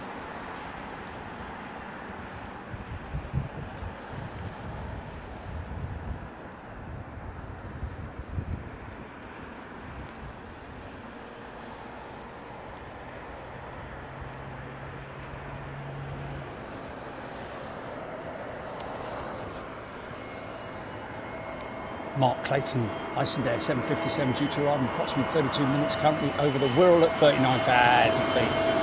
Beautiful. Yeah, we're looking out for you, folks.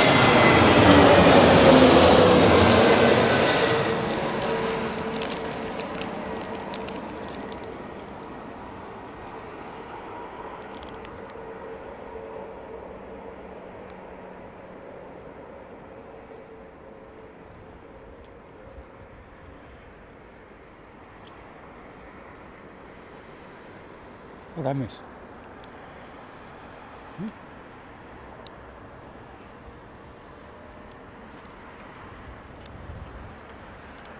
Cheers, Squopey.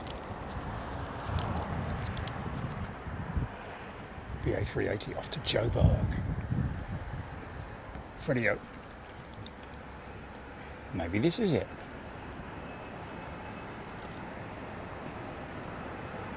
It's a CEO, I know that.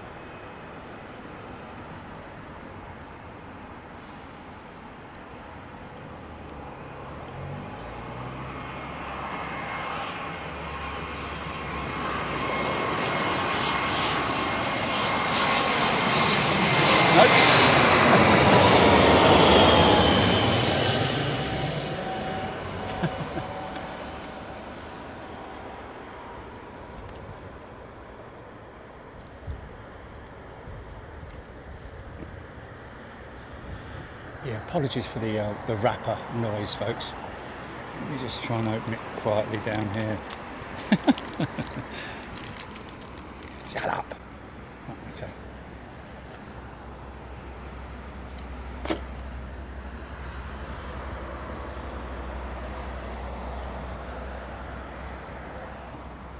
Don't forget your cruisers.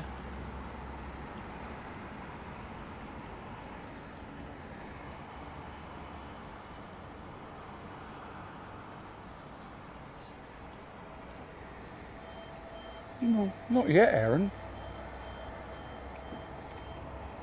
Give us a chance.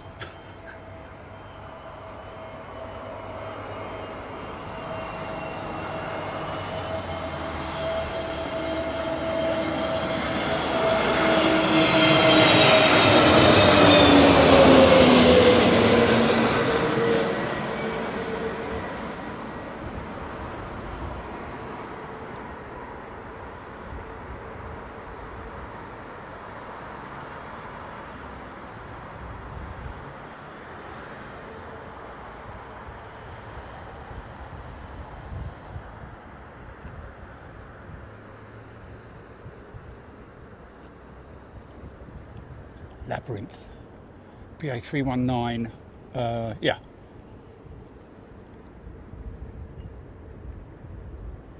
That was a Neo as well, wasn't it? Thank you, Cheryl.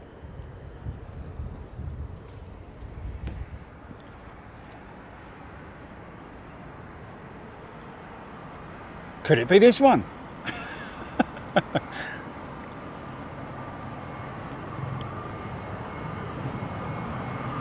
Defo CEO, isn't it? The old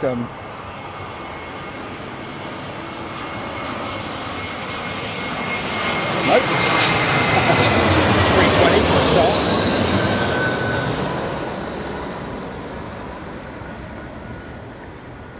Yeah, and all the people on the traffic desk. Can I give a shout out to all the folks on the traffic desk?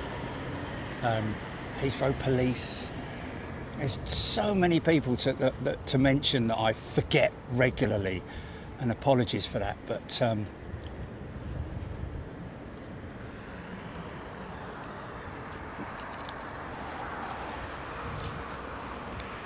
wow, Karen, 31 degrees Celsius in Tennessee. I'll take it that's Tennessee, TN.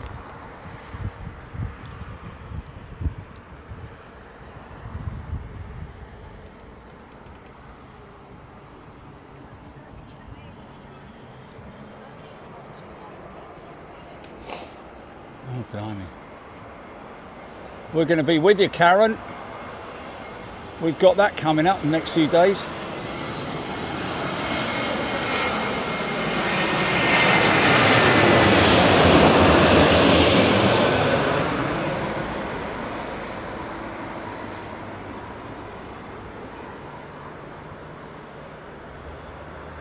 That was the one before Bluebird. I thought you said after Bluebird. Okay, well, we missed it then. Well, we got it, but... Or did we?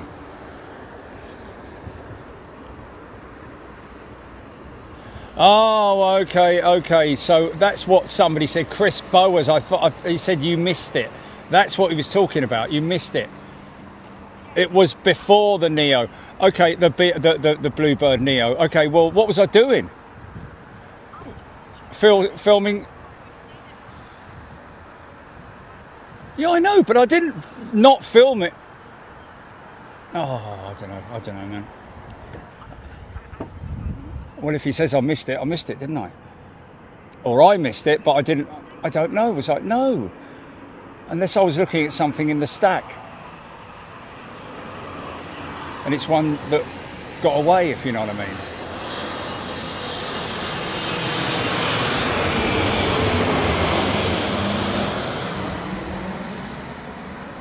Rolls-Royce Allison engines on that aircraft. Wow, look at the flare on that, mate. Bosh! Flipping heck. Easy, son. Wow.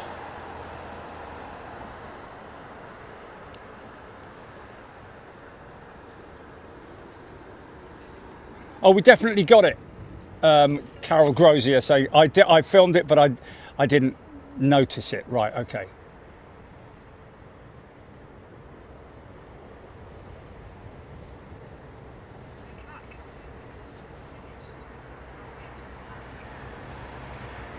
What's that? What are you talking about?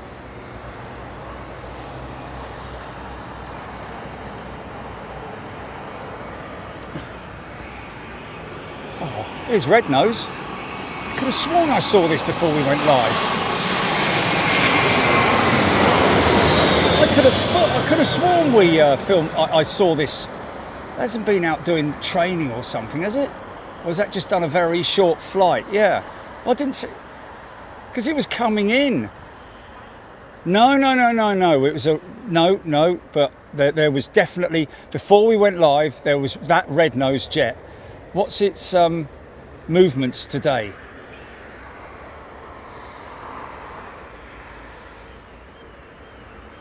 EK5, 32 minutes, Aidan Campbell, thank you. We love Jelly. New fillings, please. Craig Garcia. 17th Mustang, J-Mank.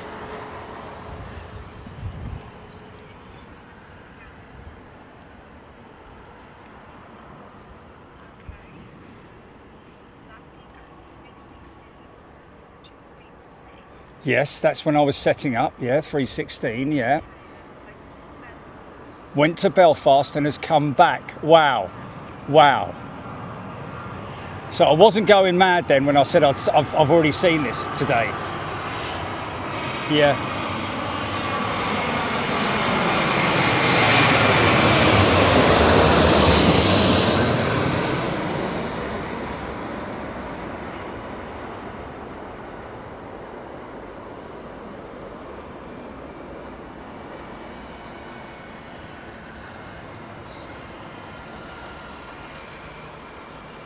nailing them now.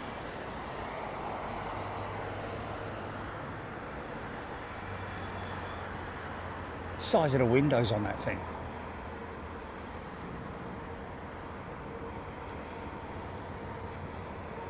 Stephen H has gifted a channel membership. Thank you, Stephen. A lovely thing to do. Thank you, everybody. Gifts and everything that you do support the channel.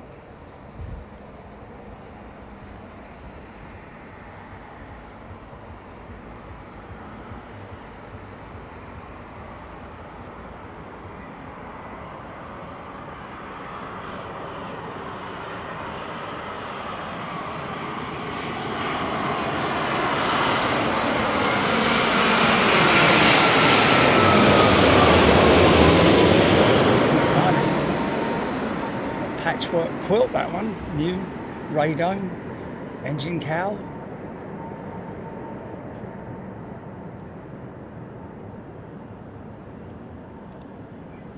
Yeah. Oh, look at that smoke wisping away off the runway. How cool is that? How cool is that?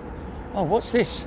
Someone overshot the look now, watch this. This is where they try and put a bit of spacing in. Tower will basically send them south of the localizer, and then they will reconnect with the localizer by turning almost 180 for a short while before turning back on 270.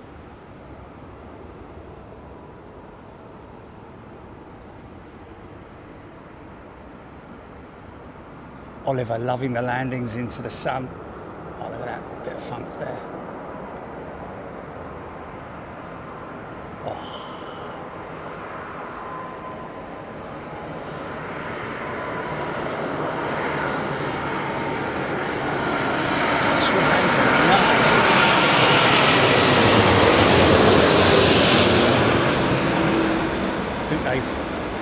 I think they've spaced that aircraft behind the 380. That's why they've overflown the localizer or overshot it.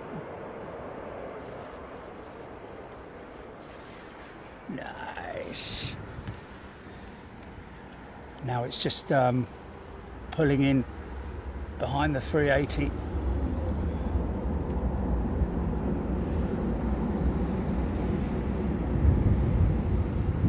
That's an LL 777, Stephen H saying. Thank you, Stephen. I think they just put a bit more space between the 380 and that next jet behind it. If you look on your Flight Radar 24 app, you'll see a slightly larger spacing. If you look at the aircraft about to land versus the 380 behind it, and then look at the 777 behind it, you'll see a noticeable difference in the spacing. Or the gap. Mind the gap. Mark Atkins loving the vortex sounds. Wow, that's fantastic. I'm glad you're getting them, folks. Vicky D, amazing videography and superb sound. Fantastic.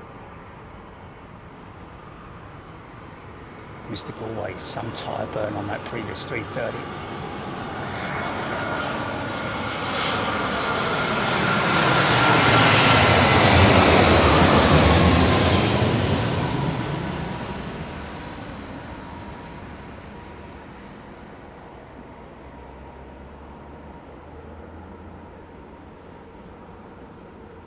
Yeah, all received, Matt. Thank you very much.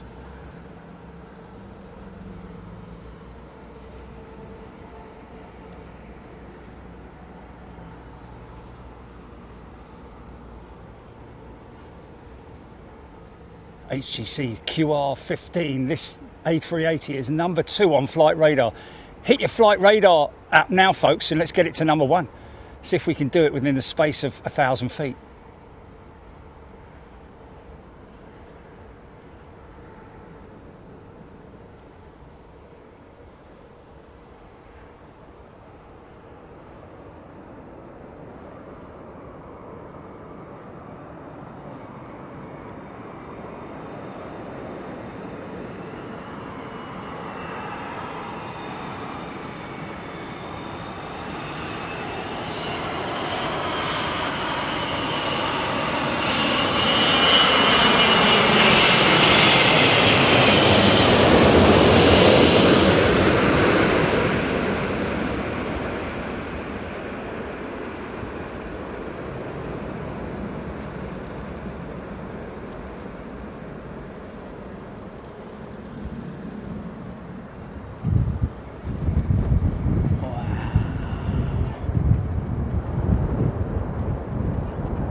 dust. Look at that.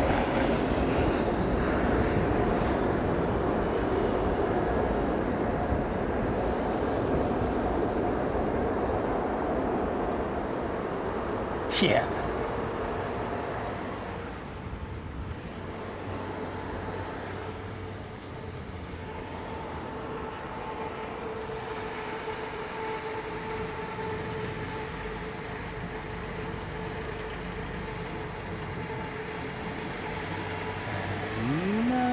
It's kind of dispersed by the time it reaches, and it is also sort of like blowing sort of southwesterly from me, so I don't, because it's not blowing straight down the runway. I would get a I would get a nose full of dop if it was blowing directly 090.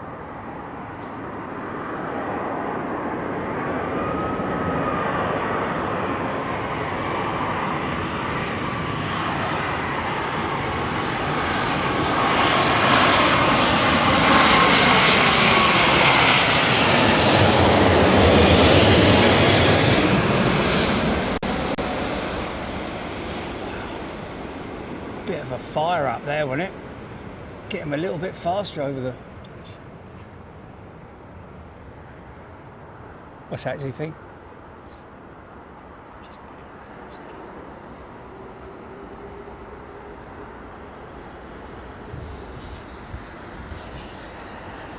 Darren hopping. Are there any plans to build any more 4-engine planes? No, Darren. The only 4-engine plane that we're potentially likely to see would be the Boom supersonic jet, but that's about it really.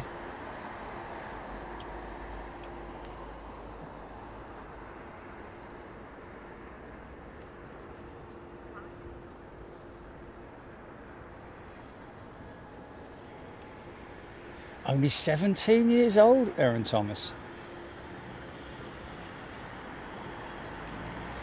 Stephen H. Iceland 14 minutes out.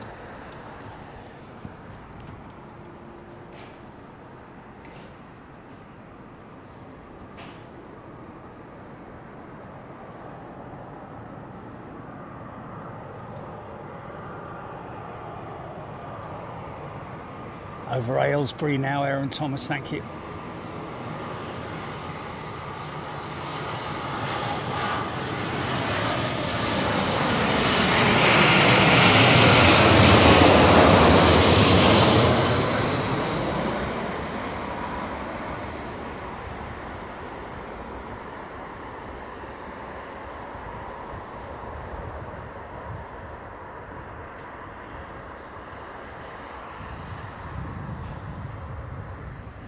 Christopher Davison, Cathay due in as well.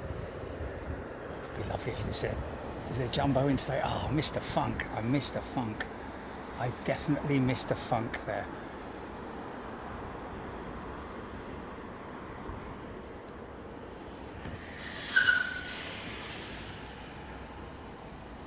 All right.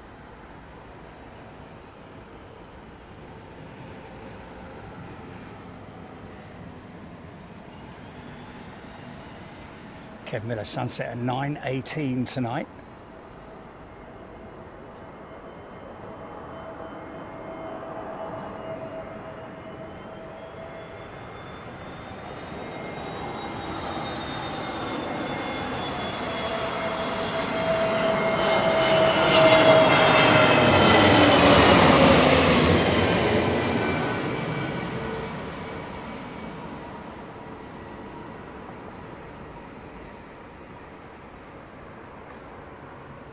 Yeah, Tony Rivers, that's funny. Nobody saw anything of the game for a few minutes when Concorde flew over. Lords, oh my goodness me. The whole of London basically probably went out to look at that, didn't they? Oh.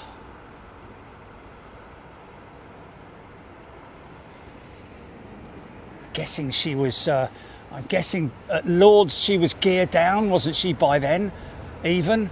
And that would have been a 2-7 left arrival, I think, at Lords, wouldn't it?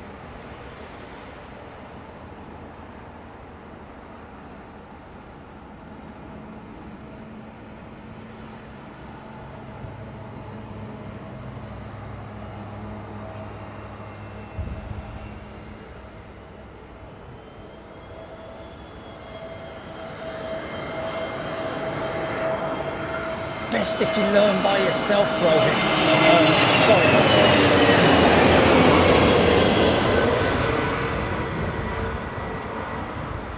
Yeah, if you're gonna start streaming, then kind of there's lots of tuitions, and but really you've got to go in raw and do it yourself and grow and mature into it, you know.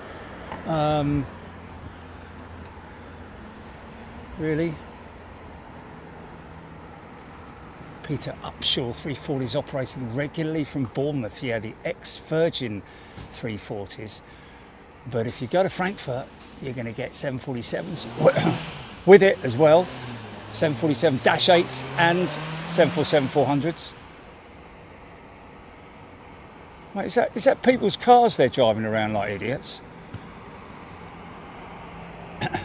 Because if it is, it's not very nice, isn't it? I wouldn't like my car driven like that if I was parking it with a parking company to look after it.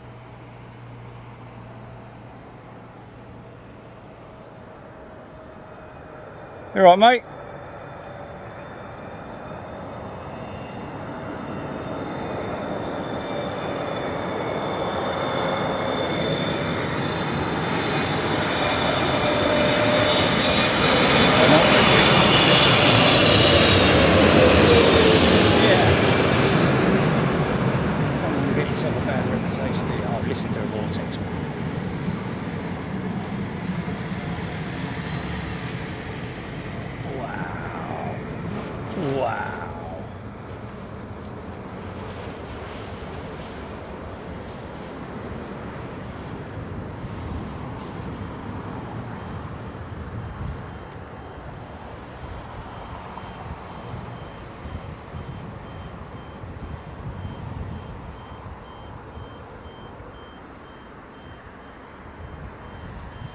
Frozen Beard, I think you'll find that road is still open. That goes round over above from Hatton Cross. I think you'll find that still open. That oh, hello, what's going on here? Anything coming in?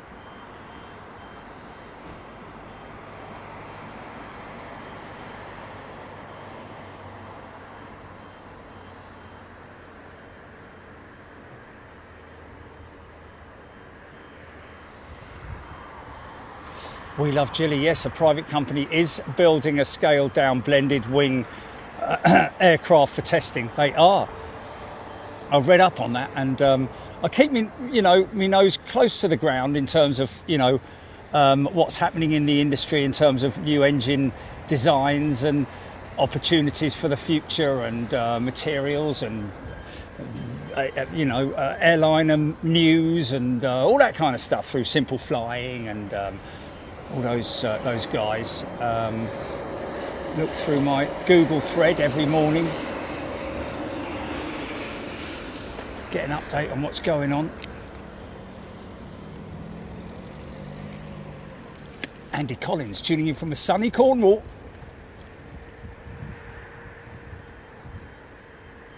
Five minutes out, Brian Henry 757. There's a strong whiff of tyre smoke right there. So now it must be a direct, I think it is, yes, I think it is a direct westerly.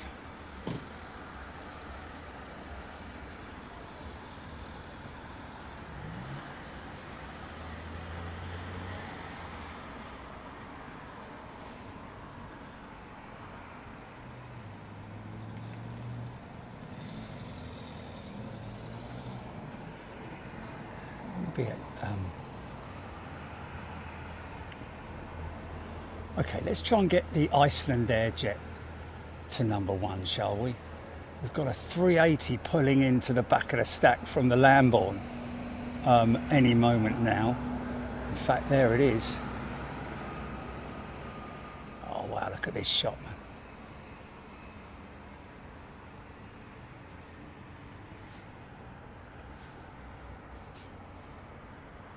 EK5.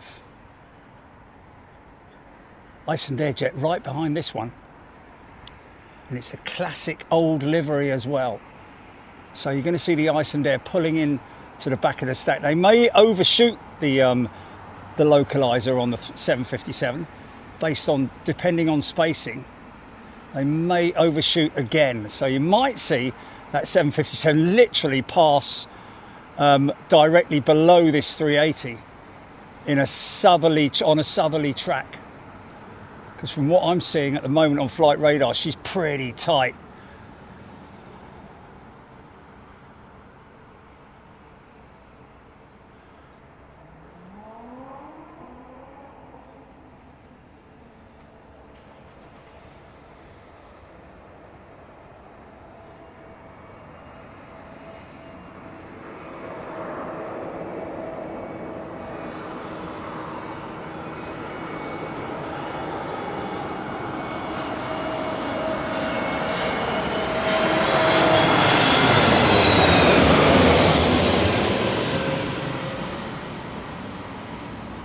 Should be right there. See, look how far out the Emirates folks put their gear, extend their gear, man. Configure the aircraft. That's a good 8 miles out, that, isn't it? Yeah, she's turning in behind this 380, but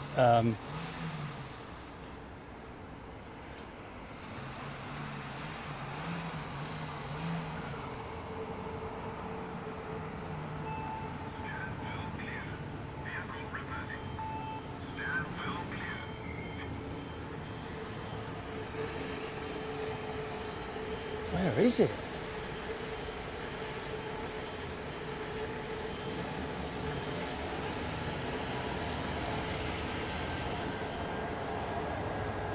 Where are you, little Iceland? There he is.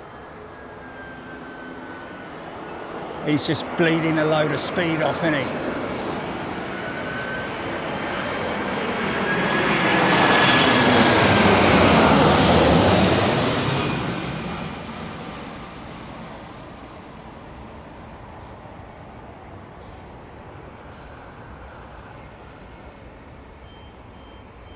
"3,000 feet, fully established."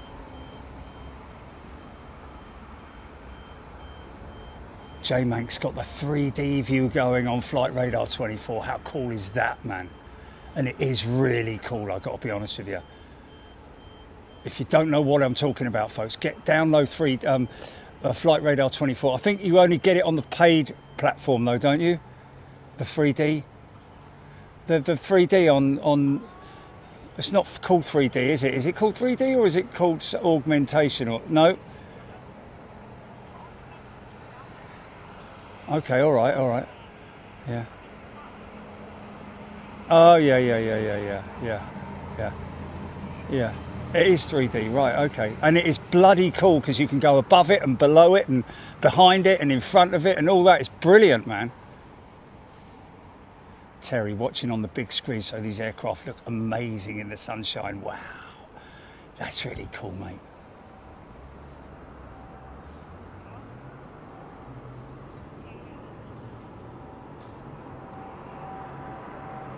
So autopilot probably off already, I would have thought, but bringing her in, man. What was that, Jenny?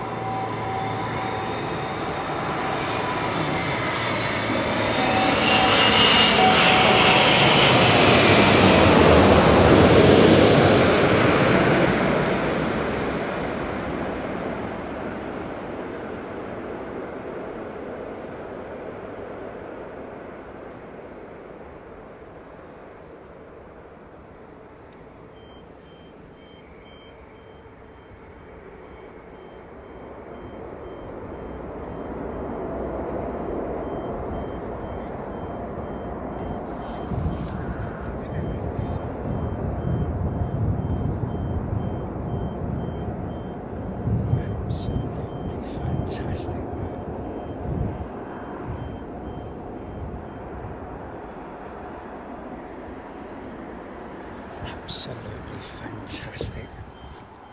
Now, here, the unmistakable profile of the Boeing 757. Blimey, Scotty Orange, 170-inch TV. Blimey.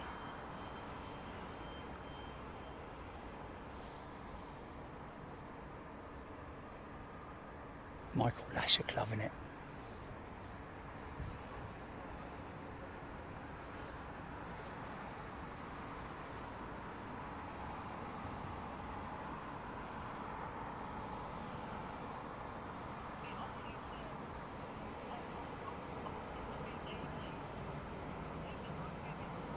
Oh, really?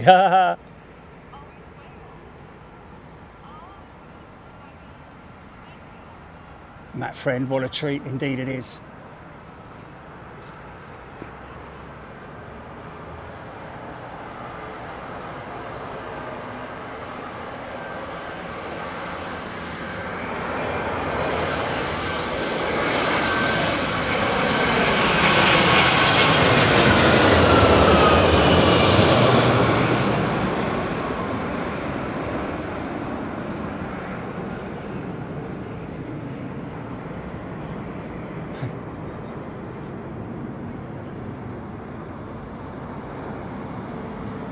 Wow!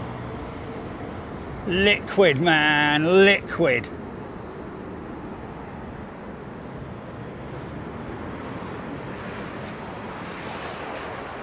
Oh, Vortex, nice.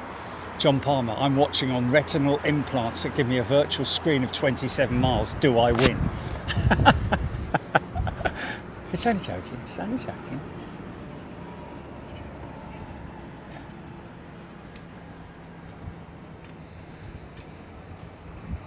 27 years old, Aaron Thomas.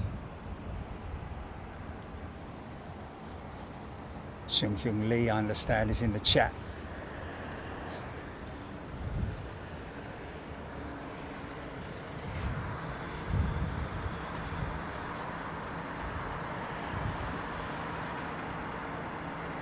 What a gracious aeroplane, man. RB211s, isn't she beautiful? I think they're retro winglets as well. Holly lived in the US for 15 years. Oh yeah, I mean, we still get to see loads of them at Atlanta, don't we? 757s. We've got to go to Atlanta, mate. Let's get ourselves back there. Early morning through to evening, innit? The Atlanta shows.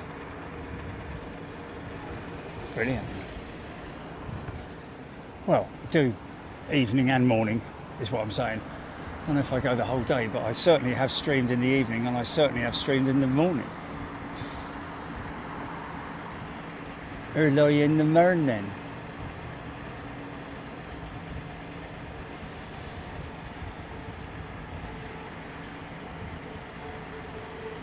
Kevin Graham, 757 is the best.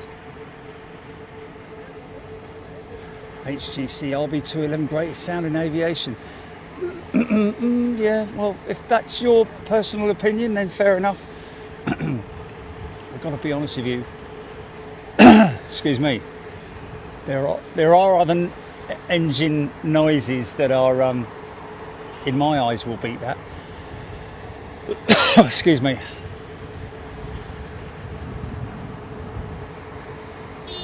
Like, for example, the startup of a GE90. 4 of those coming past you is a beautiful sound on a 747, don't get me wrong. But startup sound on a GE90, the spool up sound of a GE90,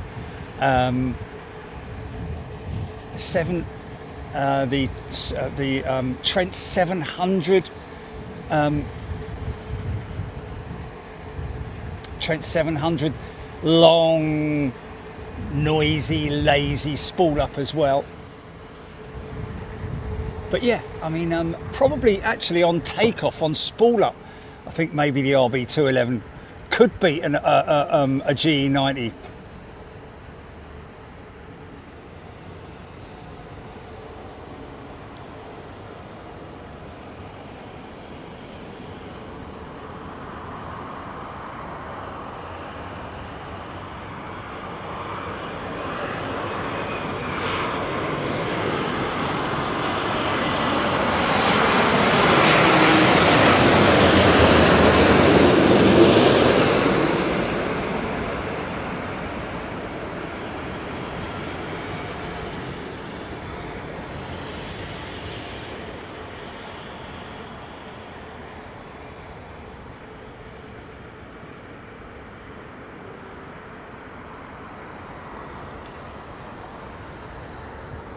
You what? Eva Air crew? Oh, really? Brilliant.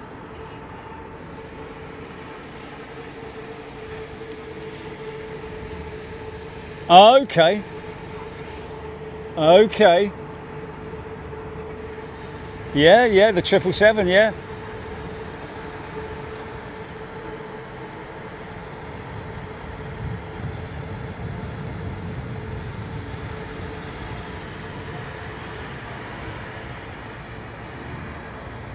Mark Abraham. Just watched the Sunday show again today. Got to say that rain action was something else. Just awesome. So a huge thank you for everything you do in all weathers. Yeah, absolutely, mate. I was saying to Jilly the other day or today, you know, so now what we want is wind and torrential rain, because that was proper sky pilot skills, wasn't it? That 777 go around was as a result of loss of visibility on the flare, wasn't it, or something like that? John Godley, loving the way the sun lights shine off the aircraft. CG Hill, very funny. Wow, J-Mate Flowman, Transavia, yeah. How cool is that?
Catherine got dark quick.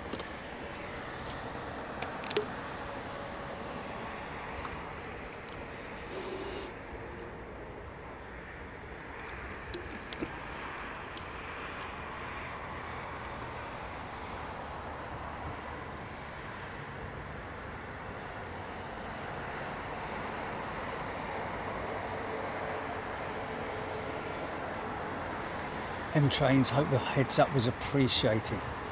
I know you gave us some information, mate, and yeah, most definitely, always appreciate info. Who does?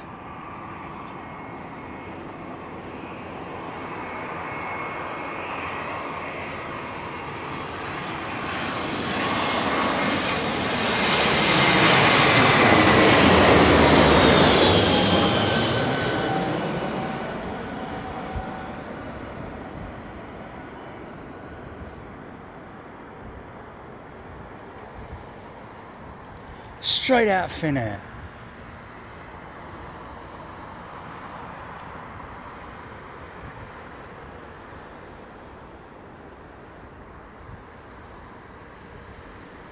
Ah, look at that bank.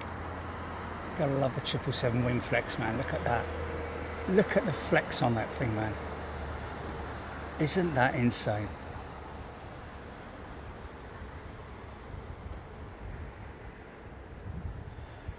Shung Lee saying he believed that 777 go-around was an auto-land which floated, prompting pilot intervention to execute a go-around combined with G90 spool lag, making it float up further before going up from my view. Oh, okay, so that's why he went long then. Okay, so he intervened.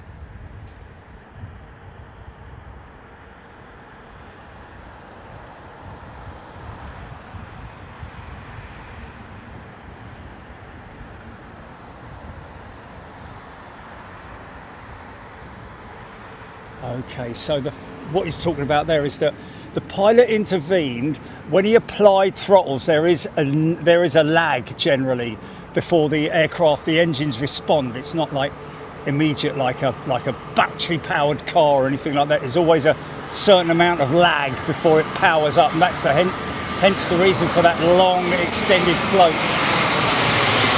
Great explanation, thank you, Shung Lee.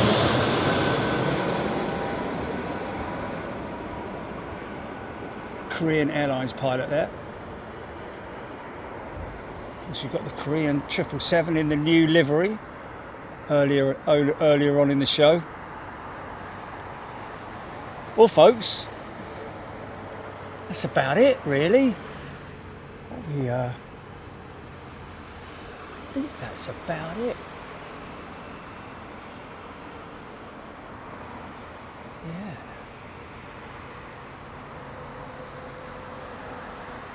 Should we break it down after the Turkish 330?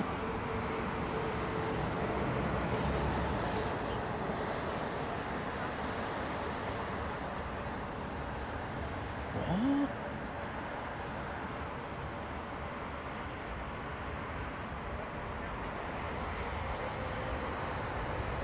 Aaron Thomas, JetBlue from JFK next. All the way over the Atlantic in this 321 narrow body, folks.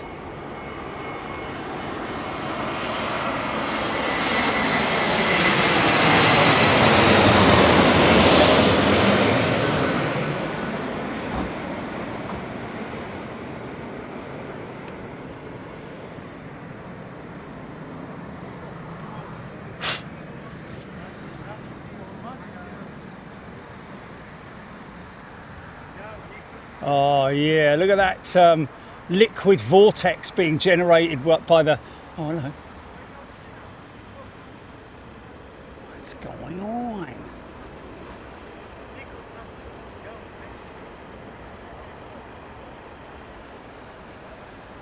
Shung Lee, absolutely, totally made sense, mate.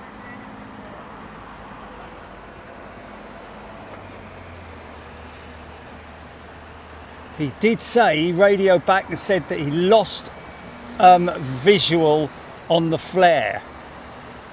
So, whether he'd call that on auto-land, because auto-land will auto-flare it, won't it?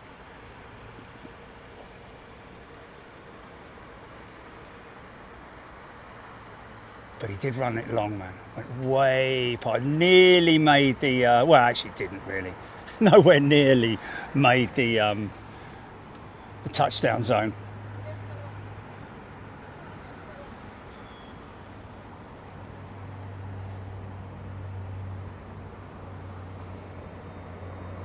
Oh, Stephen H 767, 8 minutes out about the same time for the Turkish A330. We'll run it after that.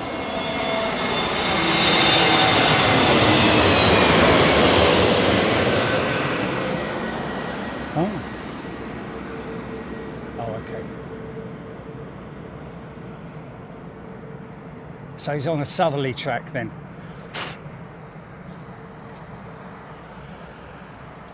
These are very small flying ants. Wow, see that vortex, that liquid vortex that thing just flew through, man. I can hear him. I think I did, yeah. Oh, is he right over the top of me, or?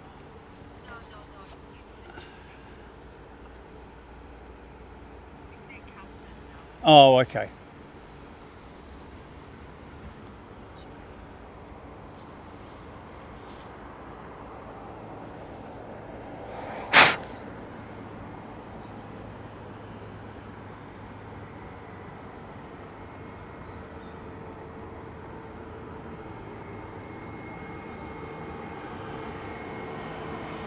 Wow, Airbus just posted 20 more A330neos for Malaysian.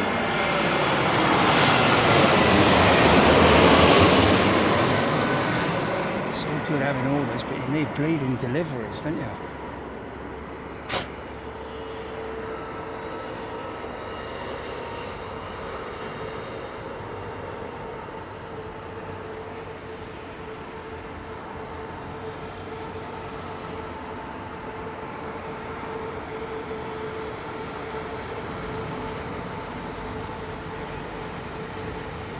Yeah, we do. We do hear the tearing of vortex. Not a mile out either, right here underneath us after they've gone over. Usually about 10 seconds after.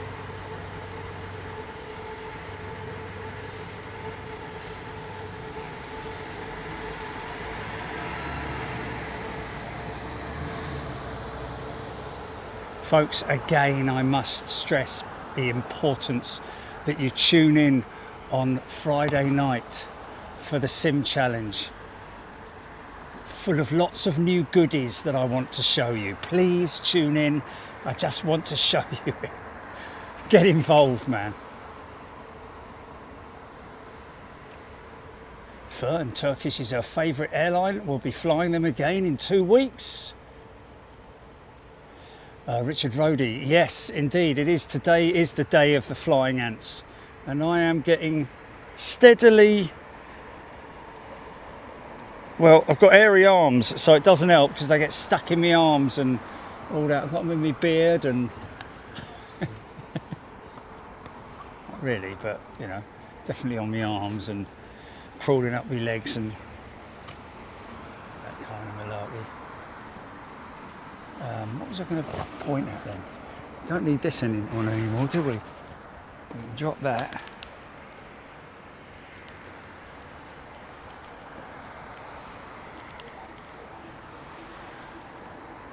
Someone coming towards us.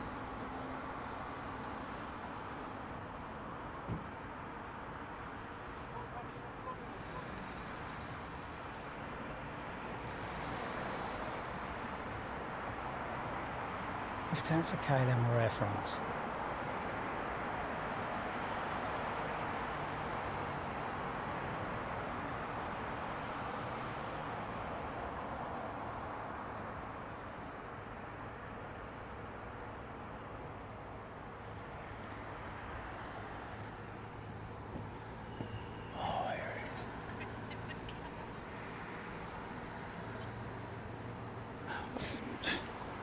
Oh mate, get off will you, flipping heck.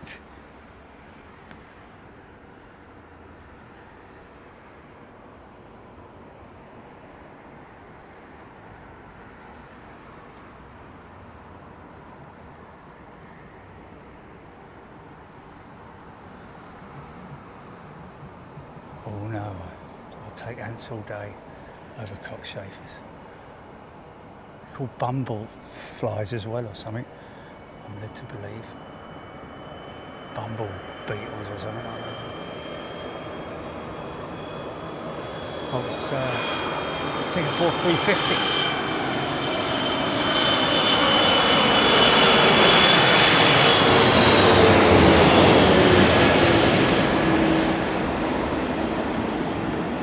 Vortex. There it is.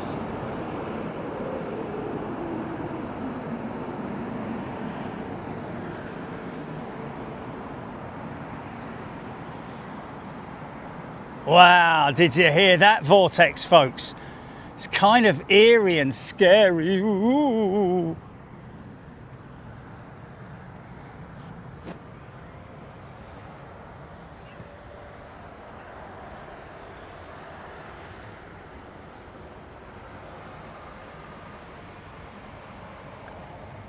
Okay. Right, let me just have a quick look here. Right, that 767 is pulling in from the south, so I think we should get it before we go. One more for the road, there. Right.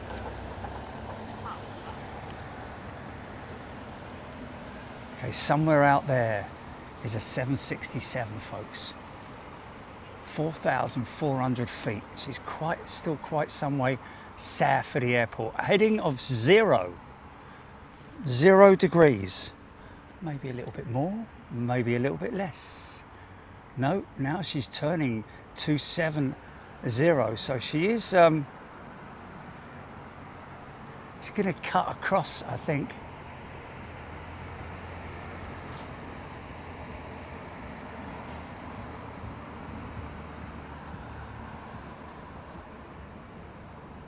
Here she is, here she is.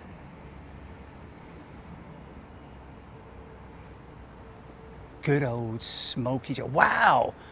Look how early the gear's down there. That's got to be drag, isn't it?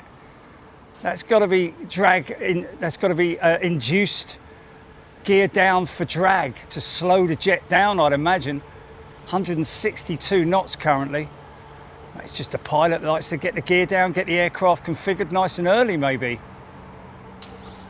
Uniform Alpha is her call sign, is her registration, sorry. November 66-8, Uniform Alpha. Down to 3,375 feet. Needs to be around about the 2,000 foot mark on the, as they hit the localizer.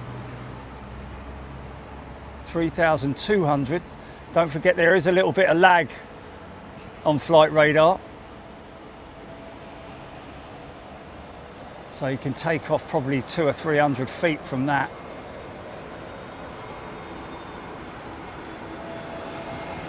3,000 feet, still another 1,000 foot to bleed off.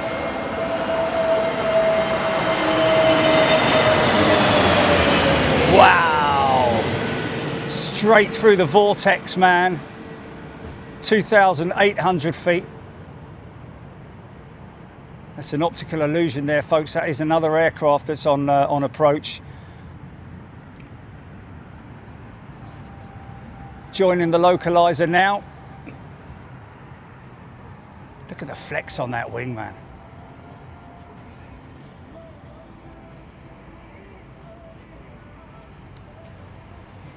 Mate, can you turn your radio off, please, fella? Otherwise, I'm going to get copyright strike. Oh, was it? Oh, sorry, man. Cheers.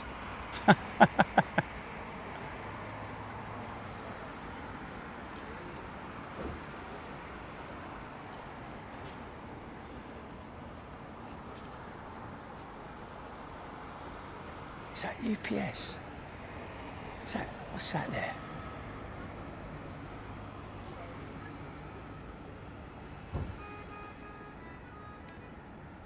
No. Is it FedEx? FedEx, isn't it? Nice. Going to Luton. Or is it, no, EMA maybe? EMA. Oh look, we have got actually that aircraft is going in on runway 27 left, isn't it? So we've got a dual arrival by the looks of it. God bless you.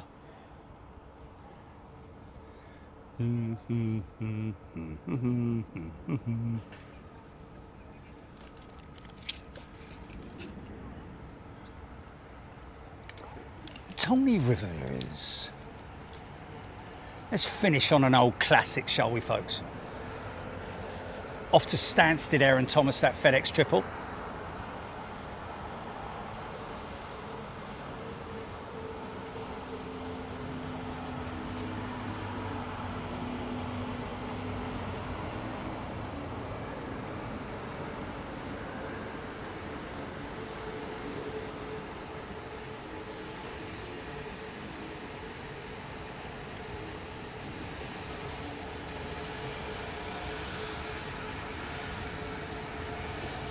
Thank you to all our moderators. Thank you, Jilly, for being our live stream director tonight and chief moderator. Thank you to all the mods that were with us. Thank you to everybody who's gifted members. Welcome to all our new members and subscribers. Give us a like on the way out before you shut the door. That would be pretty cool of you to do it. Don't have to. Don't feel obliged. You'll probably forget by the time you turn it off. And thank you for all your super chat as well. Really appreciate that. Again, the channel gifting as well, channel membership gifting, everything about it. We really appreciate it, folks. Thank you so much.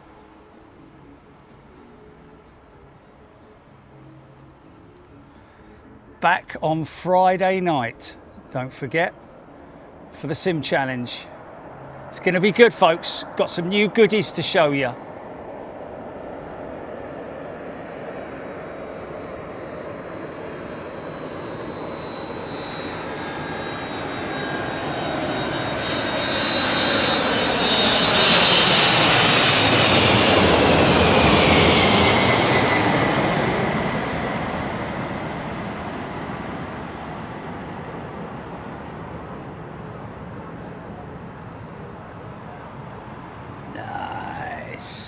Awesome, man. Yeah, how cool is that?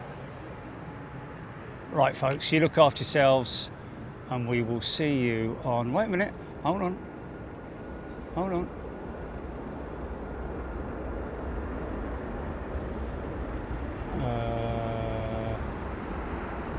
Okay, hold on. That must be a fuel spillage or something, I'm guessing.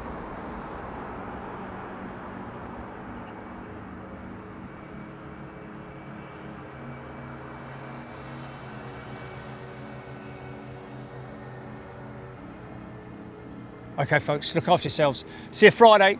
All the best.